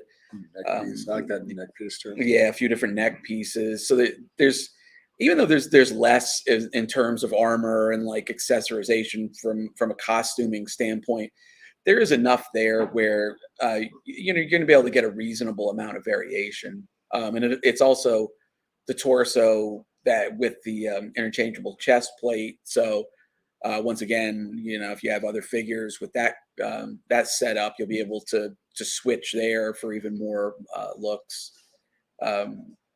Again, if you've got a parts bin handy, you're really going to be able to mix up your collection with these guys. Yeah, this is going to lend itself. I mean, it's called a builder pack for a reason. This is going to be something that you really get your hands on and have some fun popping and swapping, creating some new characters. How you doing, Bill? Tired. You've had a busy couple days. I am tired. You are very busy. So the little project that we were kind of teasing earlier that's on its way to the hotel, Here's some of it. You've been pretty preoccupied. You must be equally excited that is behind you and to see the reaction to it at Legions Con this weekend. Yes, it's gonna be cool. I don't want to keep it quiet. We'll keep it quiet and make it sound like it's the awesomest thing, but it is. Okay, well we'll keep it quiet. We'll talk about zombies and ghosts. Yeah. You pop and swap, you put things together. The day one exclusive for this year at Legions Con, A Daith the Unknown One, came to life because you were stuck in the studio during COVID. Yes. And you were putting parts together, and you put something together. He's a COVID creation, thinking about the death that's surrounding us. So putting all the organizing the shop and stuff, and we had these bins of all the parts, and I just started putting the stuff together, and he came out of it, and I showed Eric, and I was like, I'm gonna put this on social media, and Eric went, don't. I might have an idea for that. And 2 years later, it's 2 years later. Now we're going to have it on at the Legions Con. So with that kind of project in mind, I imagine that you can picture the fun fans are going to have just messing around with these parts. Come on, zombies and ghost parts? I mean, zombies and ghost parts. What else do I have to say? We can just that's pretty much it. Yeah. Job done, right?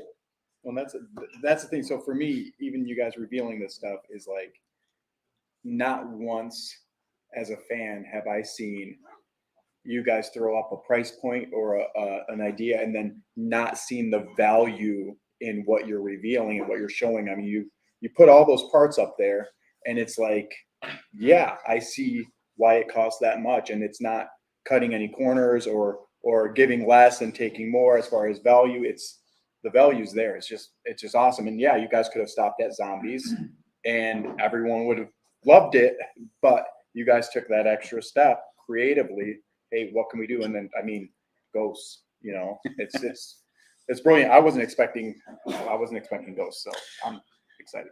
Well, it's been a heavily requested. Hagnon is a popular figure. Mm-hmm. People really kind of dig that translucent ghostly character. I've done customs like this, taking the Hagnon parts and using actual armor to make it look like, a ghost is, animating a suit of armor. You had mentioned a while ago you wanted to do that. So having the chance to do that here, having the chance to get different types of undead into this particular faction, a second ghost. Now we've got a zombie. We got the ghoul earlier. This set really seems creatively to check off a number of boxes for you. Yeah, for sure. Yeah, I mean, like, you know, zombies, one of those things in particular that,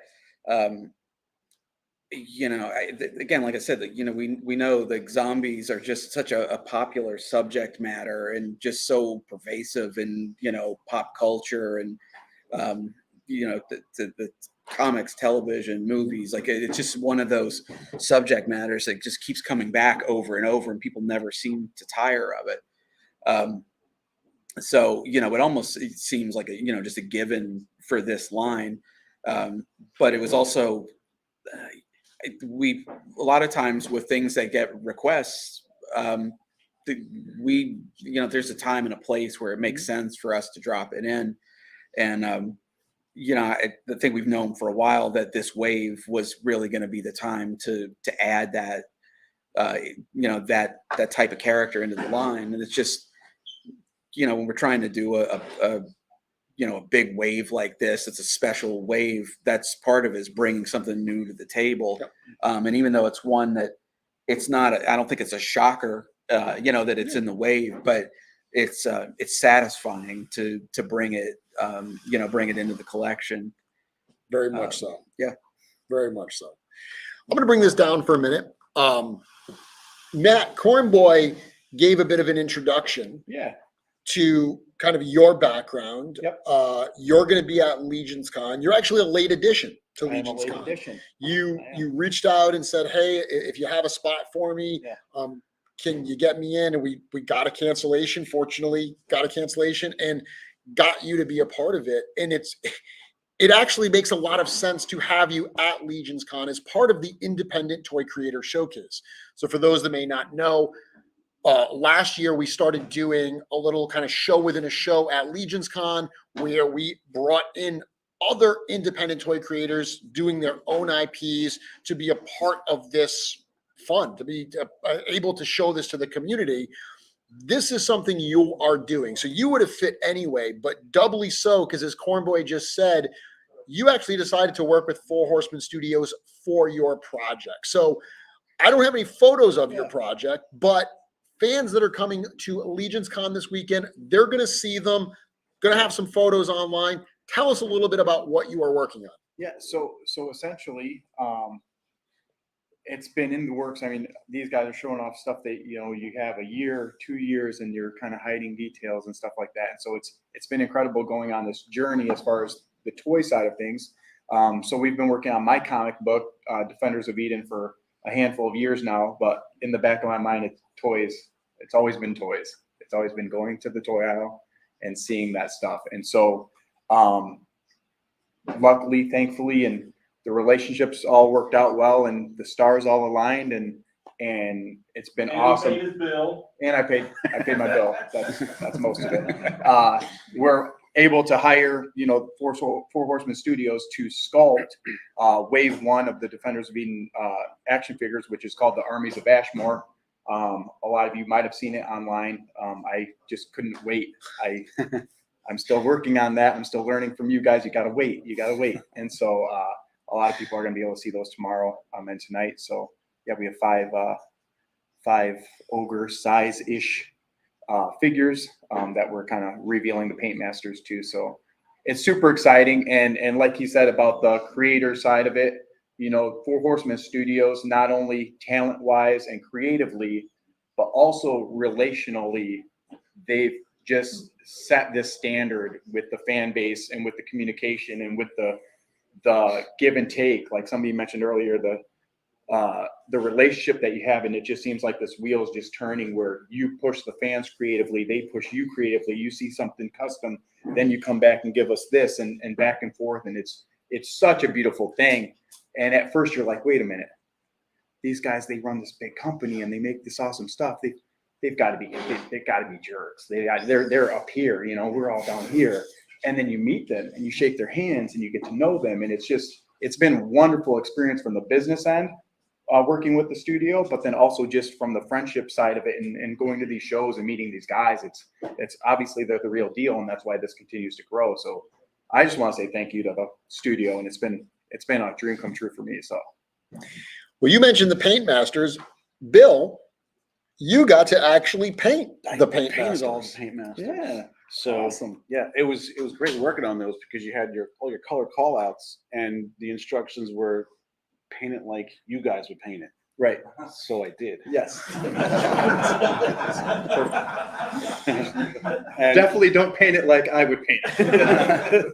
yeah, and other than like a couple of minor tweaks here and there, it was smooth sailing. Yep. So it was great working. Awesome. Well, hey, I appreciate it, and finally happy to meet the one that kind of painted it all, because I get them open and I open up the boxes at home and I'm like, Rachel, my wife, I'm like, Rachel, get down here. I want to show you something. And, but it's beautiful work. And so obviously, if you're going to try to break into the toy industry independently, you go to the best and you pay the best to help you all along that way. So it's awesome.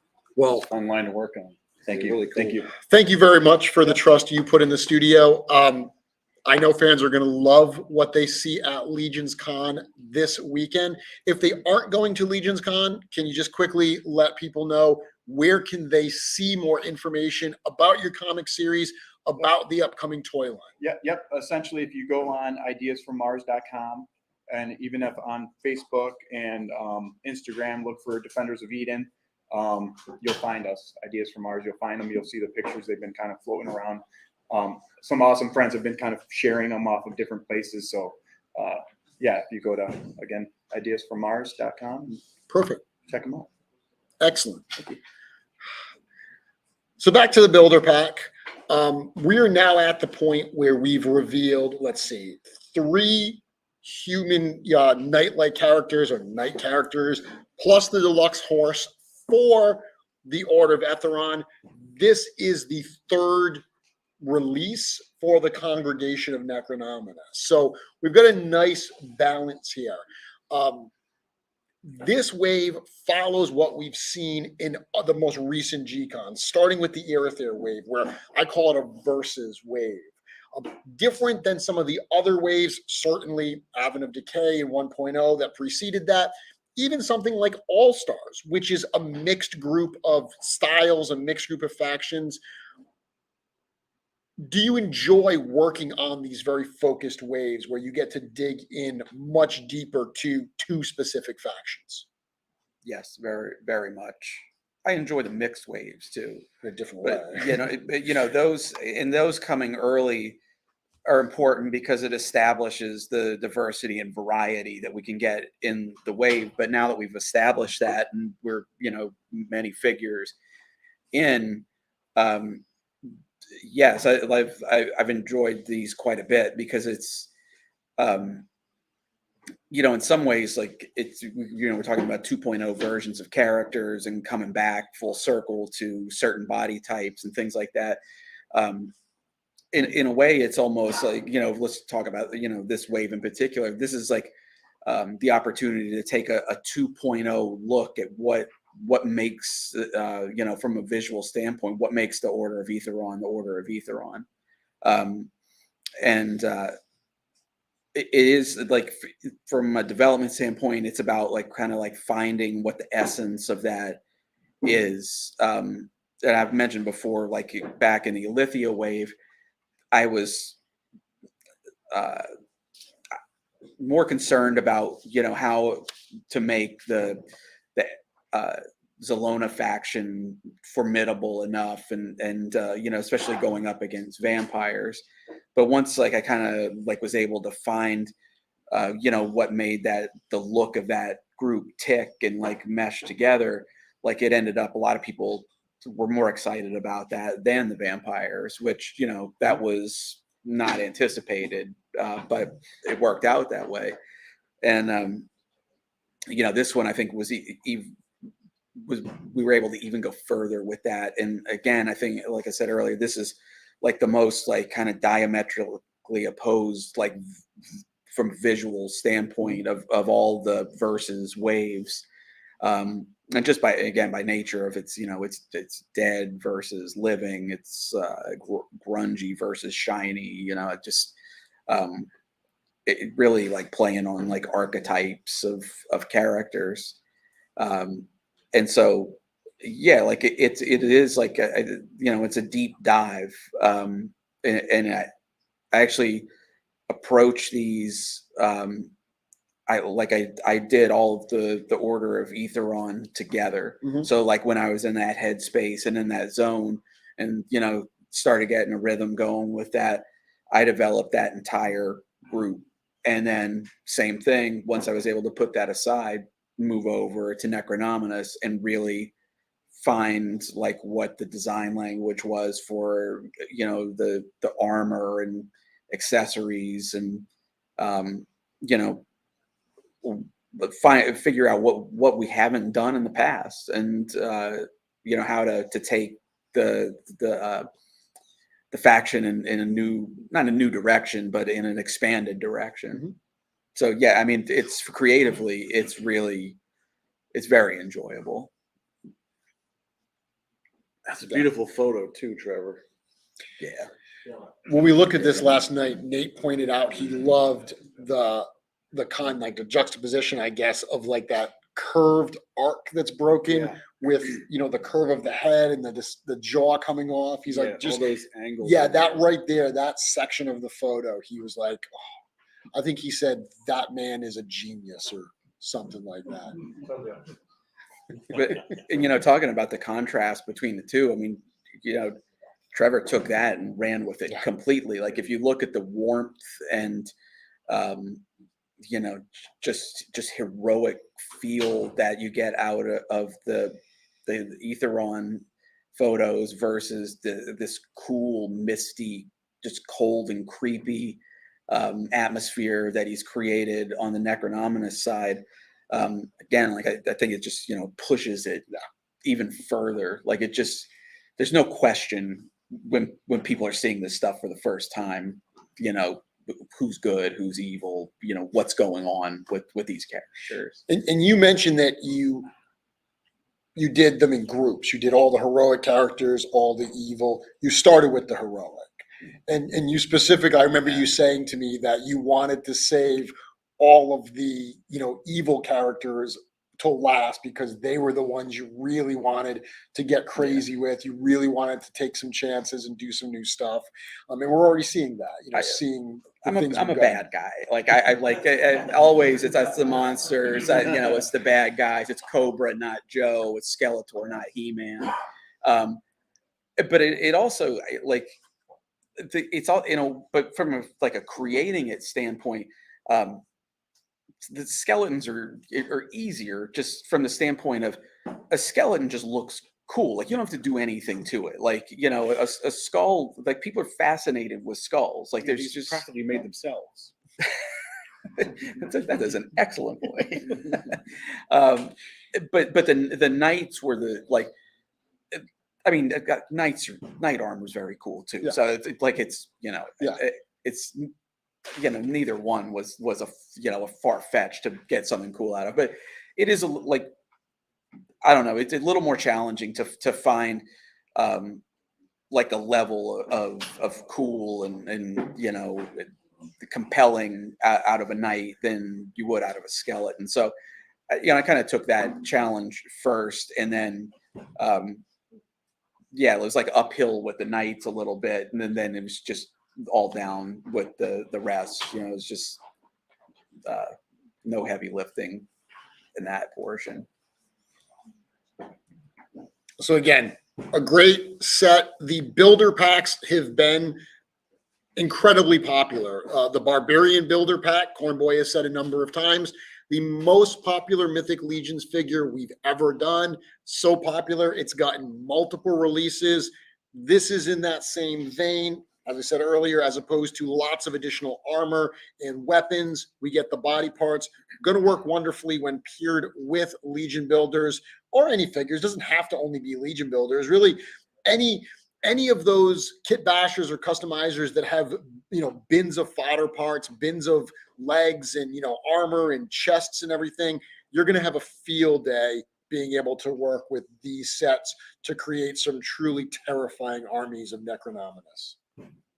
For sure. Yeah. So with that, I'm going to take this off. We are get that off there. That's us. Any Those guys. guys, any other items, any other things you want to share before we let you go and we bring in a new group? Not from me. I'm good. Thanks for having me. Good to go. Thank I you have one both. thing. Oh, Let's do another drawing. perfect. What are we drawing? We don't know. We have no idea, but I'm going to have each of you pick one number. So we got 2 prizes this time. We don't know what it is. I'm going to have Joe and Chris and Diego get together later and figure out what we're going to give you. But somebody's going to win something. So each of you feel free to pull a number out of there. Not all in. We did one of those. That's enough. We don't want to go broke here. Ready? No, you guys. What do you got? So you said it's not an E, so I'm assuming that's a 7. Number 7? Is number 7 here anywhere? If we're not here, we move on. Must be present to win. All right. Well, 45. Is there a 45 here?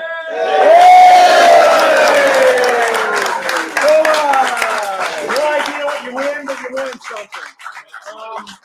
Give Joe your name later. Yep, go ahead.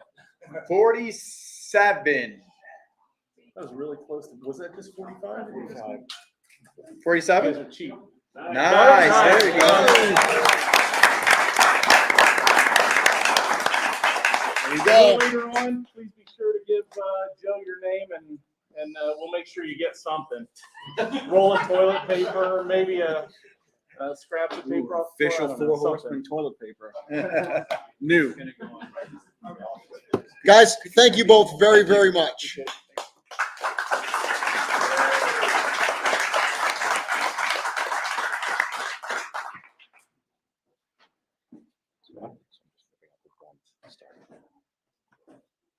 Oh, good. Yeah. That's a good idea. They just heard everything you said. They did. All right. So coming up next, some people you guys I'm sure all know from the Mythic Minute podcast, Mr. Jesse Arnold. Is he still in the room? Where's he at? Yeah. Right here. All right. Mr. Jesse Arnold's coming up. And also from the My Wife Is Gonna Kill Me podcast, my favorite co-host of the show, behind Pete and Jeremy and Travis. I mean, behind Pete, Travis, and Steve, Jeremy DeWitt.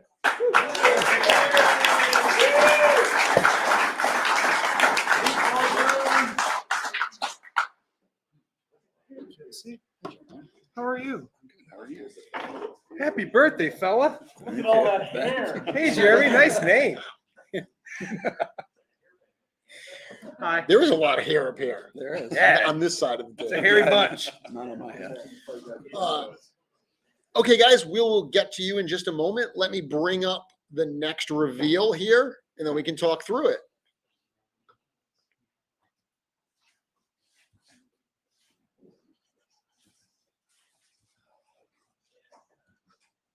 You can hear the anticipation. I know. You can, right? It's vibrant. There's energy in here. So this is one that I think is going to be a very popular figure in this wave. This is Maxillius the Harvester.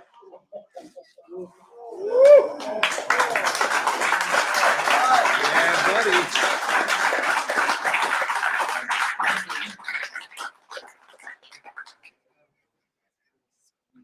So as we go through the turns of this figure, we've got some cool stuff to see with this. I mean, very, very detailed, cool soft goods, but we're not done with this. This is a figure within a figure. Within a figure. So all of this armor, is that fixed on it or does that come off? It comes off. So one of the opportunities that we had with this figure was, we know that something that in general, just as an action figure, people have requested for ever, it seems like, is just a classic Grim Reaper figure. For the purposes of our lore and story, like, you know, we didn't want to just do a Grim Reaper, so this is the character, you know, as in the story, but head swap, armor off, and there you've got a just pure classic Grim Reaper figure. Yeah, buddy. But wait, Eric, what if you take off his robe? Do we get yet another kind of figure? Yes, we do. As a matter of fact, there's more. Oh, yeah. So fans have also long requested just a full-on head-to-toe skeleton figure. If you take off all the robe and armor, you get that. So within this one figure, you can achieve these 3 different looks. The character, Maxillius the Harvester, a very classic Grim Reaper, or just an unnamed skeleton bad guy for your army. Yep. 1.0 or 1.0. These are all 1.0 parts. And this is one, as we mentioned, certain characters are done in a standardized bone color to work with the hand and feet pack. This is one of those characters. We felt like that was extremely important with this one, just because there's so many opportunities to just spice up your skeleton army and get the different looks out of it. Maxillius the Harvester is a standard figure at $37. Before the Lord of Death appears, there is Maxillius the Harvester. Necronominus comes forth to raise the dead and grow his army, and the Harvester's job is to give his master fields of freshly reaped bodies to turn to his side. Maxillius is as unstoppable as the passage of time. He is a force of nature that cannot be reasoned with or slowed. He exists only to kill. Entire companies of knights have fallen at his feet as the Harvester comes to reap. A scythe in one hand and an hourglass swimming with the souls of his victims in the other. When you hear the rattling of the bones he wears upon his chest, you know the Harvester is close. Pretty cool, right there, Jeremy? You know, I like all the skeletons and all the creepy stuff. I like anything that could possibly be on like a heavy metal album cover, especially from the 80s. And this dude nails it, man. This is badass. I love this so much. Not to mention, I mean, you're gonna army build these things, right? I'm gonna army them. I don't care what anybody else does. I'm gonna army build these things. So, well, it's amazing too because it's a 1.0 body. I mean, this is a blank slate. That's a skeleton body that you can do whatever you want with. If you want to give them just one, lower calf leg armor, if you want to give them, a different, belts on him or something, or he is somewhat a blank slate, but he is a very interesting new build. So tell us a little bit, because this is part of this skeleton build system that you created for this line. We're really seeing it in full on this figure. So Eric, talk us through a little bit about the skeleton and how it's constructed. Okay. For the most part, it is constructed very much like a standard 1.0 figure. The big variable on this figure is the pelvis and spine combination. So under the rib cage, there's a small, pop-in ball joint that is specific to this figure. And then that's attached to this brand new bone pelvis that, gives us the look of a full unarmored, unclothed skeleton, while at the same time maintaining all of the same disc ports and compatible interchangeable joint spots and there's even, as far as developing the new parts, like even on this one, even though we had thighs, we had upper arms, these are both brand new. The upper arms, we on all the skeleton 1.0 skeleton, or I guess a 2.0 as well. We've had the armor attached to the bone, so this is now it's a raw bone upper arm, and so this is now the second torso style that we're seeing. So in trying to develop these new skeletal looks, we had to go a little above and beyond and do a few different torsos so that we could get this look here, or we can get one that goes on the the standard crotch and ball joint assembly, because again, like we've got this system in place, so every time we develop something new, we need to make sure that you can go 2-3 steps back and utilize what's been in the line before. So this brings something very new to the line, while at the same time it enhances what you had before as far as a skeleton army. And he's kind of got like this kind of buff, kind of menacing, like that dude could hit you and it hurt. I mean, our skeletons are not dainty skeletons. No, they're I love they're that. they're buff. He's thick. Yeah, double C. Mythic Legions. Yeah, Mythic Legions. Yeah.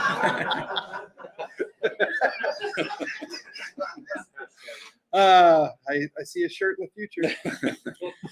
One of the things I loved when I saw this is that little skull on his chest. It's like the little the club that Brontis has. It's very similar to it. Like I wanted to put something very familiar yet unusual, and so I thought the idea of taking a troll-esque skull and shrinking it down to something this big, just thought process on this line, just as working on it, it's fun to think about like all of these things that are now dead. What did they look like when they were alive? And I'm not saying we're going to do it or there's any definite plans, but there is the opportunity now to say like that chimera, like down the road, like what does a not dead chimera look like? Yep. So it allows, and I think for people buying these, it allows you to speculate and think about what made this armor, or what did this thing look like before it was dead. Mythic Legions. I'm still laughing about that. Absolutely. So I'm going to go on this image here while we talk a little bit. Jeremy? Yes. You are the 4th member of the Furious Four. Yep, I'm to be on the show today. I sure am. The tag along member, as you last year when we revealed the fact that you get a Mythic tribute figure, I loved the fact that you were like, you felt undeserving. Like they've been such a promoter, and while you've liked the line, you've admit you're not as into it as the rest of the group. It's not junky enough for you in some ways. Well, I don't just like Yunk, Tomas. But I mean, I love these, and I don't like everything, of course, but they're all beautiful. They're sculpted very well and everything. But I just, like I said, I kind of like the bad guys. I like the evil stuff. I like the creepy things, and so these speak to me. Like these. So this wave is really wonderful. Yeah, and I don't. It's weird. I absolutely love the fact that I'm getting a figure made of me, or at least a tribute figure towards me. But yeah, I don't know. I didn't do anything. I just said, "Hey, these are great." And those guys pulled me on, and we've been friends for years now, and you don't say no. I mean, you got to be part of the group, right? You are a wonderful addition to the group, to the podcast. I had told Steven a number of times that every time you did a guest spot, It was one of my favorite episodes, and they brought you on shortly thereafter. I'm not claiming that I helped influence that, but I may have helped Thanks, influence man. I that. appreciate that. Us Jeremys, we got to stick together. Yeah, I like that. You know, stick together. Get a big group of Jeremys together. They're dangerous. Yeah, I didn't want to be the cousin Oliver. You know what I mean? I don't know how many. Well, yeah, we're a little bit. We're kind of the middle-aged people here, so you might know who cousin Oliver is. But yeah, I didn't want to be like the new guy that kind of ruined the show type of thing. Maybe I was all right occasionally, but you know, wonderful addition. I'll take it though. You excited for the rest of the festivities this weekend for Legion's Con? Oh yeah. That's the thing about this, and I'm sure you know everybody else kind of said it too. But it's it's hanging out with people that you don't get to see all the time, but you see them online, and it's just a big community. Everybody's super friendly, and I'm looking at Emil right now. Emil's a very good hugger. That's all I gotta say. So, I let Tomas, don't sell yourself short either. You got some good hugs too. So yeah, I don't know. It's really good. It's fun. Jesse, last year's Legion's Con was somewhat your introduction to the line. You knew about it. You knew what it was. Came with your friend Sean. In the year since, you've really dove head first, not only into the line, but into the community.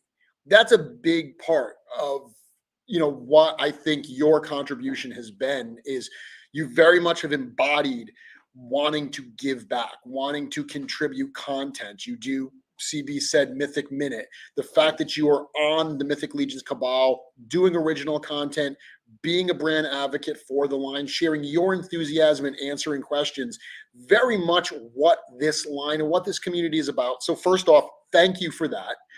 Second off, what are you looking forward to this weekend at Legion's Con? Everything. I don't think there's anything I'm not looking forward to. Like Jeremy and everybody said, of course, the people being here at GCon. I mean, I had no idea I was coming up here today. This is just really cool. So just like getting to meet Emil and Thomas and all the other people who are traveling internationally and people I've been connecting with through the social media and everything online it's really cool to have found a community. When Sean and I were driving home last year, I was like, I need to be a part of all of this. And I kind of waded in a little bit at the end of the year, but then after the new year, I just really jumped in and amazing. Yeah. It's easy to make friends for life here is what I'm kind of feeling. Yeah. You guys are all my friends for life now. Thank you. So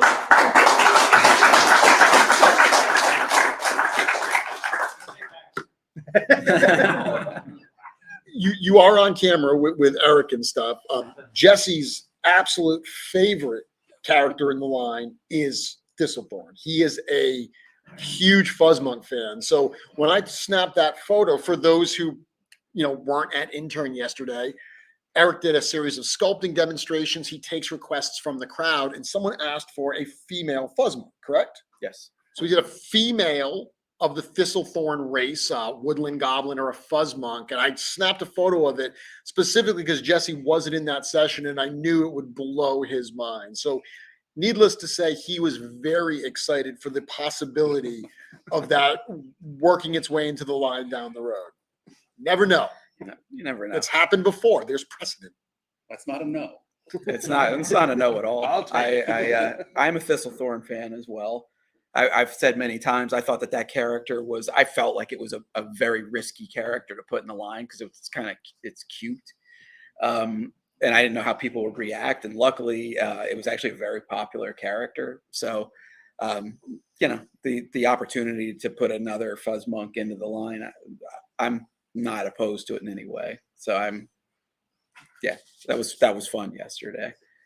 That was a very fast version of what doing that would look like. But very cool. That feels like a confirmation to me.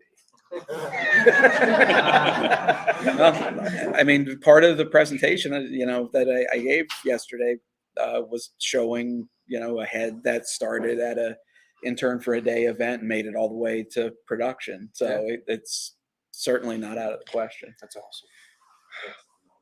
So this Yeah. this particular wave is very unfuzz monk. Yeah. What are you thinking so far, Jesse? Everything is just mind blowing. Just the detail, like this thing with this kind of like blood eagle type feel. I mean, it's literal wings coming off the back, but as soon as I saw that, it just took me to that episode of Vikings, and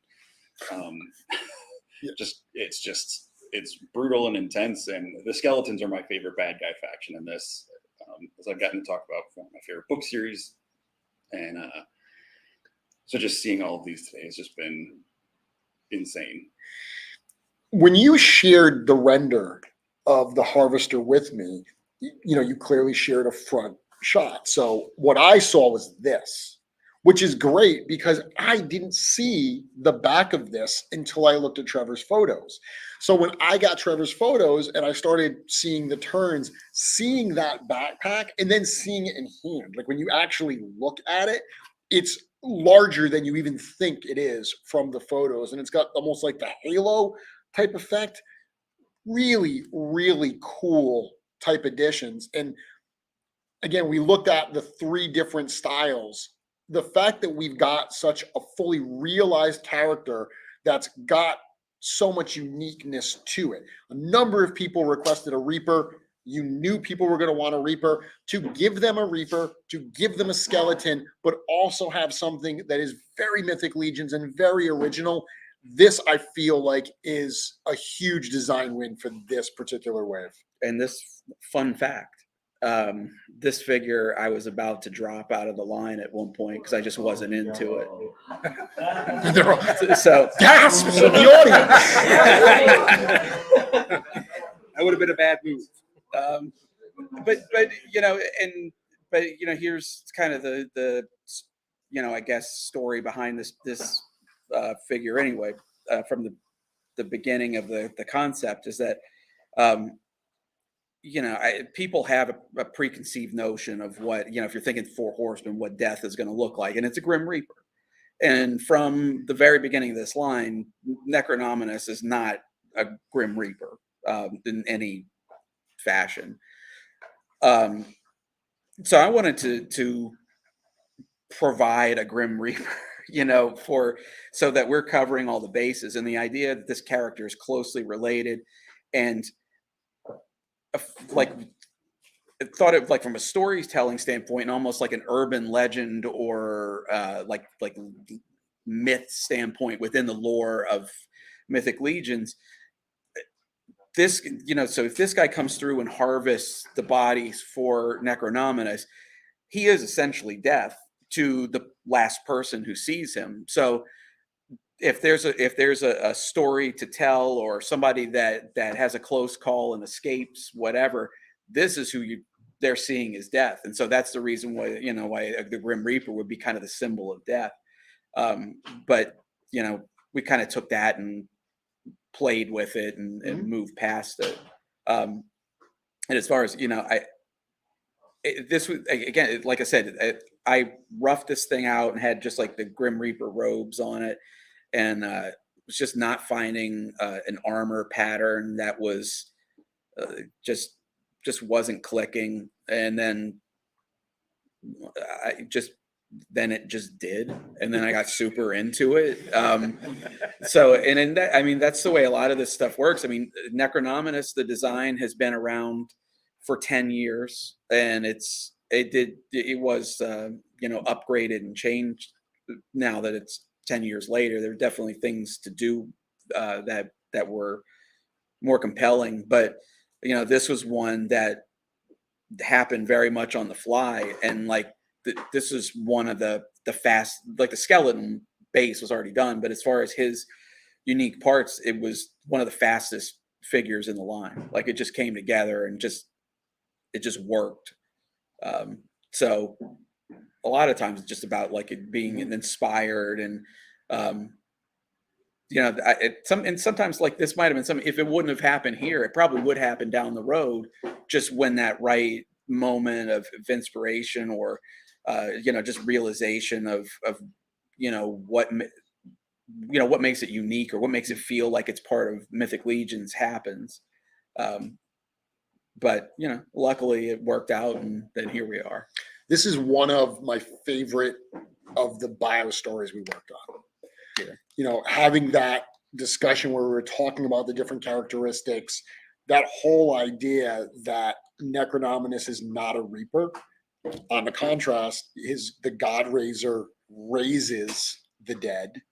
The fact that to use this Reaper character as a Reaper, as a Harvester, when I read the bio, the room was like gasping, like, this guy is super badass. Yeah.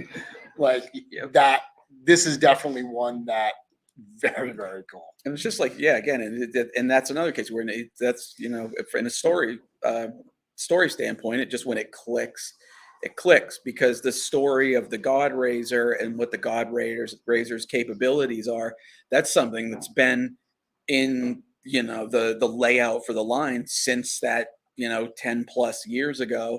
And then this becomes the perfect counterpart, and it makes so much sense of this character's purpose within his entourage, and even the fact that he has an additional scythe on top of what Necronominus has. Like, it just, I don't know, just all came together really well. It's my favorite so far. So Thanks. Far. Awesome. So before we let you guys go, anything else that you want to talk about? Any other things on your mind? How you feeling about Mythic Weekend? Jesse, you've been here since intern. So you came yesterday for the intern experience. How was that? It was fantastic. If you get a chance to get in on the lottery, definitely take it. It was a lot of fun. Just being here, getting to meet everybody and seeing all the inner workings, and just how I forget who said it, but just how like down to earth and just normal people everybody here is. And it's, I never thought about going to any other toy company and getting like a tour of the studio from the owners of the company. So it's been fantastic, and seeing all these come out today is great. And yeah. Very cool. Jeremy, worth the drive? You came quite a bit. So how long is the drive from Michigan with the entourage? Thanks to me having to use the restroom every 10 minutes. It took us probably another hour, but no, it was about 12 hours or so ish, give or take. And this is the second year in a row you've done it, so we're clearly doing something right. Yeah, because like the first year, we were really excited. We had a group of 6 guys, and I think it was 6. Well, anyway, and it's pretty exciting. Normally a trip like that is like just hard on your butt, and you're just like you're hot and sweaty, and it's dudes, so it's bound to start stinking. And but like it didn't matter because like we were just having fun and having all these conversations, and acting like 12-year-olds, and it was just wonderful. So I'm like, of course I want to do that again. Yeah. So it was exciting. So like CB, I'm a huge fan of the podcast. Hearing you guys talk about the trip and the camaraderie, it almost made me a little jealous that I wasn't going to be in that vehicle for that period of time. Like, it sounds like a great experience. So much so, we've talked about this. Last year, Emil flew in from Sweden, flew into Newark, New Jersey, which is like 20 minutes from here, got on another flight to Michigan so he could get in a car and drive back to New Jersey. And then this year, he brought 100% more people from Sweden with him to do it again. Only they flew right into Michigan this time. This year, they at least learned they flew right into Michigan this time. But yeah, hearing you guys talk about it on the podcast, like, I'm looking forward to new episodes after Legions Con so I can hear about the hijinks, hear about your interpretation. I want to hear about Legions Con through your eyes. It's going to be exciting. It is going to be exciting. We're very fortunate in the fact that there are a lot of people in Michigan that are pretty tight knit, and we're into toys, and so it's just a bunch of big, old geeks in Michigan, and we can just get together on a weekend or whatever. And the fact that we all took this trip to come out here to hang out with you guys, I mean, it's phenomenal. We love it. And would recommend. Gonna keep coming back. there's also a lot of people in Michigan that are big fans of Four Horsemen Studios and the Legions lines. And we owe a huge amount of that to the crew from the My Wife Is Gonna Kill Me podcast. Big round of applause.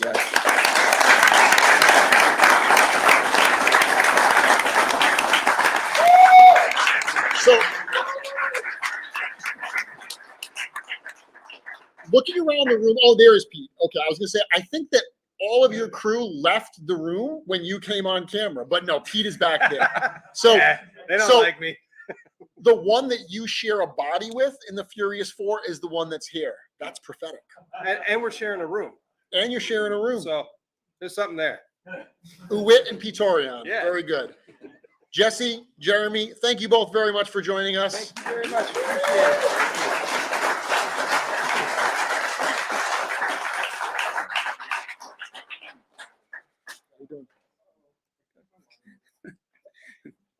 I'm surprisingly okay.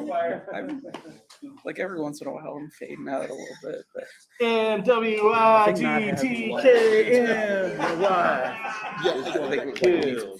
Yeah, the sugar's not enough. No, we should. Good stuff, huh? I'm not gonna have a slice of pizza. This was All right. So this the next guys that are coming up here. If you guys don't know Chris Gorich, then you don't know Four Horsemen Studios. He hosts the Four Horsemen O'Clock with George Gaspar. Is Chris out here somewhere? He knows he's supposed to be here, so if he's late, I'm going to run down the hall and kick his butt. Anticlimactic. What's this do? What's this here for? Oh, okay. Cameron is king, so since Chris isn't around, I'm going to introduce our next guest. When you see what's coming out next, you're going to understand why this next guest is coming up. Not only does he come in and help out doing shipping and stuff, so you guys can lay part of the blame on him when you don't get your shipping stuff quickly enough, but he also sold me a pretty kick-ass Jeep. So the human selfie stick, Greg.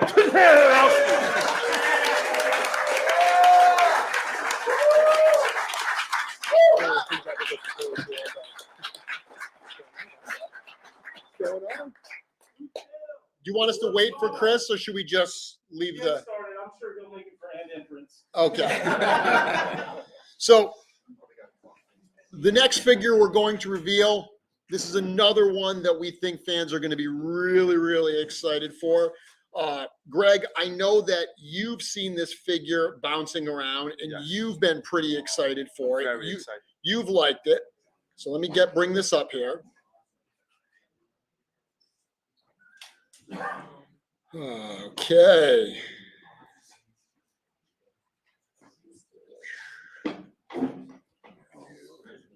So the next reveal, Greg, I want you to look at that character's name. Do those letters look familiar? Very familiar. This is Sir Ukzak.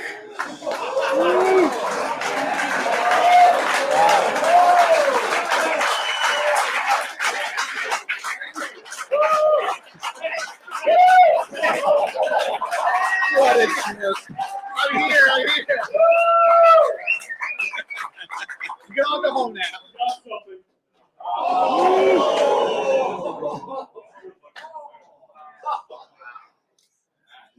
Sir Ukzak is an ogre scale character. This thing is a massive figure with an equally massive weapon. And ego.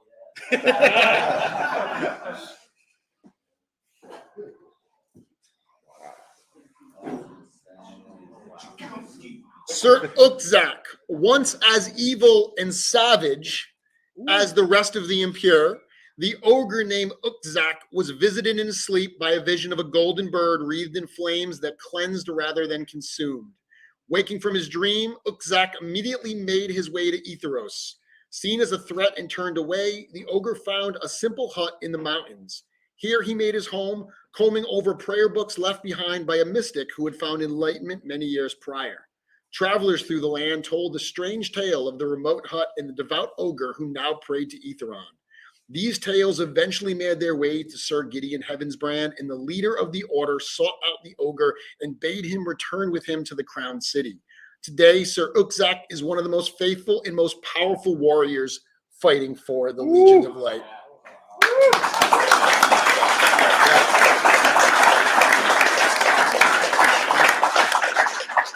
Wait, whose birthday is it? Mine or Eric's?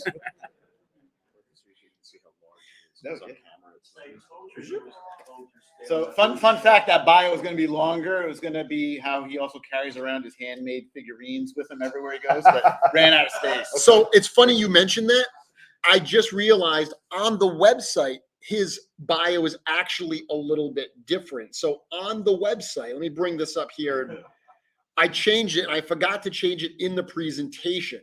And it might be, so on the official bio, it says here when he talks about going to the hut, here he made his home, combing over prayer books and collecting trinkets left behind by a mystic. So Chris suggested I added that, so I did make him a formerly savage, incredibly loyal trinket collecting ogre. Now,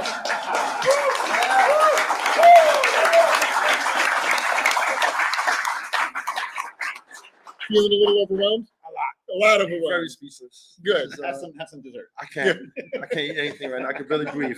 Eric, talk to us a little bit about this character. This is one of those character concepts that was percolating for a long time, to the point where it's actually slowly been built up a little bit before your eyes. First with the gauntlets in the Lithia wave, and then last year with a Rakagor for the skirt and the pauldrons and the lower legs. So it's one that you know we've known we wanted to do and kind of built up a little bit over the years, and just the idea of this towering massive knight is just I don't know, it's just like it's just kind of unexpected, I think. In all the prediction lists, I don't know that I saw anything like this. And I especially love the idea of coming in with this towering character that I think would normally be seen, more as like a brutal, possibly evil knight, but instead it's this super holy looking character and just like white and gold and purple, and he still feels like and looks like an Order of Aetheron character, but just adds a new dimension to that knightly lineup in a way that we haven't seen. And one of the elements that was added into the armor was the very purposely the idea of making, especially like the helmet, have like an architectural feel to it, almost like he's a walking like Gothic cathedral. I again go back to talking about how we've got these opposed good and evil kind of iconography with these character designs. Like this one, really just plays up that holy armor look. I think maybe the most out of all of these new designs. And again, that kind of contrast against his hulking frame and this giant massive hammer. This was one that like I said, we wanted to do it for a while, and pretty darn happy with the way it came out. Me too. So Chris, this reminds me of Greg saving George during the trunk unloading days. I need a box Boxes are coming full. down, yeah.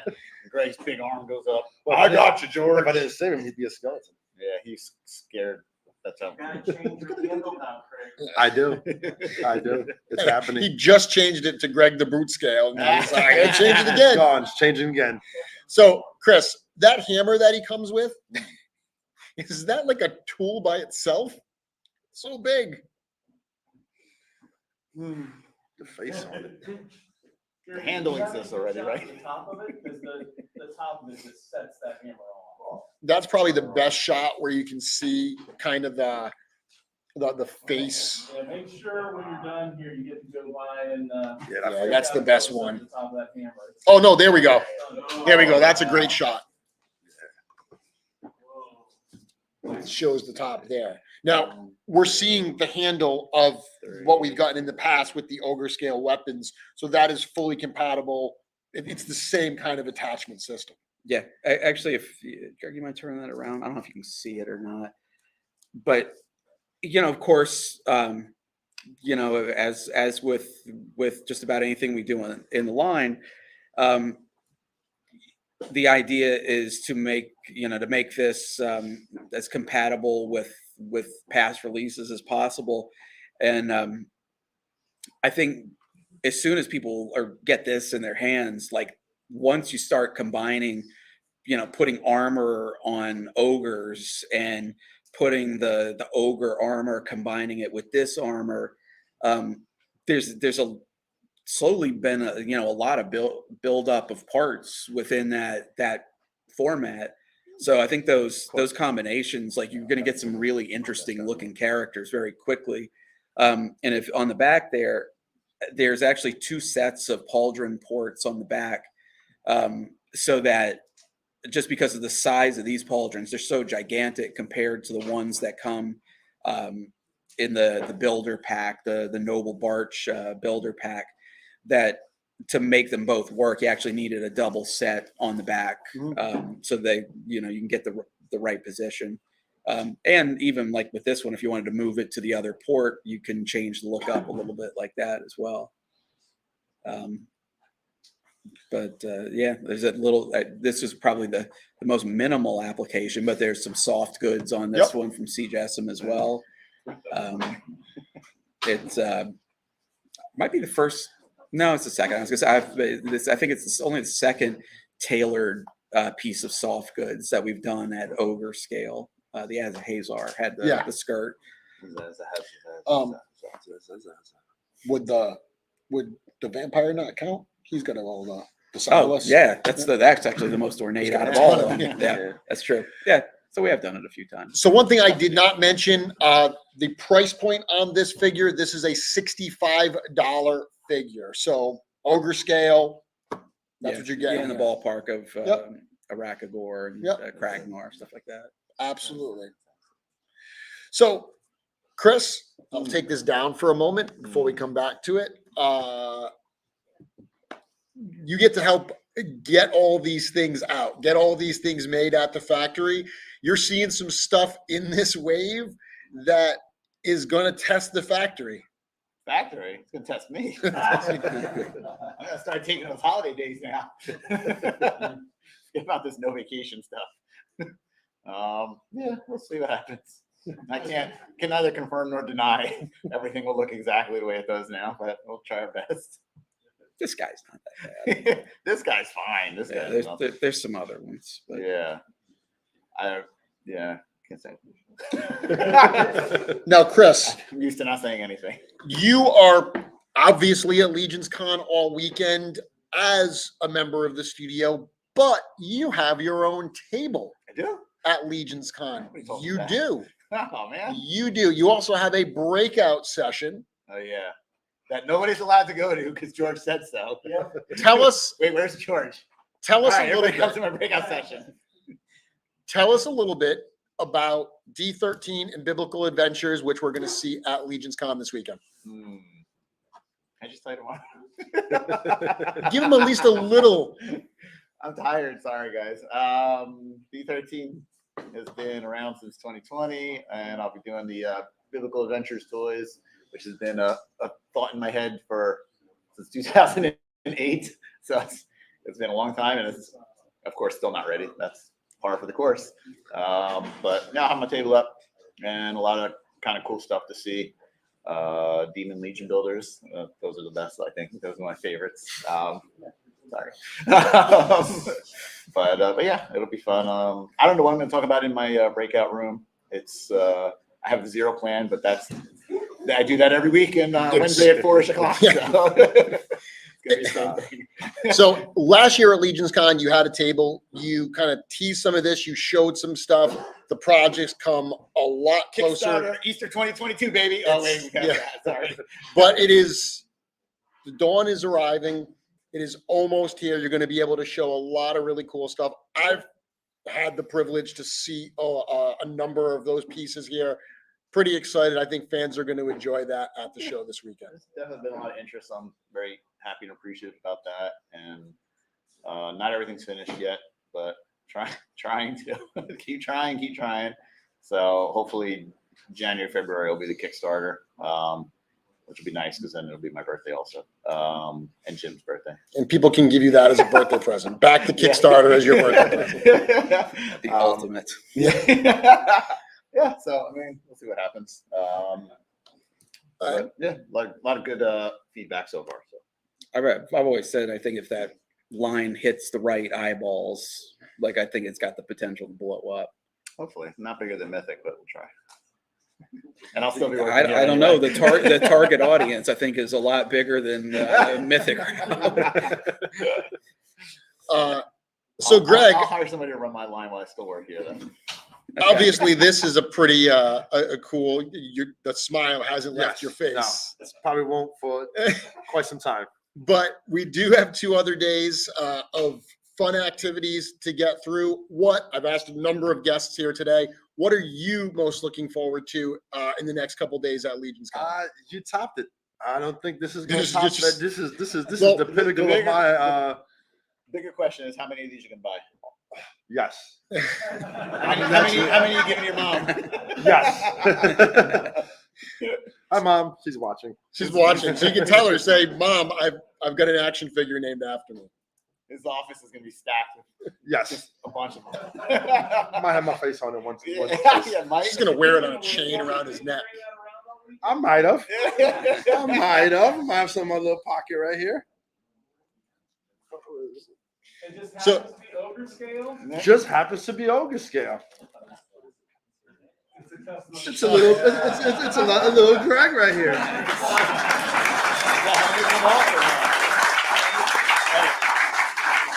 I should be.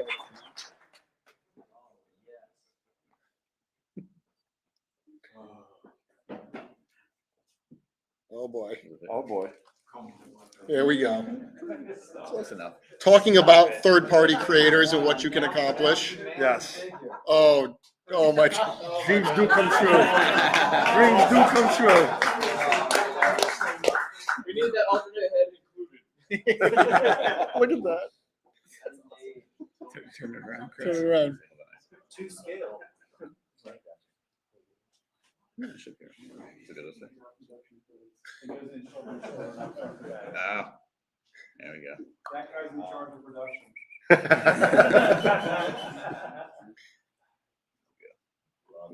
Turn it around, sir. We can see it. It's the Groger. The Greg Ogre. Perfection. That's majestic. Oh. Yes. Then you can just hold that under it. Yes. I need to order extra. So this is cool too, because this really is a major refresh of the ogre scale figure. You know, ogre scale, that size character debuted in the Siege at Bjorngar wave a number of waves ago. And while we've seen other ogres since then, we've got a few parts. Obviously, with the Equidron and Shadow Equidron, we got the hooves and like the whole net type piece going on. With Desabolus from the Alithia wave, we've got the new clawed hands, some new pauldrons. But this is very much a rethink of that scale. All these armored pieces. This is, I'm excited to have this, but this is something that I can already see the customizers just salivating at the ability to add a whole new range of parts to this type of a build. Yeah, thinking back to the first wave, this is the equivalent of having the basic knight body and then having the orc. There's nothing parts. basic about this. No, you know what I'm saying. You know what I'm saying. But yeah, so I mean that all of a sudden, like if you've got those, you know, those flesh parts and then now armor parts that you can mix and match. I mean, you know, you can do asymmetry. You know, like I said, you could do now like even if you just took the Kurzog figure and just put an armored torso and some pauldrons on it, that changes the look of that figure dramatically. Or putting just shoes on one of those characters, like yeah, I mean there's all of a sudden, you know, it's an exponential growth of what can be done with this format here. And like I said, I think like, and we haven't done it here yet, but I also like the idea of if you take like the original orc gauntlets, the pauldrons out of the builder pack, the lower leg armor that's got like that more brutal rough hewn armor with the fur and bones and things like that on it, and put that on top of armor. This goes from being a very clean, knightly looking figure to a very, you know, different type of armor build. So yeah, I do think there's a lot of fun to be had with this. Yeah, a lot of fun. Yeah. So the marketing person in me is going to ask if we please remove that head, just so there's no confusion. I knew that was coming. No confusion as some of these images start to appear. Very cool. So one thing I love about this too is this is a color palette that we've explored in the past. You talked about going back to that original line. This very much has a similar color palette to that Sir Ignatius figure. We saw it again on the Angel Gadriel in the Advent of Decay wave. I really, really love this color palette, and I think this works wonderfully well for this paladin type character that we were trying to create. And what's cool about this is, although it is very reminiscent of those past figures, it's not identical to it. This is one where you know, Cameron and I discussed this, and you know, again, going back to that, you know, that idea of like this guy's like a walking cathedral, or he's got very architectural type design elements to it. He's got this monolithic quality where you know, and we like to carry that over into the color scheme. It is like an armor color, but it also is very much like a marble, or like, you know, like a stone type quality. And so, although it's still, overall impression, it has the look that it's a white, you know, with golds and the purple accents on it. If you isolate that color out, it's very much not white. It's got a pearlescent quality to it. And I remember even when the paint was going on, it looked initially dark before the accents went on. But you know, in doing this as long as we have, you just kind of know from a color theory standpoint that once you start surrounding it with different colors, it's going to transform what that looks like. And it really does a fantastic job of that. So yeah, but it is similar enough where, yeah, it has that direct connection going all the way back to the very first Kickstarter. The crest on the chest piece there, where we've got sculpted right into the armor the Heavensbrand sword, and then we've got the inscription. That also feels like part of that sculptural, structural type detail that you were talking about, like a walking cathedral. That's something that I think is really cool. And this shot here shows that in some nice detail. Yeah. I mean, it looks like, kind of a combination of the exterior of a cathedral and an altar piece. Yeah, really. And it was like, this is mythos and not our world. So, we're looking at ways to bring things that were reminiscent of real world religious iconography in, but do it in a way where it doesn't have the specifics of any particular religion or anything like that. It's more about what's going on here, and what what this faction's about when you look at a character like this. But they're all elements that can live in mythos without being without calling back to anything in particular. Absolutely. I love this one. I think this one's great. But I'm going to keep saying that. Me too. My friend Len. Is there any you didn't love? That's the question. No, well, I was going to say, every year that we do one of these, and I talked to my friend Len from Wolf King, I'm always like, Len, this is the best wave they've ever done. And he makes fun of me because he says, Jeremy, you say that every year. And it's true. Every year it's the best wave we've ever done. Kicking it up. So we are at 3:05. We are definitely in the home stretch right now. Let me go to the audience here. What are you thinking about the Mythic Legions Necronominus wave so far?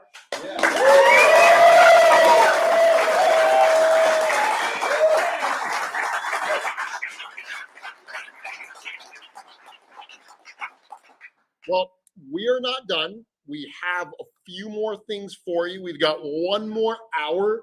Let's see if we can blow some minds in the next 60 minutes. Let's do it. Let's do it. Before we do that, guys, any last things you want to mention? Any things you want to talk about? Chris, you're going to have a lot of content for 4 Horsemen o'clock. Can talk about all these. I'll think about it on Wednesday. What is up with this low energy I know. version? Is it because George isn't here?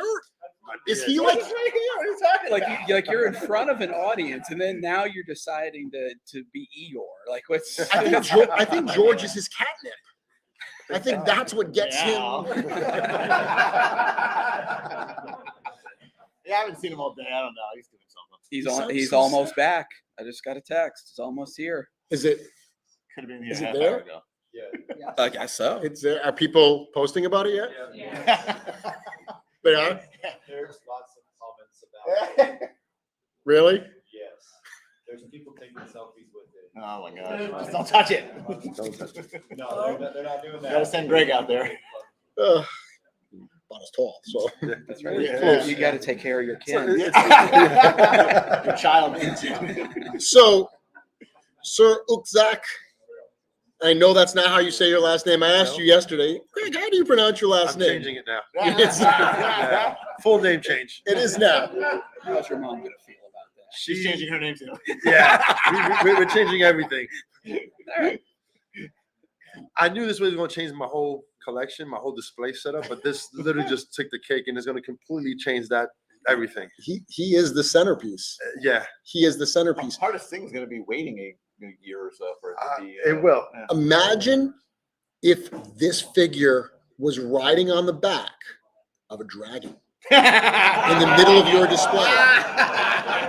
Middle of my display is going to be part of my middle of my figure room. This is going to be like the highlighter is hanging from the ceiling.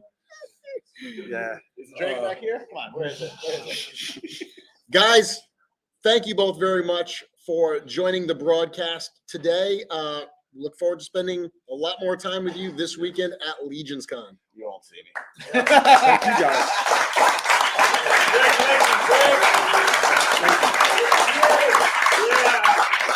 I'll see you guys later. You taking us with us? Yep. Okay, we are in the home stretch.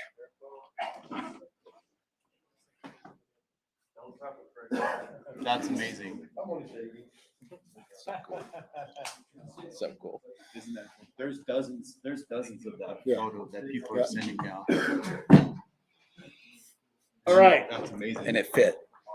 I That's think like that 6 this inches. room is going to want to fill up pretty soon because this next drop is going to blow you guys away. Do we want to do another giveaway before we? No, we did the. Grab sat on it. But for this one, what we're going to do is the heartbeat of our social media presence, Waltor the Mad, is going to come up and hang out.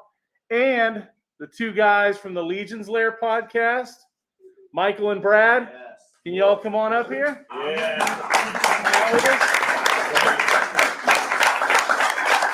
This next one's gonna bring the roof down. This next one doesn't bring the roof down. It may take me long. I was gonna kill it. We got a few minutes. Quickly. Oh, one more thing. Everybody who's here, see Nate. He has G-Con exclusive Poison 8 pins. So see him and save one for me. Well, supplies last. You want one of these? Yeah. Nate. Hey, Nate. Nate. Unless you want another. I'll take another one for you know, the kids. Nate, you're right in front of the camera. Got like a nice crotch. So, everyone watching at home, thank you. I wonder how many of you have actually stuck through the first 5 hours. For those who have, we've got you covered. We're going to do something. We're going to bring it home. We've got another 50 minutes to get through. Got the desserts in front of me. I'm not even gonna look at them. Oh, no. No, I'm messing up. Once again, this wave, the pre-order. There's a lot of excitement in the room. They've apparently all forgotten the rules of G-Con Necronominus. Wow, what a wet blanket. I'm just kidding. As a reminder, the pre-order for Mythic Legions Necronominus begins in under an hour. It begins tonight at 4 p.m. Eastern Time on storehorseman.com. Everything that you have seen so far will be available, as well as some things that we have yet to reveal.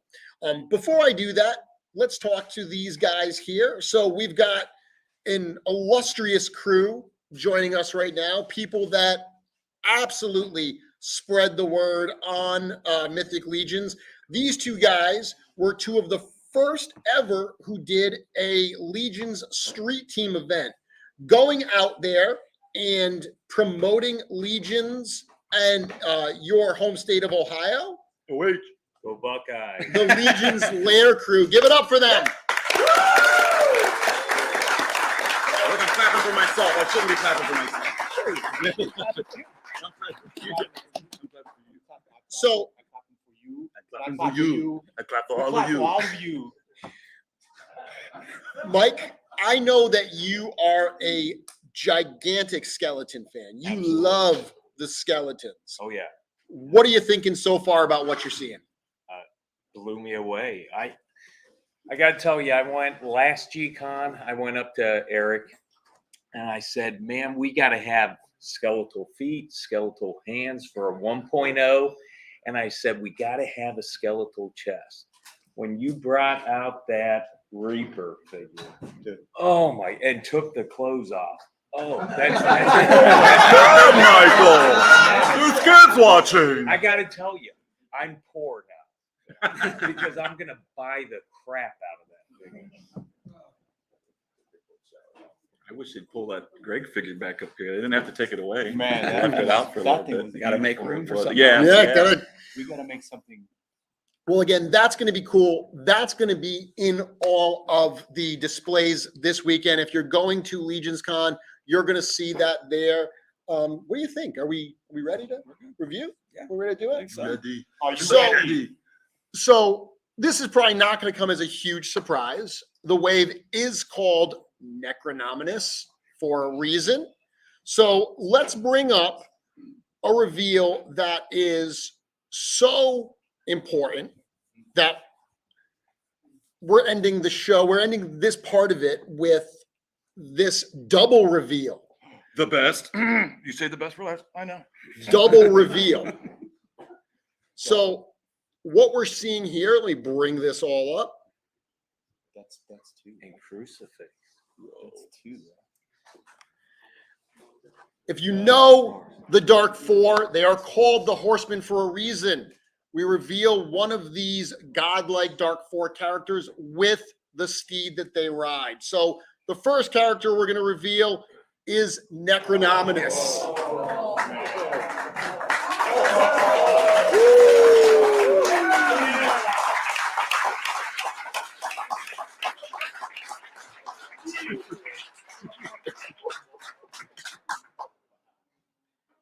Necronominus. God, even the back, they can't even see the back. The details on this figure, stunning. I know.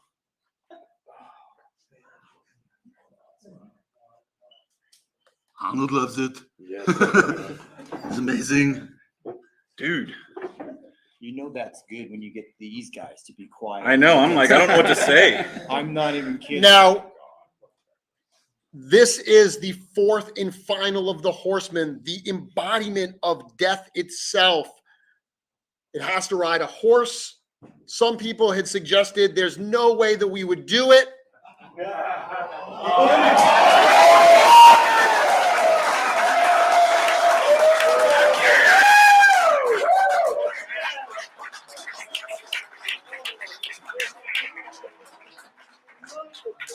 You did it. You did it. You did it. Oh my gosh, dude. This is Conobus. Don't breathe on it. Dude, you can see right through his ribs. So Necronominus is a deluxe figure. It is a little more expensive than the Dark Four we've seen in the past because it is gigantic. It has premium soft goods. The wingspan, if anyone has the bone wings we've had in the past, and you compare them to these are so much bigger. These are freshly sculpted. So this is going to come in at $60. The last of the Dark Four to return to Mythos, Necronominus is the most powerful of these evil gods. While the Dark Four have no leader, they all defer to Necronominus, for their powers lead to death, and that is his domain. A vision of pure horror clad in tattered vestments and wielding the mighty God Razor, Necronominus resurrects an army of the undead to follow behind him. They are a mindless force, totally devoted to the Lord of Death and his children, an army that swells as fallen foes are touched by the dark magic of the God Razor to become soldiers for the congregation of Necronominus.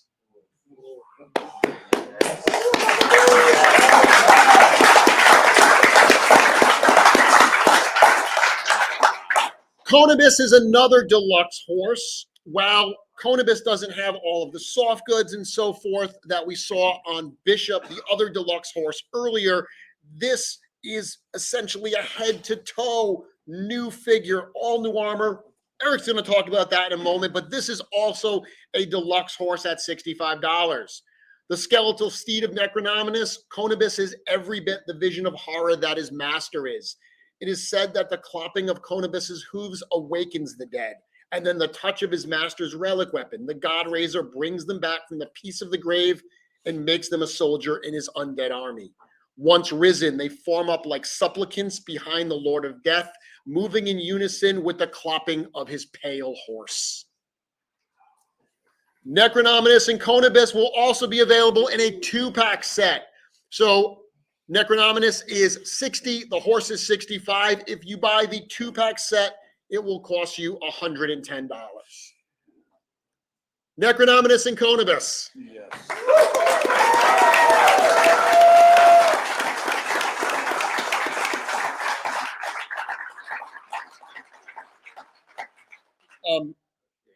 Where do you want to begin?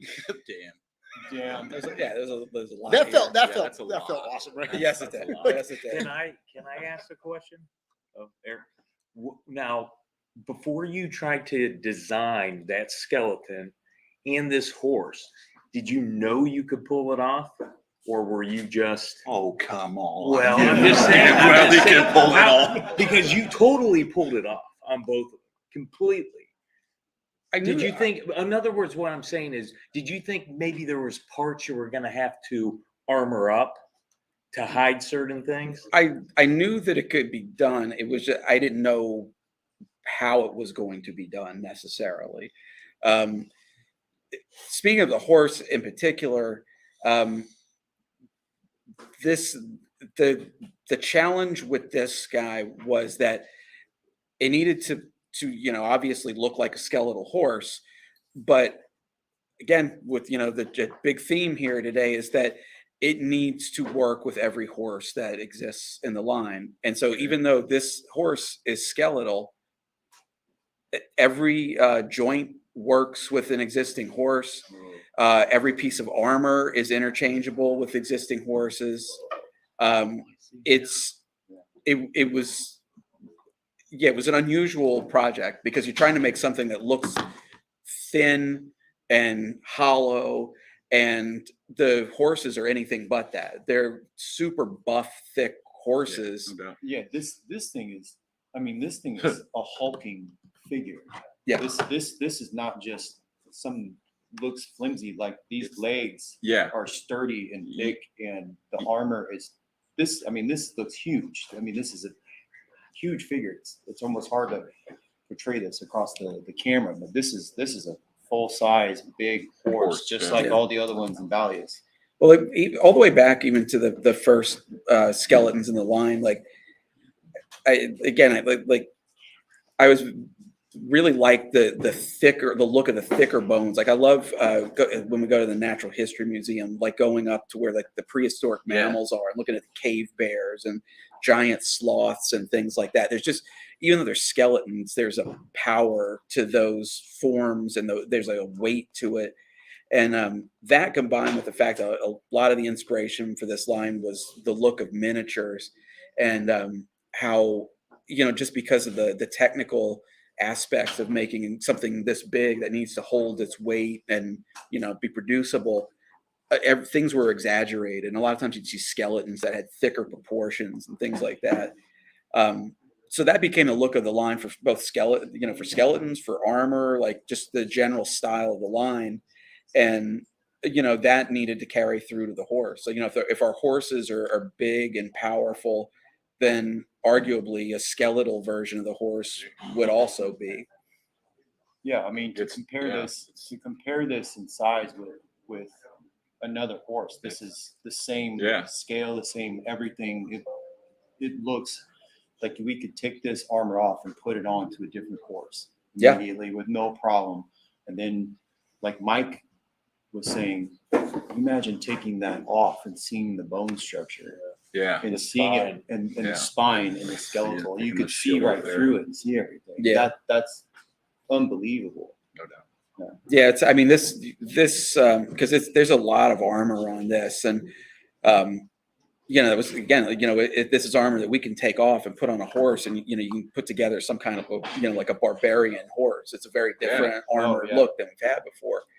But all of this armor off the horse, where it's just a basic horse, it's a very different looking creature without all of that on it. Yeah, you can see a lot more of like through the rib cage, and it becomes just a more stripped down version of this. But this is Necronominus' horse, so it had to be over the top. I can only imagine some of the part swapping ability where the head would come off and you can then swap it with like a full head or a different skeleton. Just gonna let him down. Okay, good. It's safer we do that. Yeah, I think it's a good idea. But I hadn't even thought of this before. Just looking at it, like that head, that full skull head. Now you could take that and put it on an Equidron figure. Exactly. That's where I was gonna go. Oh, okay. The potential of me accidentally knocking it over was very distracting. Yes. I don't want to knock over the prototype. Yeah, I've put some of these prototypes together, and I understand that. They're super delicate. I've been fortunate enough to help out, bringing them out with Joe and Cameron, just to handle them and take photos with them in the back. And I know why they handle these things and not guys like us. But we're shaking and looking at these things. Well, no, that's why they brought us on. Oh, that's why right. they did this. Yeah, that's why that's right. Yes, so just to get to some other points of this. So I mean that covers, I think, the majority of Conibus, unless we think of something else. Necronominus, as mentioned before, he's a big figure. He's, now that we brought out Sir Alderic, you can see how much taller he is, and that's not even including the headdress. Could we compare this site, the Godraiser, to the other site in the line that you made for the naked skeleton? Can Diego or Joe? Oh, Joe's got it. Never mind. I know, this thing is sick.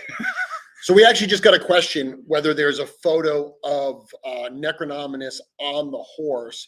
He will fit on the horse, absolutely. There is not. Again, these are prototypes, and there's so much going on there that to position him accordingly without breaking anything, that was a bit of a challenge. So we did not photograph him. Made him float. Made him float, yes. Oh yeah. That's what I would prefer. I wanted to see that floating You shot. guys spent like 2 hours putting that thing together for the show yesterday. I don't know how you were able to get the photos that you got of that. Yeah, impressive. There for like a day and a half. Wow. But wow, look at the size difference on just the weapons alone. I like how one's going one way, one's going the other way. It's like it's not exactly the same. They're just comparing. They're just talking. Yeah, They're sorry, guys. Yeah, we're BSing here. Look, leave us alone. Come on, we're having fun. So I mean, did I get it right that this one takes the soul, this one gives it or makes the skeletons? so much take the soul, right? Just It's more death. kills the warrior, and then that brings them back As the gotcha. Yeah, so it really is kind of a paired set of weapons. in that So way. let's answer a couple quick questions. I said that the pre-order for this wave goes up tonight at 4:00. That's just over a half hour. This pre-order will go until Sunday, January 15th at 11 p.m. Eastern time.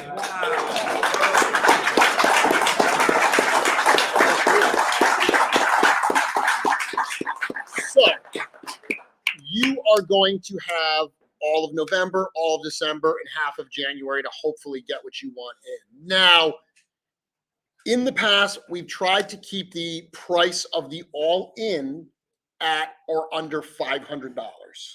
The Alithia Wave was $495. Cosmic Legions one was $500. This is obviously a much larger wave. There's a lot going on. Premium soft goods, 2 horses, lots of deluxe figures.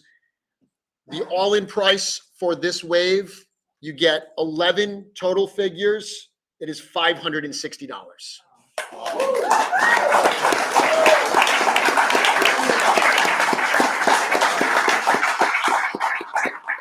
11 total figures, 2 of which are horses, a number of which are deluxes, 2 hands pack, and a weapons pack. What was the discount?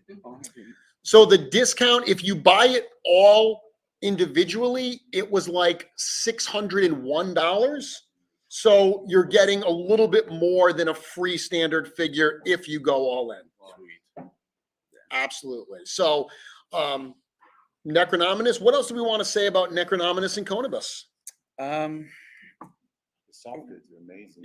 Yes, you can't you not talk about the soft goods. I think this might be the most elaborate soft goods that we've ever done, because I think you can't really even tell some of what's going on with them. There's an intricate pattern on the inside of the robes that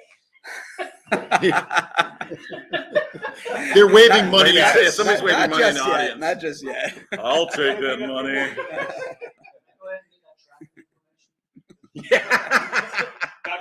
It's already sent. It's already sent, Van. Yeah, we already sent that Talk to to you. Diego. Dude. But yeah, there's a pattern in there that CJSM did that it's exactly the type of pattern that we were looking to have, but they went a step further, and the pattern actually like fades and becomes weathered as it moves down to the tattered edges of the robe.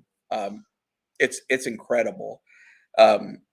and when this is, when this is a toy and it's more playable and you can actually pose this stuff, I think you can really like spread the cape out and see some of that pattern. And then the vestment pieces that come down in the front and the back, there's a pattern in that. There's several types of fabric mixed and matched on the character. So the soft goods are just out of control. It's really something else. I mentioned the height on the figure. What was mentioned earlier, brand new bone wings. If this figure would have happened 10 years ago, it would have used the old bone wings. But this character being as important as he is, as big as he is, they would have looked like like little chicken wings on it. So this this figure, it demanded that we did a set of impressive large wings on it.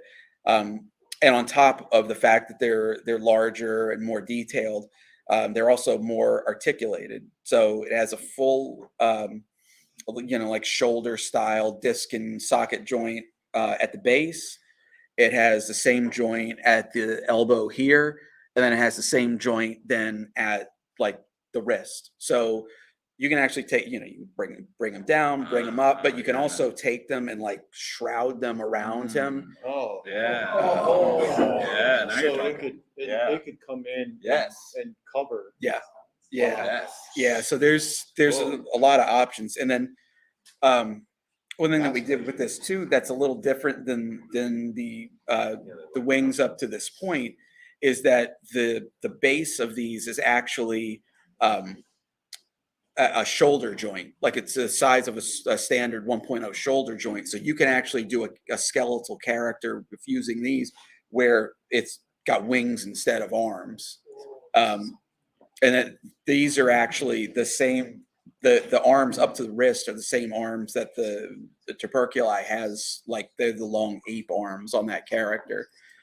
So that gives you a little bit of an idea of just, the scale of these and how big the wing part of this actually is, because those arms look massive on the other figure. I'm seeing something around his head here. It looks like these are teeth. Like this is some sort of animal or creature that he's actually wearing around his face. His entire armor is made of bone. Like if you look at the collar, it's all tiny bones. Yeah. Now, is this something that we might see in the future? Whatever he killed and put on his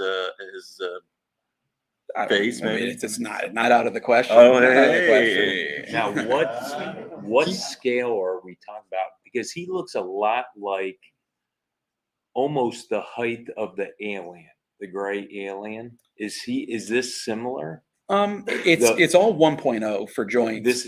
It does incorporate kind of the same stretching of proportions that the alien does, because the alien, although it's 2.0, it's taller than it's as tall as a brute scale figure.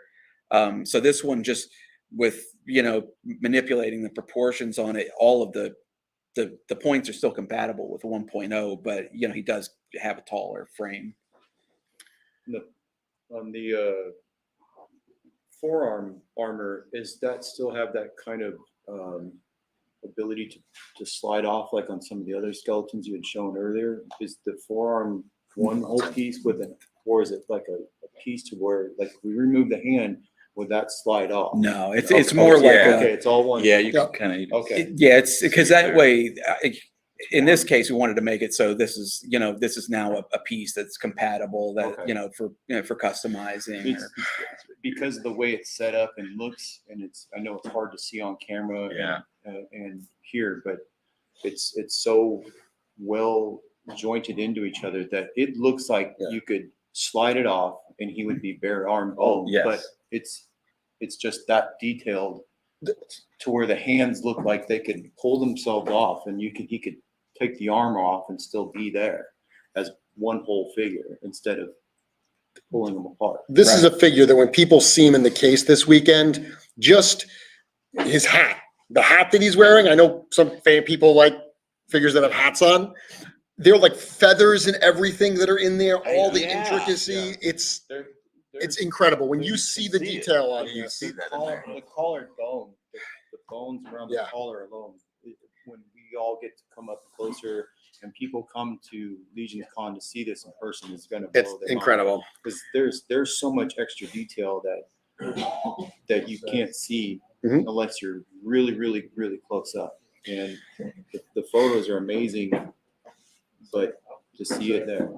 One thing that Don't say it. I know. like Trevor, don't say it. from a design standpoint, this was one that was cool because it's that we were able to do this more with this line than we've been able to do before. But mentioning the feathers inside of the head, like there's story with that too. That we'll probably get more into that later. But from a design standpoint, it also represents there's a dichotomy between the look of the Heavensbrand characters and the look of Necronominus, where he is really like a dark counterpoint to the look of Aetheron and to his warriors. And there's those little things again where we can do the custom parts. We're able to play that up, in a more meaningful way on a character like this. Yeah. So Eric, we've got 25 minutes left in the broadcast. I think we should say thank you to our guests here. We've got. Thanks for having us. Thank you very much. So we've got 25 more minutes worth of time to get through. Do we have anything else we may want to share? I don't know. Do we have anything else that we would like to share? A little bit, little something. Let's bring CB back up here. Howdy, howdy. I'm back. What'd you guys think? Was I right? The roof's still standing though. You failed me. The roof's still standing. It didn't come down. Yeah, I thought you guys were going to dig this. I mean, and Dorklair predicted skeletal horse, but he said it'll never happen, but it would be cool. It happened. It's going to happen. For this last few minutes here, we're going to bring up the other member of the Legions Con team, the guys who created Legions Con. He's not going to be able to stick around very long because he's got to jump and run and head over to Legions Con.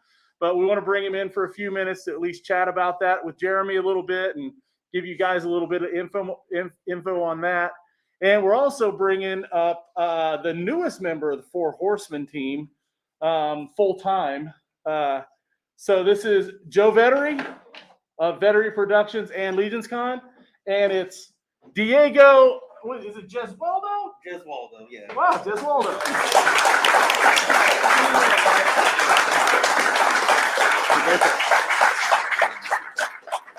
I'm gonna hang out here too until Joe leaves, then I'll scoot over. Are you guys ready for Legion's Con? Have you seen the pictures from the lobby? Have they? Have they? Have you guys seen the pictures from the lobby? People are already posting it? Yeah. So pretty excited for this weekend. I'm beyond excited. We've been working for a year to this point now. Incredible to be here. So my partner in Legions Con helps bring all this together. Show promoter here in New Jersey puts on some amazing toy and pop culture events. As soon as you get out of here, you're heading up to the hotel in Secaucus because it's going to be early badge check-in tonight at 5. And the exhibitors, I've already had exhibitors asking if they can get into the room. And I said, not till Joe gets there. So they're waiting for you, man. Oh my God, the pressure's on. I can't wait. Oh, I can't wait. All I ask you that you guys do is in the lobby, when you see this vertically challenged thing, take a picture with it, a selfie, please hashtag Mythic Legions, Four Horsemen, everything. Legions Con. And let's just let this thing go. Vettery Productions. Yeah. You don't have to do that. Do you want? Absolutely.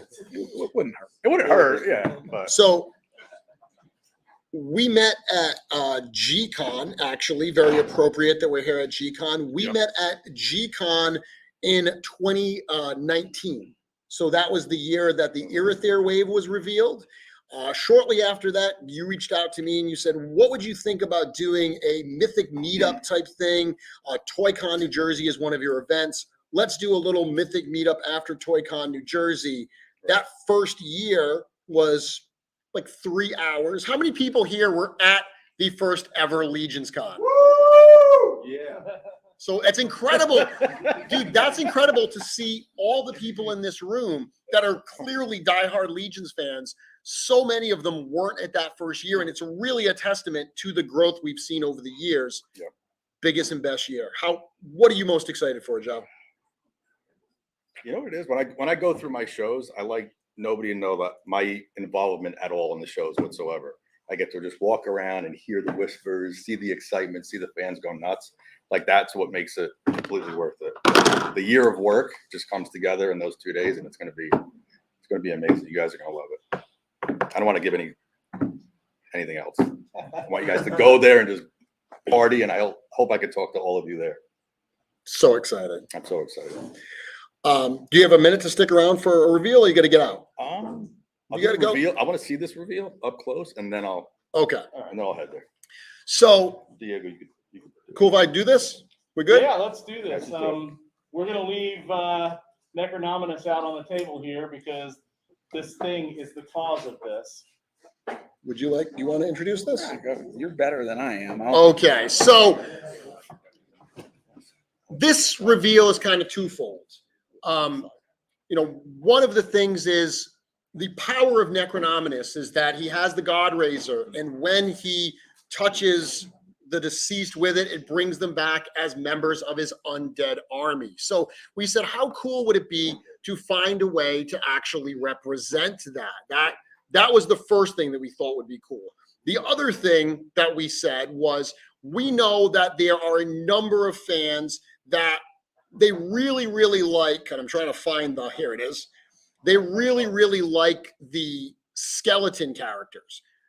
They like the knights, but they're like, you know what? I'm really focused on skeletons. I'm going to skip the knights. So what we decided to do was, let's make them all skeletons.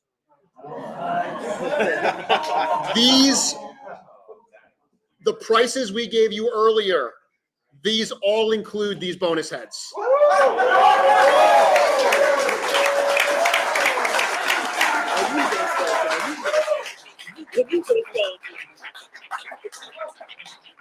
You get Sir Ukzak with his ogre scale head, his ogre scale skull. Now, this figure we talked about, the removable faceplate. What we're going to see here is you can remove that face and you can pop in this skull. So this is not a second head. This is actually just a skull. But a cool thing about this is the skull has like a scar over his eye. You actually sculpted a second helmet visor that comes down that has a break in the visor that represents that. And I noticed last night that break in the visor, if you look closely, it goes right perfectly across the scar on the skull. It's awesome. It's perfect. So you get those two parts. Sir Elijah will include that skull face that just plugs in there, and Bishop will include that head as well. As I said, all of these skeleton heads come as part of the previously revealed figures as bonus pieces. Amazing. How cool is that?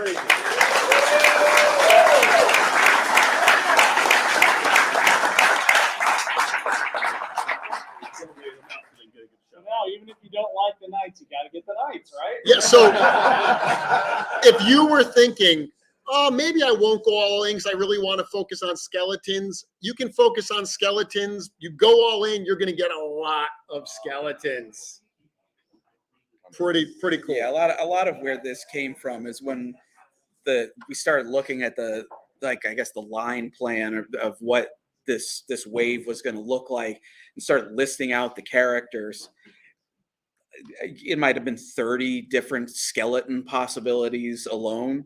And so narrowing this down to 11 pieces was already difficult.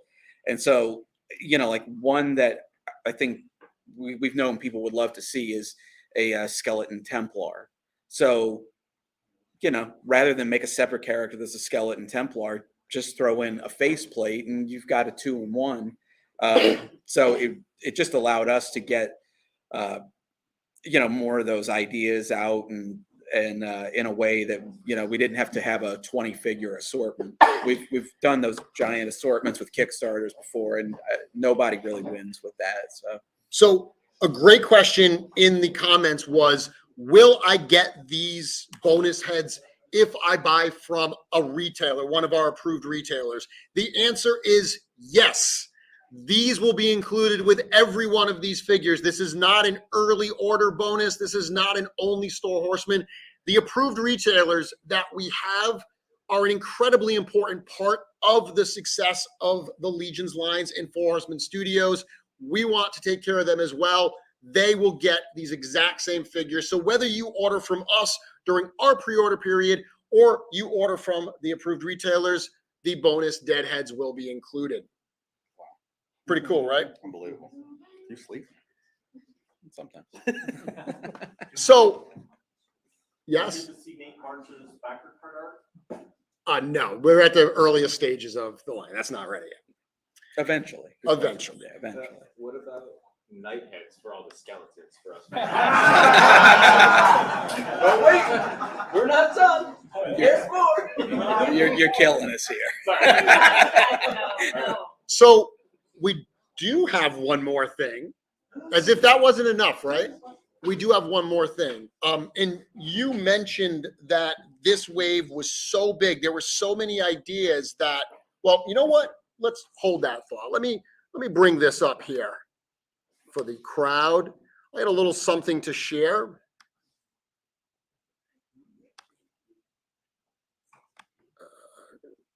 Trying to get across Eric here to share this.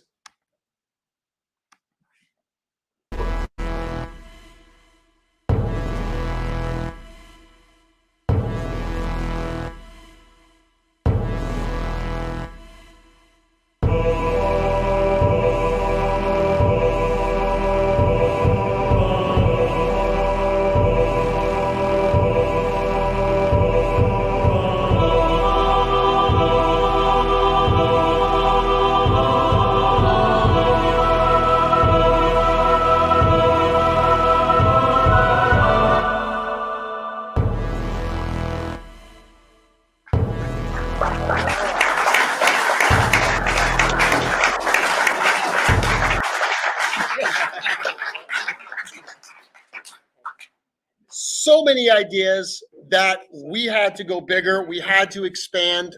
As you saw in the video, 2023 is the year of Necronominus. This wave, this battle is going to continue throughout the year, including in Mythic Legions All-Stars. And I put All-Stars 6. It's All-Stars 6 Plus. That was such an incredible success. Thank you to all of you for supporting that idea. With 5 Plus, we're going to see that going forward with All-Stars that you get to vote on with some other cool stuff. And it's going to have a theme like you saw today. Yep. But the dead will always outnumber living. Wow, way to bring it down there, Joe. So let's go here to the crowd. That's what we've got for you.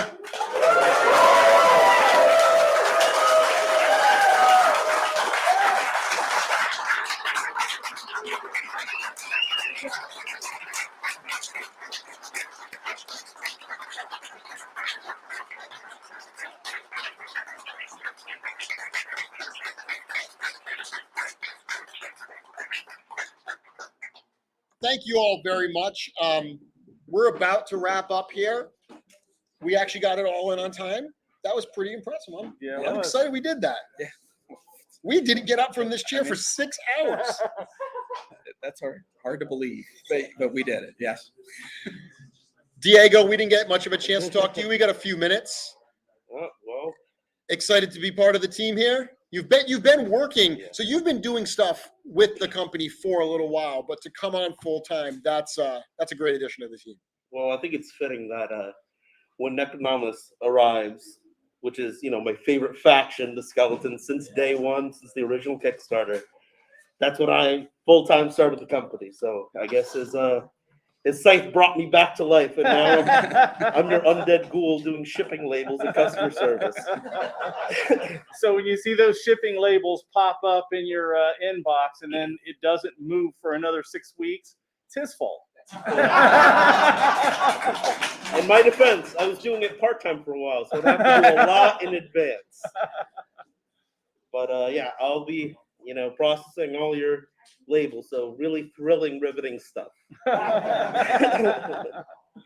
yes, I'm happy to be part of the team finally. It's great to be here. Years ago, I remember being at a Gentle Giants party in San Diego and talking to Jim actually, and saying, I really want you guys to like launch off with Mythic Legions, do great, so you can hire me. And yeah, this day's There come. you are. You're going to be at Legions Con all weekend? Oh, all weekend. I'll be Excellent. there. Awesome. Excellent. Awesome. Thank you very much, Diego. Thank you. Thank you to everyone. How should we close it out? Who should we bring on to bring us home? Can't imagine who we might bring up to close out the show and bring us home. Maybe the guy who got such acclaim for doing it for us the last big show we had, Mr. Pete McCarthy from the My Wife Is Gonna Kill Me podcast. He's got notes. I'm gonna let you shoot in here. What? Shoot in here.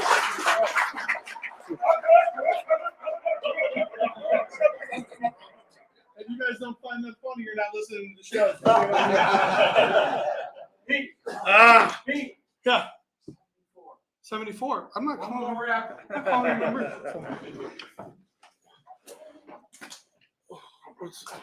Crap. Holy crap. What an absolutely amazing day. What an absolute honor to be able to be a part of all of this for all of us. I'm just a fan like everybody else. I just get lucky and get to do this kind of thing.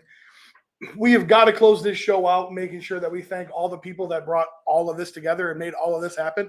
And I went to the painstaking process of actually writing it down because I want to make sure that nobody gets missed. Right out of the gate, put your phones down, put your drinks down. We got to applaud the Four Horsemen, Jim Preziosi in the back.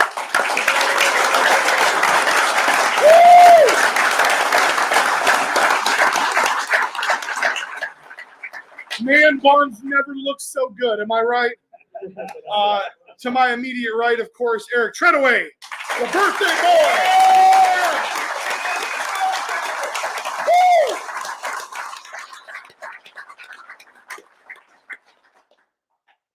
The one, the only, Eric Corn Boy Mays.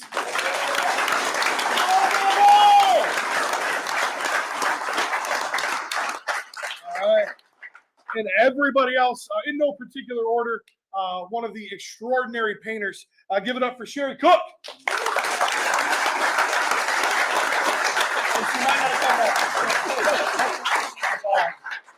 Keep it going for the other amazing painter, one of the other amazing painters, Cameron Smith.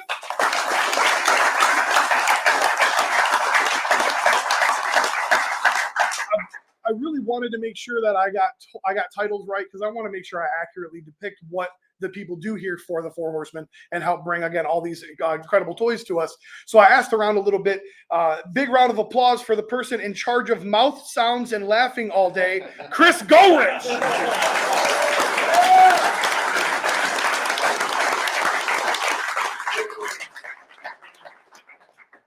The master of all, Mr. Bill Mancuso.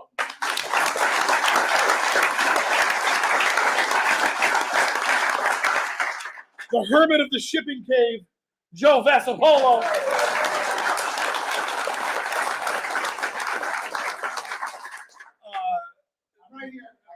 Yeah, he's right there. We missed him. He's not in this room, but when we all get back to the hotel, we're going to be extremely grateful for special events prop master, Dan Diana. So.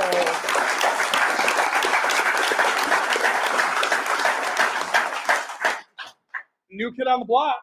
We just met him. Give it up. Keep it going for Diego one more time.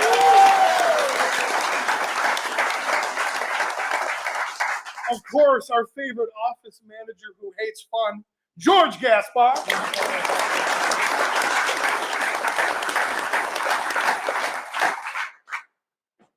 One ring kind of outside, if you will, of the Four Horsemen. There's a couple people that are very, very much worth mentioning. Of course, the Aperture Assassin, 1/6 shooter, Trevor Williams.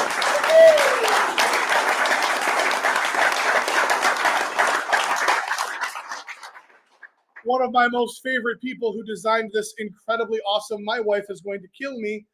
Furious Four Horsemen intertwined. You said it earlier. Kick-ass logo. I can say that. I saw that. Kick-ass logo on my shirt. The Picasso of packaging, Nate Barch.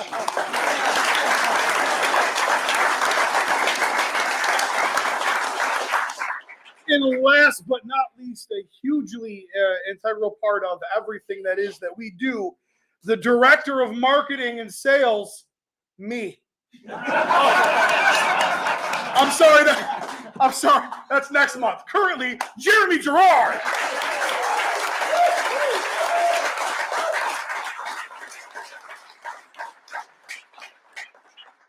I can honestly say, like I said, to say this is an honor, it doesn't even touch it. Everybody saw Greg's face earlier when we revealed that figure, and everybody got to see that. I have the pleasure of having that as well, and getting actually this weekend to hold that figure that was tribute to me. That is absolutely incredible. And that's because of the Four Horsemen. It's because of who they are. It's because of what they do. It's because of how they do it. This entire weekend is going to be absolutely amazing. What Jeremy and Joe have put together for Legions Con is going to take this party today, and it's going to extend it for the next 72 hours. We're going to be at the hotel. They set it up. Nobody's got to leave. We can be right there. Set up tonight. Show all day tomorrow and Sunday. We've got incredible breakout sessions, a ton of incredible artists. And just fun people to see. We look forward to this every year. We talked about how much we look forward to this year on the way home from last year. And I anticipate having those same conversations on the ride back to Michigan on Monday. I can't thank everybody enough for making this happen. I can't thank the Horsemen enough and all of the people they surround themselves with. Please, please, please, on behalf of myself, every person in this room, the 60 people at the hotel that are watching, the over 700 viewers you had, please, please, please continue to not suck. Of course, my name is Pete McCarthy from the My Wife Is Gonna Kill Me podcast, also known as Patorion, and I got a feeling that each and every one of you are going to be handling me on Sunday. For all of the Four Horsemen, we'll see you guys at Legions Con.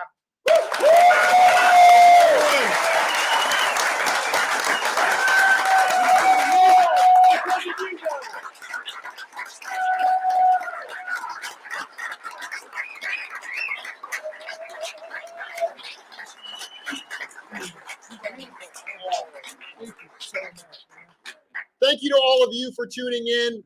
Pre-order starts in just about a minute at storehorseman.com. Mythic Legions, Necronominus. We'll see you all at Legions Con this weekend. Good night. Shipping notices on Monday.